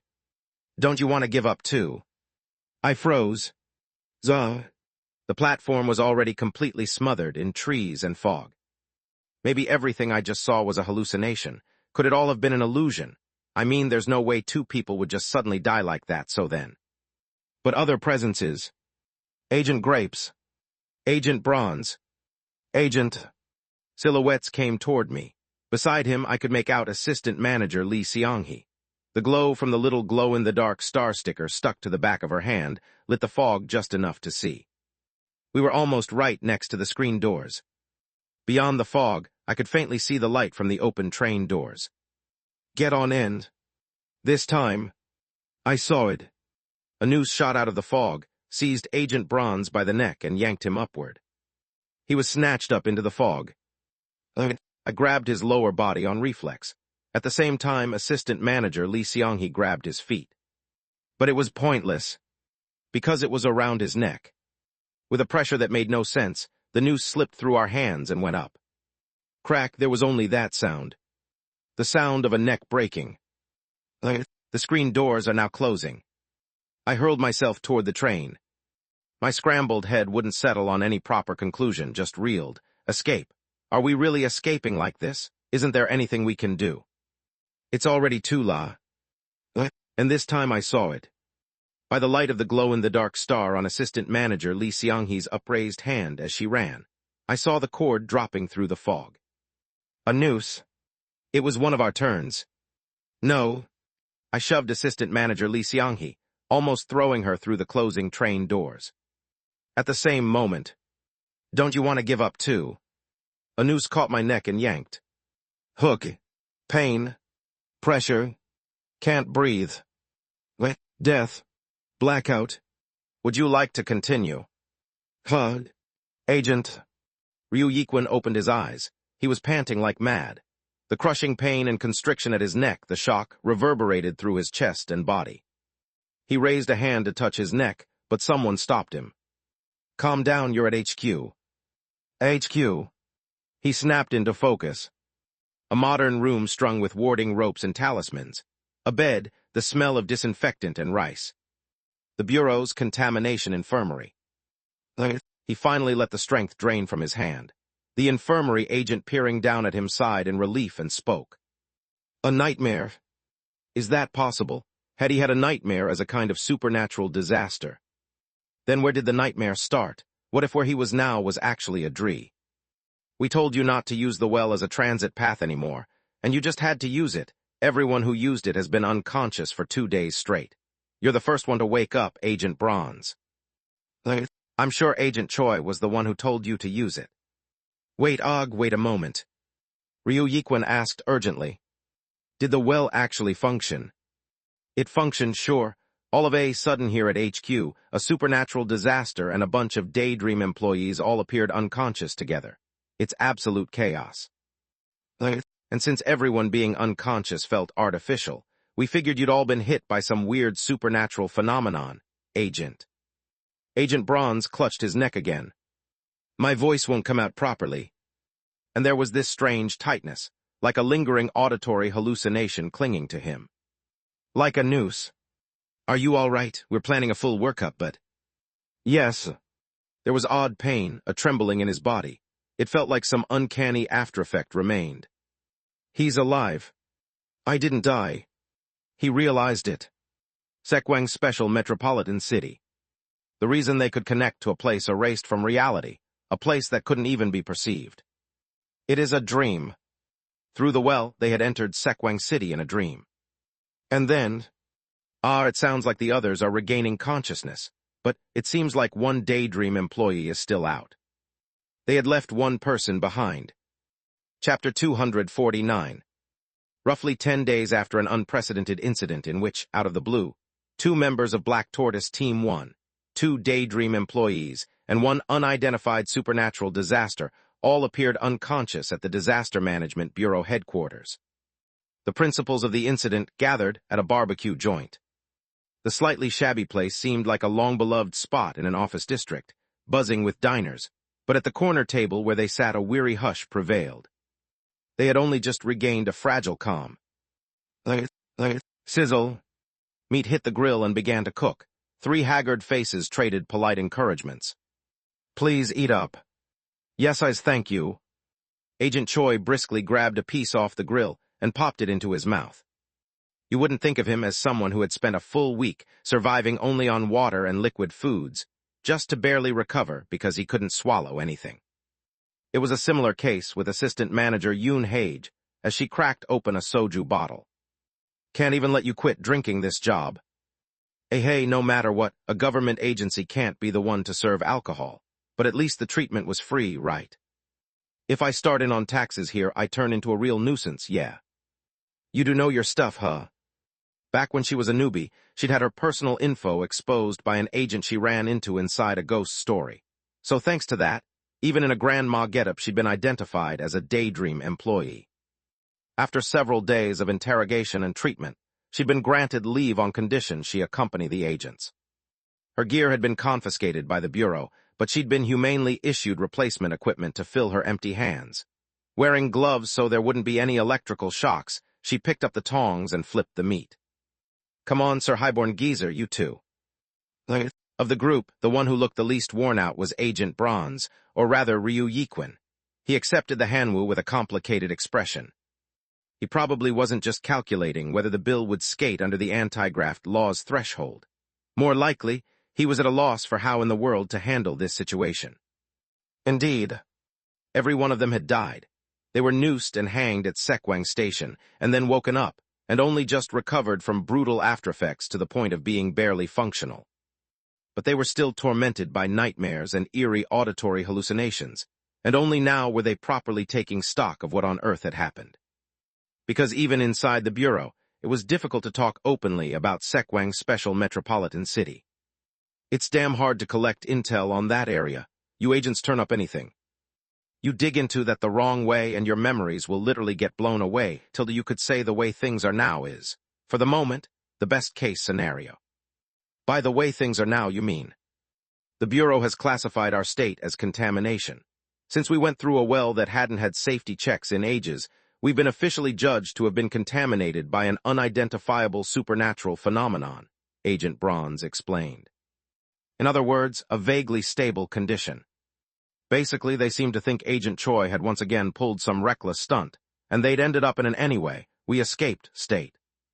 Even for Daydream employees, the fact they weren't being thrown straight into the glass prison but allowed to live in this awkward, lax limbo probably owed something to that view. They were seen as having been dragged into it.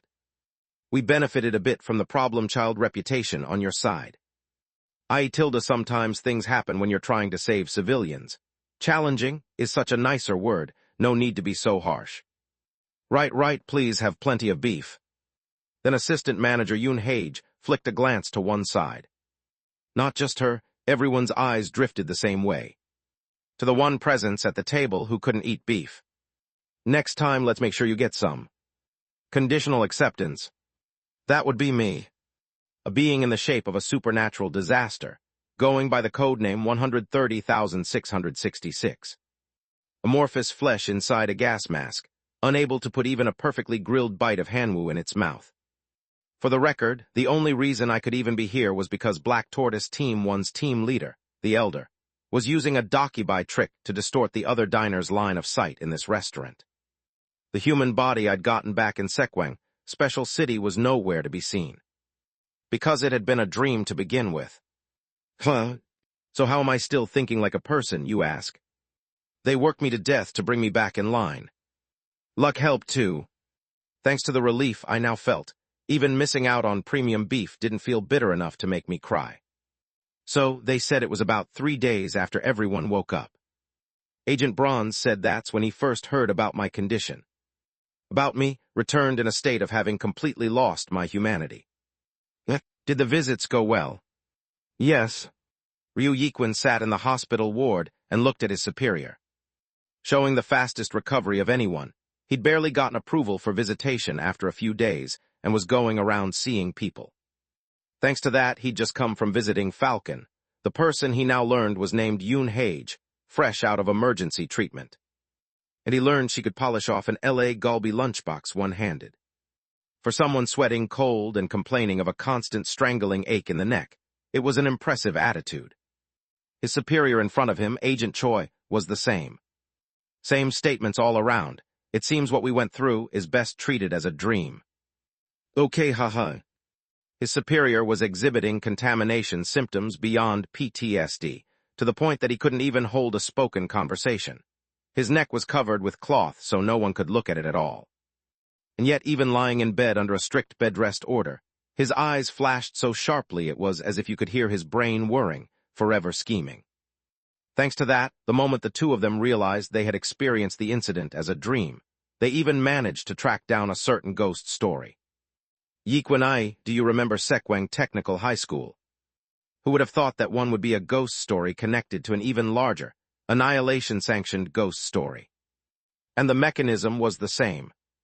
Entry was only possible through a dream. Of course, from the start the two agents had a chilly hunch that the Daydream employees Kim Solium and Yoon Hage were telling the truth about Sekwang City. But they had kept up a healthy suspicion that it might be false. But seeing how things stood now, it seemed all too likely to be true, which was the problem.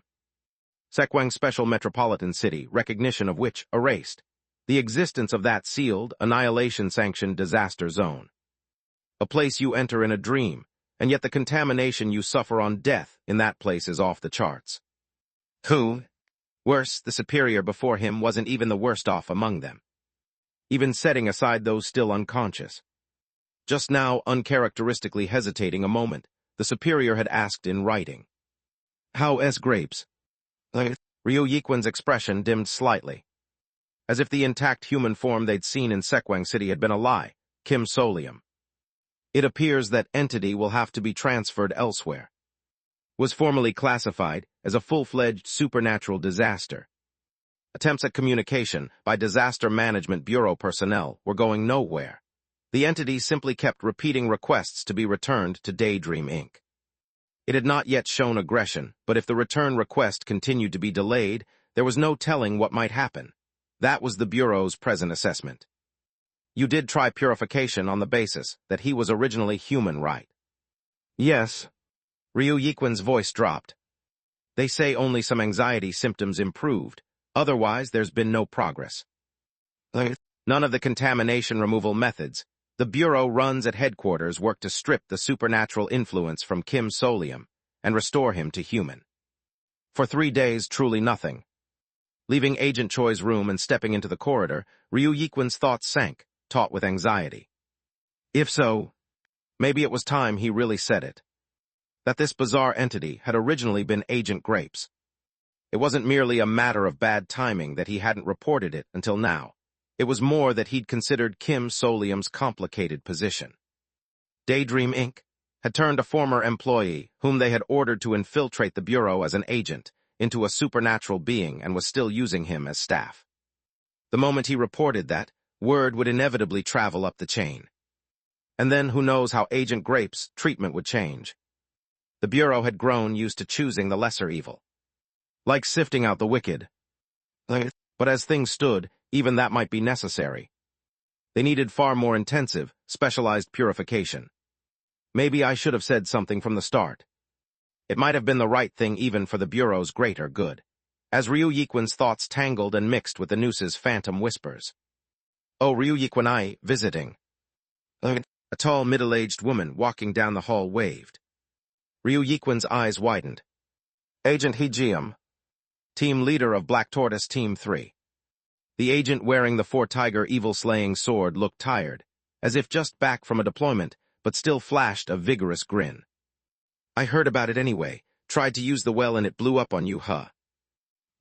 There's always a ton of trouble whenever Choi SC's involved, with you too.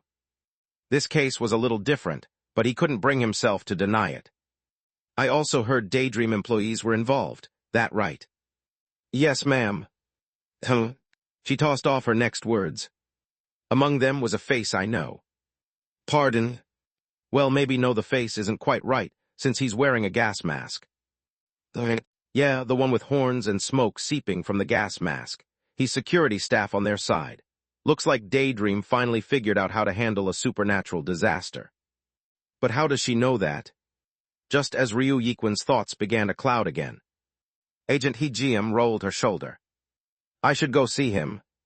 Why? Because I've got something to give him. And from that point, astonishing things began to happen.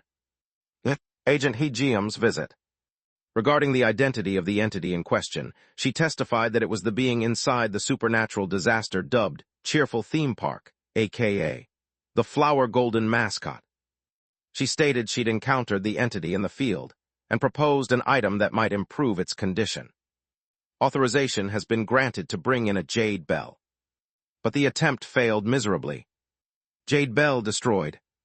A total of 5 jade bells decayed to the point of losing their shape at average intervals of 182 minutes. No improvement was observed in the subject's condition. This repeats over 2 days. As failure keeps coming up, Agent Hejium's claim that the very act of breakage is meaningful proves persuasive, leading to the use of stronger equipment of the same type. Authorization to use the Great Jade Bell of Divine Transcendence. Treatment is carried out by leaning the subject against the resonant panel and having them listen to the striking tones of a great bell rung at the proper hour. No doubt the aim was also to prevent indiscriminate consumption of the smaller bells. By this point, it was almost certain that if even this didn't work, some other measure would be taken. But surprisingly, a change occurs. The subject asks after the well-being of the others who used the well. Rational communication has become possible. The entity's mode of communication, letters formed in black smoke, is the same, but personal exchange proceeds smoothly. Afterward, bells are prescribed to maintain this state. Ryu Yiquan ends up going to Agent Hejium to ask directly. How did you do it? Let's just say your basic premise was wrong. And she said nothing more. After that, word came that the Bureau had reclassified the supernatural disaster in question as a phenomenon, and was exploring the possibility of designating it a cooperating entity. On that basis, Ryu Yiquan completes a certain frightening inference, namely, jade bells are not intended for cleansing a human of contamination. The same goes for the Great Jade Bell. Of course, it has some efficacy for purification, but its primary effect is simply to steady the mind so one can reclaim one's own identity. Which means, did Agent Hejium, from the outset, premised the treatment on the subject being a non-human entity. And the fact it worked means...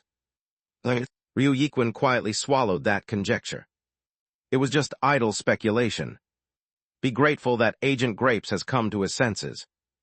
He suppressed the urge to report his conjecture to Agent Choi. And a few more days passed. Those who had experienced the well steadily recovered from their condition and received a safety assessment from the Bureau. Thus, a conditional get-together at a worn, weary salaryman's barbecue joint became possible. I avoided Agent Bronze's gaze, which felt like it kept darting between the meat and me. Please don't misunderstand, I just can't physically eat it. Have you been supplied with enough bells? Affirmative. 7 units in total. Understood. Thankfully, the staring eased after that, not only from Agent Bronze but from the others as well. They made sure to include me in the conversation while eating well. I'm Jill. No, that's good. It's human nature for the mood to soften once food and drink are in play. The same was happening here. In the nearly closing time lull of the barbecue place, as people recovered a bit of energy, we arrived at the truly important main topic. Namely, Dolphin's whereabouts. The biggest problem in the present situation. Right, why exactly hasn't Assistant Manager Lee Seong-hee woken up? It's been half a month already. That's right. Assistant Manager Lee Seong-hee was currently still asleep in the Bureau's protection ward, in a coma. I did explain what I'd done, but that only makes it stranger. She should have cleared by escaping and woke up, and yet she hasn't. My hand clenched. I shouldn't have done that. At the thought that without properly grasping the situation, I'd put Assistant Manager Lee Seong-hee in a bind, my mouth went dry. Even though I don't have a mouth. In fact, even if she died of dehydration, by now she should have already come out of the dream. The only reason she wouldn't is if the train wasn't the way out. Concern, possibility of survival at location site. Method, complete contamination state. Exactly that. The worry is that she became fully contaminated and turned into a resident of the ghost story. And if rescue is delayed in that state, there's a calamity that can happen specifically because this is Daydream. Potential risk, resetting employee Dolphin's points. What exactly does a point reset mean? For us, if someone has been missing about a month, we assume they're dead and process them as resigned. For your side's terms, I guess it's like voluntary resignation. Assistant Manager Yoon-hae gestured as she spoke. And then all the points they busted their ass to hoard to cash in a wish ticket, reset. Back to square one, all for nothing. Who? Well, I've heard you agents don't believe in wish tickets, but from our standpoint, it's a truly horrific scenario. Agent Choi didn't agree outright. But he did declare this much. In any case, rescue is needed, that's our specialty. However, Sir Highborn Civil Servant, no matter how much prep we do, we don't know how it'll go, don't be so categorical. That was true too. We didn't know how to break the nooses, and most of our gear was rendered useless in that space. It's difficult, unless the person themselves were strong enough to survive even being noosed and hanged. Wait, then what if we could physically rip it apart? And I knew of one lineup that could physically smash nooses and trees alike. A physical exorcist agent from the Dark Exploration records. Recommended personnel. Oh, recommended personnel. Section Chief Lizard D Squad, Field Exploration Team. Chapter 250. When the Daydream folks suddenly recommended Section Chief Lizard from another company, the civil servant agents who were busy grilling prime beef were so dumbfounded they couldn't even chew. Bronze, are we being told to bring in an employee of Daydream Inc., as someone it'd be good for us to work with? Naturally, Daydream Inc.'s D-Squad alums were resolute. Affirmative. Come on, more than half the current party already came from Daydream. What's so shocking? It's a normal workplace like any other. Granted, what I'm recommending isn't a human being but an alien reptile. Our section chief really is a solid guy, strong and straightforward, perfect to work with. To have a strong personality, yet coming from that company. No, that's not it, Sir Highborn Geezer.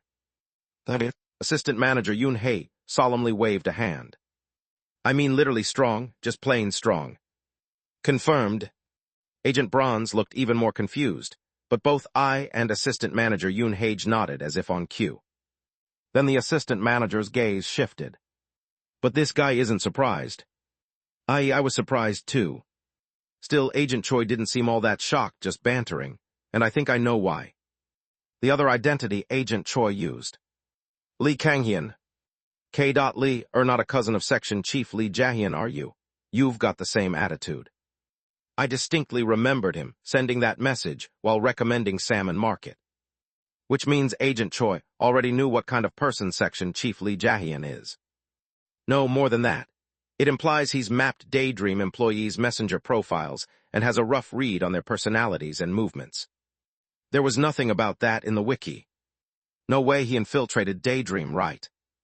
Agent Choi can't be in two places at once. He couldn't be doing the grueling agent job and also clocking in at Daydream. And inside the company there is no C-Squad assistant manager, Lee Kang-hyun. So I extended smoke under the table and subtly caught Agent Choi's eye. Then I asked, question Lee Kang-hyun's identity. I immediately erased the letters before anyone else at the table could see. Agent Choi smiled. Hey, now you can't be prying into a Sunbee's trade secrets. Fair enough. If that identity exists to siphon Daydream intel, he can't exactly disclose it to someone who still technically works there. Still, want me to tell you if you're that curious? Agent Choi traced quick letters with a finger into the little cloud of smoke pooled under the table. But you have to keep it secret, haha, I can trust you right, Grapes. I formed the word affirmative. Grinning, Agent Choi continued. Lee Kang-hyun is a real person. A Daydream retiree. And well, now one day, a certain ace agent at the Bureau happened to acquire Lee Kang-hyun's messenger account, haha. He didn't say how he got it. He did add a note about the account. He had tons of group chats he never left. Batch chats, short-term project rooms, anonymous info-sharing rooms, and even in-house gambling chats. All excellent places to harvest intel, and with Agent Choi's skill, he surely slipped into the various new spin-off chats too. By scraping profiles one by one, he would even have kept up with the newly hired rookies' profiles. I recalled Assistant Manager Lee Seong-hee's testimony that Assistant Manager Lee Kang-hyun of the C-Squad had introduced her to Salmon Market, and then I also heard all the rumors about one Kim So-lium, the elite top rookie who doesn't bat an eye at exploring ghost stories, la la la la. So he knew from the very beginning. That's about it. Request more detail. Grapesai really has no shame. Still, if our youngest wants it, I should share more. Come ask me the day you cut ties with Daydream and I'll just spill everything, lol. In other words, he wouldn't tell me. With that, Agent Choi turned his attention back to the table, as if there had never been any under-the-table scribbling. I swallowed a sigh. Is this why he believed even less in wish tickets?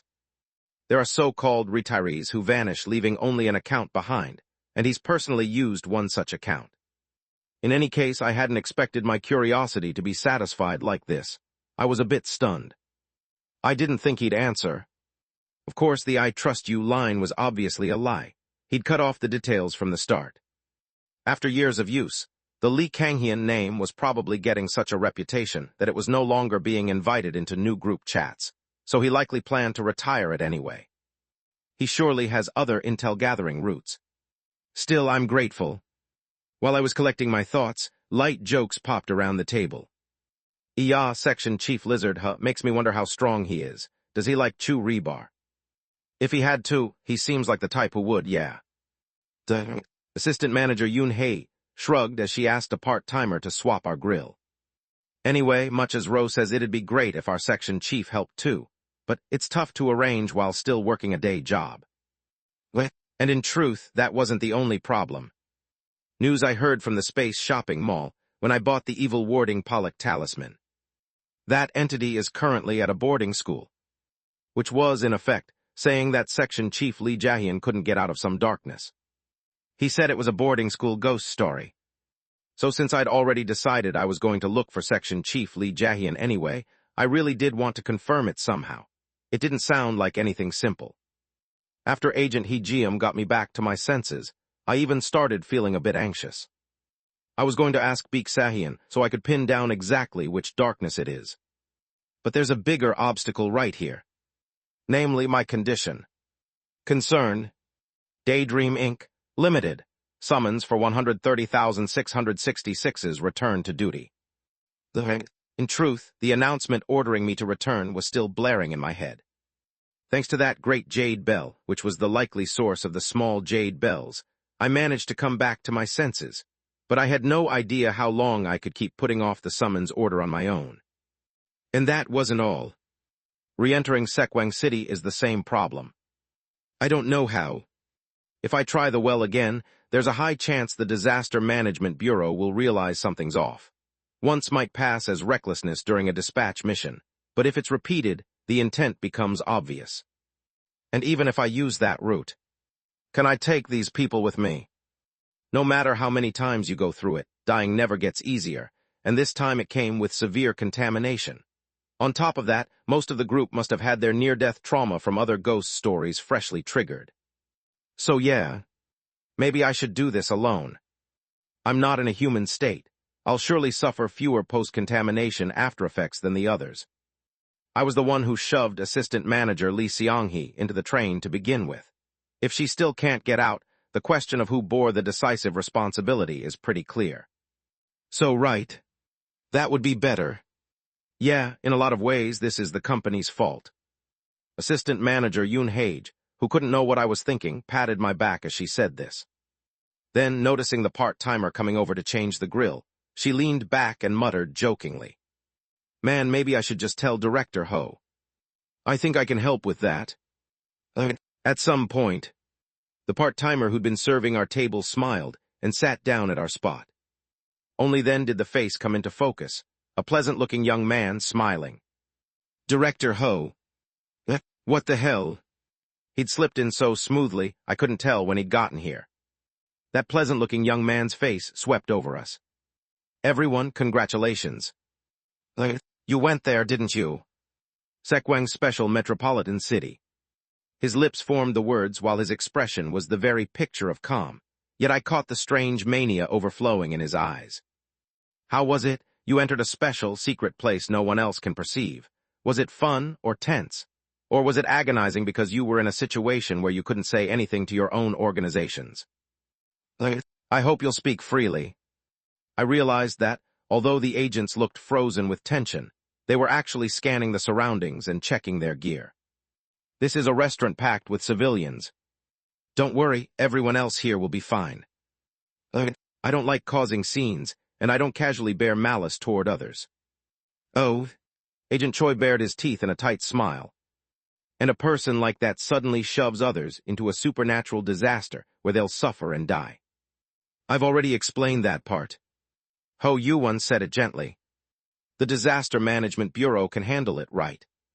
It was a rational-sounding kind of madness, chilling in its way. Holding individuals within a group responsible for the group's grievances, illogical. You're saying something odd.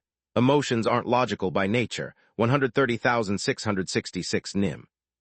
Who? Recommendation. Alternative forms of address for 130,666. Roe dear. Grapes. Grapes. As he read the agent name, something, anger or some twist of feeling, flickered across Ho Yuwon's eyes, but it was smoothed away without a trace.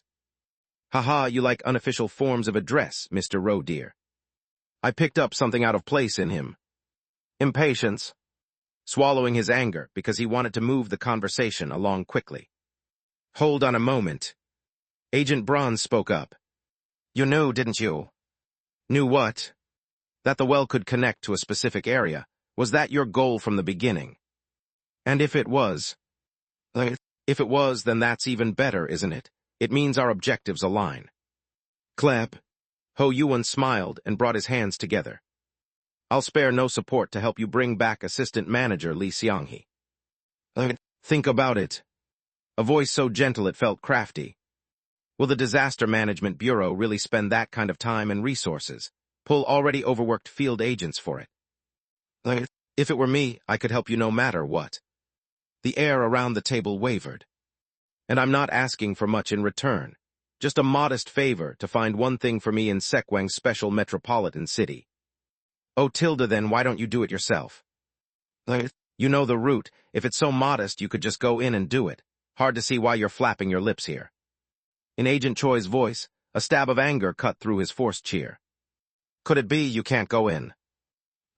That's it, isn't it? We realize it in the silence. That's the truth. For reasons unknown, there's a high probability Ho Yuwon can't enter Sekwang Special City. Which is why he keeps roping employees into the project, and why even now he's using assistant manager Yoon Hage. That's right, unfortunately I cannot go in there. But without a flicker of agitation, Ho Yuwon put on a deeply crestfallen face.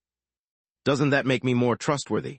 Since I can't go in myself, I support every action taken to attempt an exploration of Sekwang Special Metropolitan City. It all adds up, doesn't it? In that case, proposal. Trust guarantee binding target, Ho Yuwon. Oh, Grapes has a good suggestion. Ho Yuwon's eyes turned to me. Right, you're not the sort to slap bindings on others while wriggling out of them yourself like some spineless creep, are you, Tilda? A heavy silence fell. Then, sure. Shall we make it a mutual binding? Let's set it up so neither side can betray the other until the exploration of Sekwang's Special Metropolitan City is over. Smiling, Ho Yuwon laid a hand on the table. Shall we do it now? Looks like you need to prepare. All right, I can certainly wait. He rose from the table. But thinking of the person you're trying to rescue, we should move quickly. No one knows how long she can hold out or in what state she'd be in. You can contact me through assistant manager Yoon Hage, then. And when we looked back, it wasn't Ho Yuwon anymore. Just a regular part-timer was carrying the grill plate back to the kitchen. Who? Hard to ruin the taste of Hanwoo, but he pulled it off. Just proves upper management shouldn't join team dinners, huh? That night, with everyone sunk in thought and mulling things over at the table, the dinner ended. With an unbelievable backer now on the table. Who?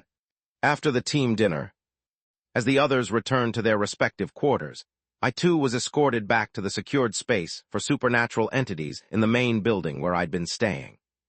Honestly, I'm surprised they let me out at all.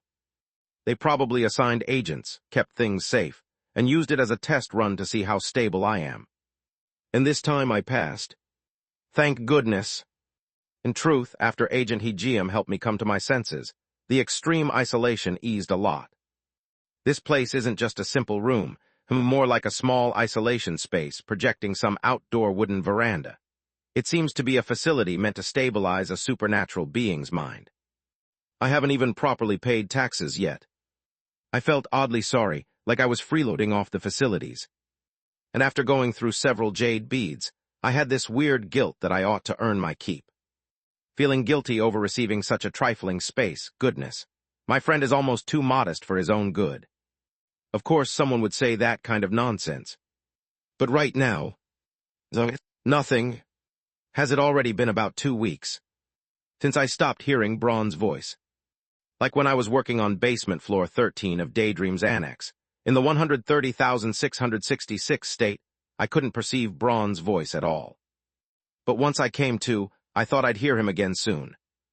For some reason, I still can't hear him. And the merchandise? No, the substitute plush was collected by the Disaster Management Bureau, and I haven't gotten it back. If I wait, will he speak, I wonder? Last time, too, there was a delay between me regaining my wits and hearing Braun's voice, so for now I'm waiting. Or maybe the overinvested Braun can only speak when the merchandise is present. I hope it's the former. Just as I was thinking that. Jingle, jingle. A wind chime. It means there's a visitor to this isolation space. From what I've experienced these past few days, it's usually today's duty officer standing beyond the sliding door, conversing at a safe distance and noting my condition. Today, a peculiar guest came along. The elder of Black Tortoise Team 1 requested this. Would you like to take a look? Inside the small lantern the officer was holding.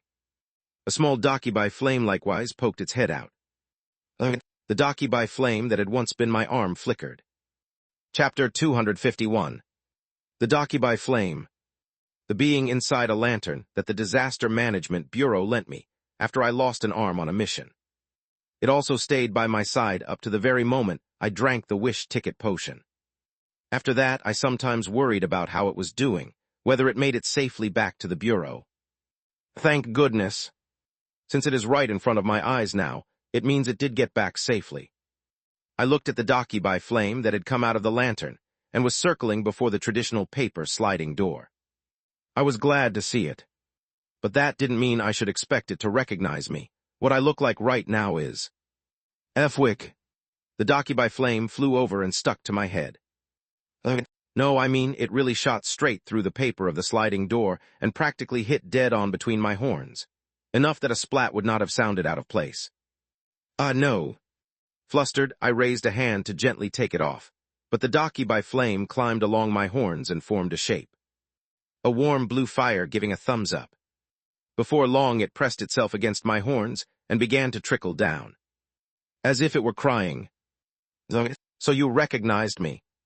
Dakibai friend, if you act so rudely. Gratitude, a good meeting. I let the Dakibai flame roam around on my horns as it regained its vigor. Today's duty officer in charge of me saw the scene, and instead of being startled, quietly pushed up their glasses and began to watch us in silence. And then, knock knock. Agent Sumik C1, Gami Young-ai asked me to tell you that you promised a late-night snack, and why aren't you showing up? Beyond the sliding door, a silhouette I'd grown somewhat familiar with revealed itself. And looked back at me. Oh, seems you're doing well. Agent Hijium. Looks like your compatibility with the Dakibai flame is decent. Hong Un-nai really has a knack for this. Then she perched near the sliding door and spoke casually to today's duty officer. If it's because of the Dakibai flame, I'll stay here, so go keep your late-night snack promise. The officer thanked Agent Hijium several times in a row, then, without much worry or hesitation, vacated the spot. Thank you. The agent even glanced at me and the Dakibai flame, and gave an awkward little wave. The moment the staffer completely departed into the corridor that should be beyond the sliding door. You saw, right? People are now willing to trust your temperament to some extent. From here on out, there will be folks who'll try putting various items in to see how you react, so I'd appreciate it if you don't view them too unkindly. It's because they're trying to choose what offering you like. Question target of the offering. Obviously you. All right. I held back a sigh as I watched the Dakibai flame, which had been playing near my horns, peep around the yellow lamp near my ribs. Well, I suppose I'll be getting asked all sorts of questions about what you used to like when you were still a mascot. Heck. So if there's anything you'd like to receive, you can tell me now. No. Just helping me get my head on straight and letting me use this place without rent is already doing a lot for me. Of course, I know the Disaster Management Bureau isn't just trying to humor me. They want my assistance as a supernatural being. All the more so if this agent, who already knows I'm the master of Flower Golden Resort, has added her testimony. Borrowing power from a supernatural being friendly to humans is already a systematized disaster response method at the Bureau. Like the Dakibai Flame, the Baraidgi Workshop, or the Tiger General, I suspect I'm being treated as a candidate among cooperating spirit beings. The problem is that I am in no state to do that. Not only was I originally human, but as I am now, I'm not something numinous. I feel more like some kind of unclean composite hunk of flesh, which makes me unfit, doesn't it?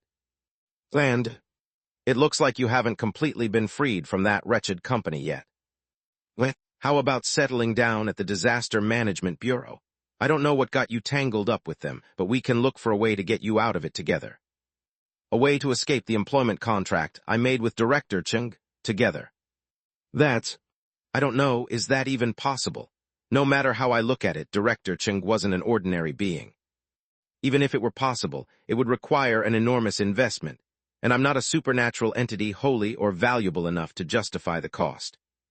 Just thinking about escaping from that employment contract makes my head fill with a blaring rules violation announcement, ringing in my brain until it feels like it's leaking fluid. Flicker. The Dakibai flame softly drifted around my head. Overlapping the phantom announcement came a hum, the sound of a bat tapping and cheerful footsteps. The sounds of a Dakibai. Thanks. By the time the announcement faded, I gently tapped the Dakibai flame clinging to my shoulder. No des. One sumixi, ko sumikse enos. a kind of traditional roof tile that has face pattern carved into it. As a relic of the Silla Kingdom, it is currently acknowledged as a national treasure of Korea. Read more about it here. https://namawiki/w/ko okumunu -20 ko sumitse Agent Heejeom, who had been watching the scene quietly, smiled and touched the hilt of the four-tiger evil-slaying sword. Right, so at the very least you can throw a few punches if it comes to that. By borrowing the strength of another supernatural being, that is. They even mended your uniform, didn't they? I glanced down at my arm. A patch-like layer of silver thread had been sewn over it. The ripped zipper on my security team uniform had already been repaired by the time I came to. Someone from the Baek workshop must have come and stitched it up. I do feel some strange aura from it, though. I'll have to check it later, anyway. Gratitude for the proposal. Considering acceptance. That's a lie. Of course, it's an honor, Mr. Mascot. I was grateful, even if it was a suggestion made without knowing that I used to be a corporate spy as Agent Grapes. Of course, it's not a situation where I can actually accept it. Still, I do want to leave something behind to help. After thinking for a moment, I slightly unzipped my sleeve and slipped my hand inside. Into the inventory tattoo. Of course, to the other person, it must have looked like I was suddenly shoving my hand into my own body. This connects to the resort. And now to the lodge keeper, who had become its manager as well. When I called Jang Hyo-eun, I could feel that the decision was passed on to the manager. If that's the case, then this should work too. I sent a few signals, instructing the manager to place several items from the resort into the space linked to the tattoo. Of course, the resort itself isn't a sacred site.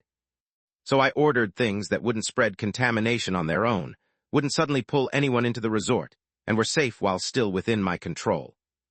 I withdrew my hand from the tattoo on my arm. In the black-gloved palm, colorful plastic circles shimmered. Those are cheerful coins. Compensation for treatment and accommodation. Recipient, Disaster Management Bureau and Agent Heejeom. I poured the coins in front of Agent Heejeom, beyond the sliding door. She shot to her feet. Usage. Resort lodging. Theme park souvenir shop. Theme park restaurants, not recommended. With these, they should be usable even within the Bureau. Since people occasionally fall into the resort and agents come to rescue them, there must be other entry routes connected to the theme park. If they have cheerful coins, it'll make the agents' movements much easier. And within my domain, the souvenir shop mainly sells items that are relatively safe even for humans, so they could purchase and use them. This quantity isn't enough to harm the resort's operation, so there's no reason for refusal either. Compensation item, cheerful coin times 30. Caution may cause mild contamination symptoms upon possession. Recommended to store in isolation. No. Oh ho, please just take them. I felt like a humble citizen handing over a bribe as I slipped the cheerful coins to the agent. This should count as some kind of repayment, right? Once the Docubuy flame returned to its lantern, I quietly nodded to myself as I watched Agent Heejeom carrying the lantern and the pile of coins away, vaguely thinking that this settled the accounts between us. But that was only my assumption. Starting the very next day, all sorts of items from the Disaster Management Bureau began arriving before me as offerings. And then I realized, they've confirmed my usefulness. If the agents who entered the theme park testified to the effectiveness of the cheerful coins, then now they were trying to figure out how to use me. To exchange for the cheerful coins in the most effective way possible. Rejection. Recommendation, give it to a child. Today marked the third rejection. I reluctantly refused a basket full of children's toys. Is it because they think I'm a ghost story that governs an amusement park? They kept offering various amusement park-related items, or sometimes resort-related ones. Incidentally, during all this, the Docubuy flame was permanently assigned to me. I heard it insisted quite strongly on it itself. I was grateful, but at the same time I was beginning to regret having given away so many cheerful coins in return. What if they start introducing me to more supernatural beings as friends? Just as I was worrying that they might even be dragging in Jang Hyo-eun SSI to conduct interviews, when he's still supposed to be undergoing contamination treatment. Things inevitably reached this point. They said this came from your resort. Is that true? Looks like it is. Through the sliding door, I saw what was sitting in the basket. A pink body, round pebble-like black eyes. A plush rabbit doll, clean and soft as if well cared for. Good friend, eh? Why on earth is that here? And then, friend, I have returned. Wait, Braun. Who else would it be? Oh, at last we meet not as a cheap piece of merchandise, but in this splendid body that you yourself chose, Mr. Roe dear. Behold this silhouette, and look, inside this belly is even the coin you once used. I was dumbfounded. As I clumsily lifted the plushie from the basket with both hands, I realized. Don't tell me this was what all of this was for. Oh, precisely so. That pleasant voice rang with a hint of mischief. A true entertainer knows how to wait for the moment of a grander reunion. Someone discovered that this cotton-filled body originated from your modest, picturesque resort, and believed that one day this brawn would be guided back to you, Mr. Roe dear. Oh, what a magnificent, serendipitous meeting. Wait, so someone had my good friend in their possession. Of course, those very agents who shared the dream of Sekwang's special metropolitan city with you. So that's how it happened. Word must have spread within the bureau that someone was trying to obtain an item related to the cheerful theme park to give to me. Maybe an official notice even went around. I don't know how they managed to trace me down, but the agents of Black Tortoise Team 1, who most likely had my good friend, must have gladly handed over the rabbit. After all, they knew it was only going back to Kim Solium in the end. They might even have been satisfied that they could deliver it properly instead of smuggling it out. What do you think, friend? Do you like my surprise? Looking at the rabbit plush that somehow seemed proud of itself, I felt a strange sense of nostalgia. Familiar warmth. Could this be the effect of the good friend item, too? Maybe so. Yeah, it left an impression. As expected. The rabbit doll rejoiced. But hey. Oh, a question. You knew, didn't you, that entering Sekwang's special city was a dream? The rabbit plush paused. That 100 million, you made me waste it on purpose. For your own amusement. Friend, how could you suspect such a thing? It's not suspicion, it really feels true. Good heavens, very well, then let's think about it. If astonished by my brilliant insight, you, Mr. Roe dear, had told others that place was a dream, wouldn't you all have amicably taken your own lives together? Oh, surely my friend wouldn't expect a story development so implausible it'd be rejected, even in the comedy corner of a show. Obviously, doubt, anguish, and pain would have torn your group apart. It's possible even more people would have failed to wake. You wouldn't have wanted me to cause something that dangerous, would you? That's true, I suppose. Still, you could have at least told me the evil warding Pollock worth 100 million wasn't necessary. Koge. Mr. Roe dear, please don't forget. It was you who insisted on repaying me, even after this brawn clearly said it was a gift. Yeah. Let's make money. It'd be impossible to pry out the pop socket still embedded somewhere in my body, but I can at least search the wiki for any source of income. It's fine to repay me slowly. What matters now is that you restore the trust you owe me, friend. The fact that after everything I've been through, I didn't even find those words irritating. Well, that just proves the good friend really does make its voice sound more familiar and warm. Sigh.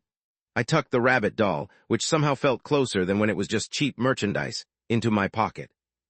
The mind of 130,666, dulled by fear, couldn't even feel a chill toward the ghost story host who had become its creditor, and the good friend was now secured somewhere in my front pocket. So it really did come from the resort. Looks like you're quite happy to see it. Let's go with that. Actually, that item originally belonged to someone else. Agent Hegeum, sounding slightly conflicted, asked. By any chance, do you know a man called Agent Grapes? I get the feeling that Agent visited your theme park and got that doll there, but their whereabouts are currently unknown. It felt as if I'm about to break out in cold sweat. His team members were the ones keeping the doll. If you can track that person somehow, I'd like to ask that you do, or at least tell me if you learn anything. Tracking impossible. Reason, product ownership has already been transferred. I figured as much. You guilty conscience. Status of the doll's purchaser. Alive, stable. I see, that's good to hear. Agent Hee Jiam calmly watched as I handed over a few cheerful coins in exchange for the rabbit plushie, along with information, such as the fact that the doll had been an event prize at the cheerful theme park and was already discontinued. Then she smiled and stood up. It's really a relief that you're friendly toward humans. Well, then get some good rest. Agent Hee Jiam disappeared once more into the corridor beyond the sliding door. Tech. Hearing the door close, I finally sighed and came to a conclusion. I can't stay here much longer. It wouldn't be wise to give the Disaster Management Bureau the impression that I'd completely registered here and would be cooperating with them as a spirit being. That would just waste their time and money. They're already a busy enough organization. Besides, it's getting harder and harder to keep ignoring the summons from Daydream. But time keeps passing, and Assistant Manager Lee Seong-hee still hasn't woken up. I'll have to go back in alone. For the rescue mission to Sekwang City. Taking all of that into account, there was only one possible answer in the end. And so, a few days later, during an outing arranged again by Black Tortoise Team 1, I made my announcement. Declaration. Formation of an independent Sekwang, Special Metropolitan City Exploration Team. With Ho Yuan included. The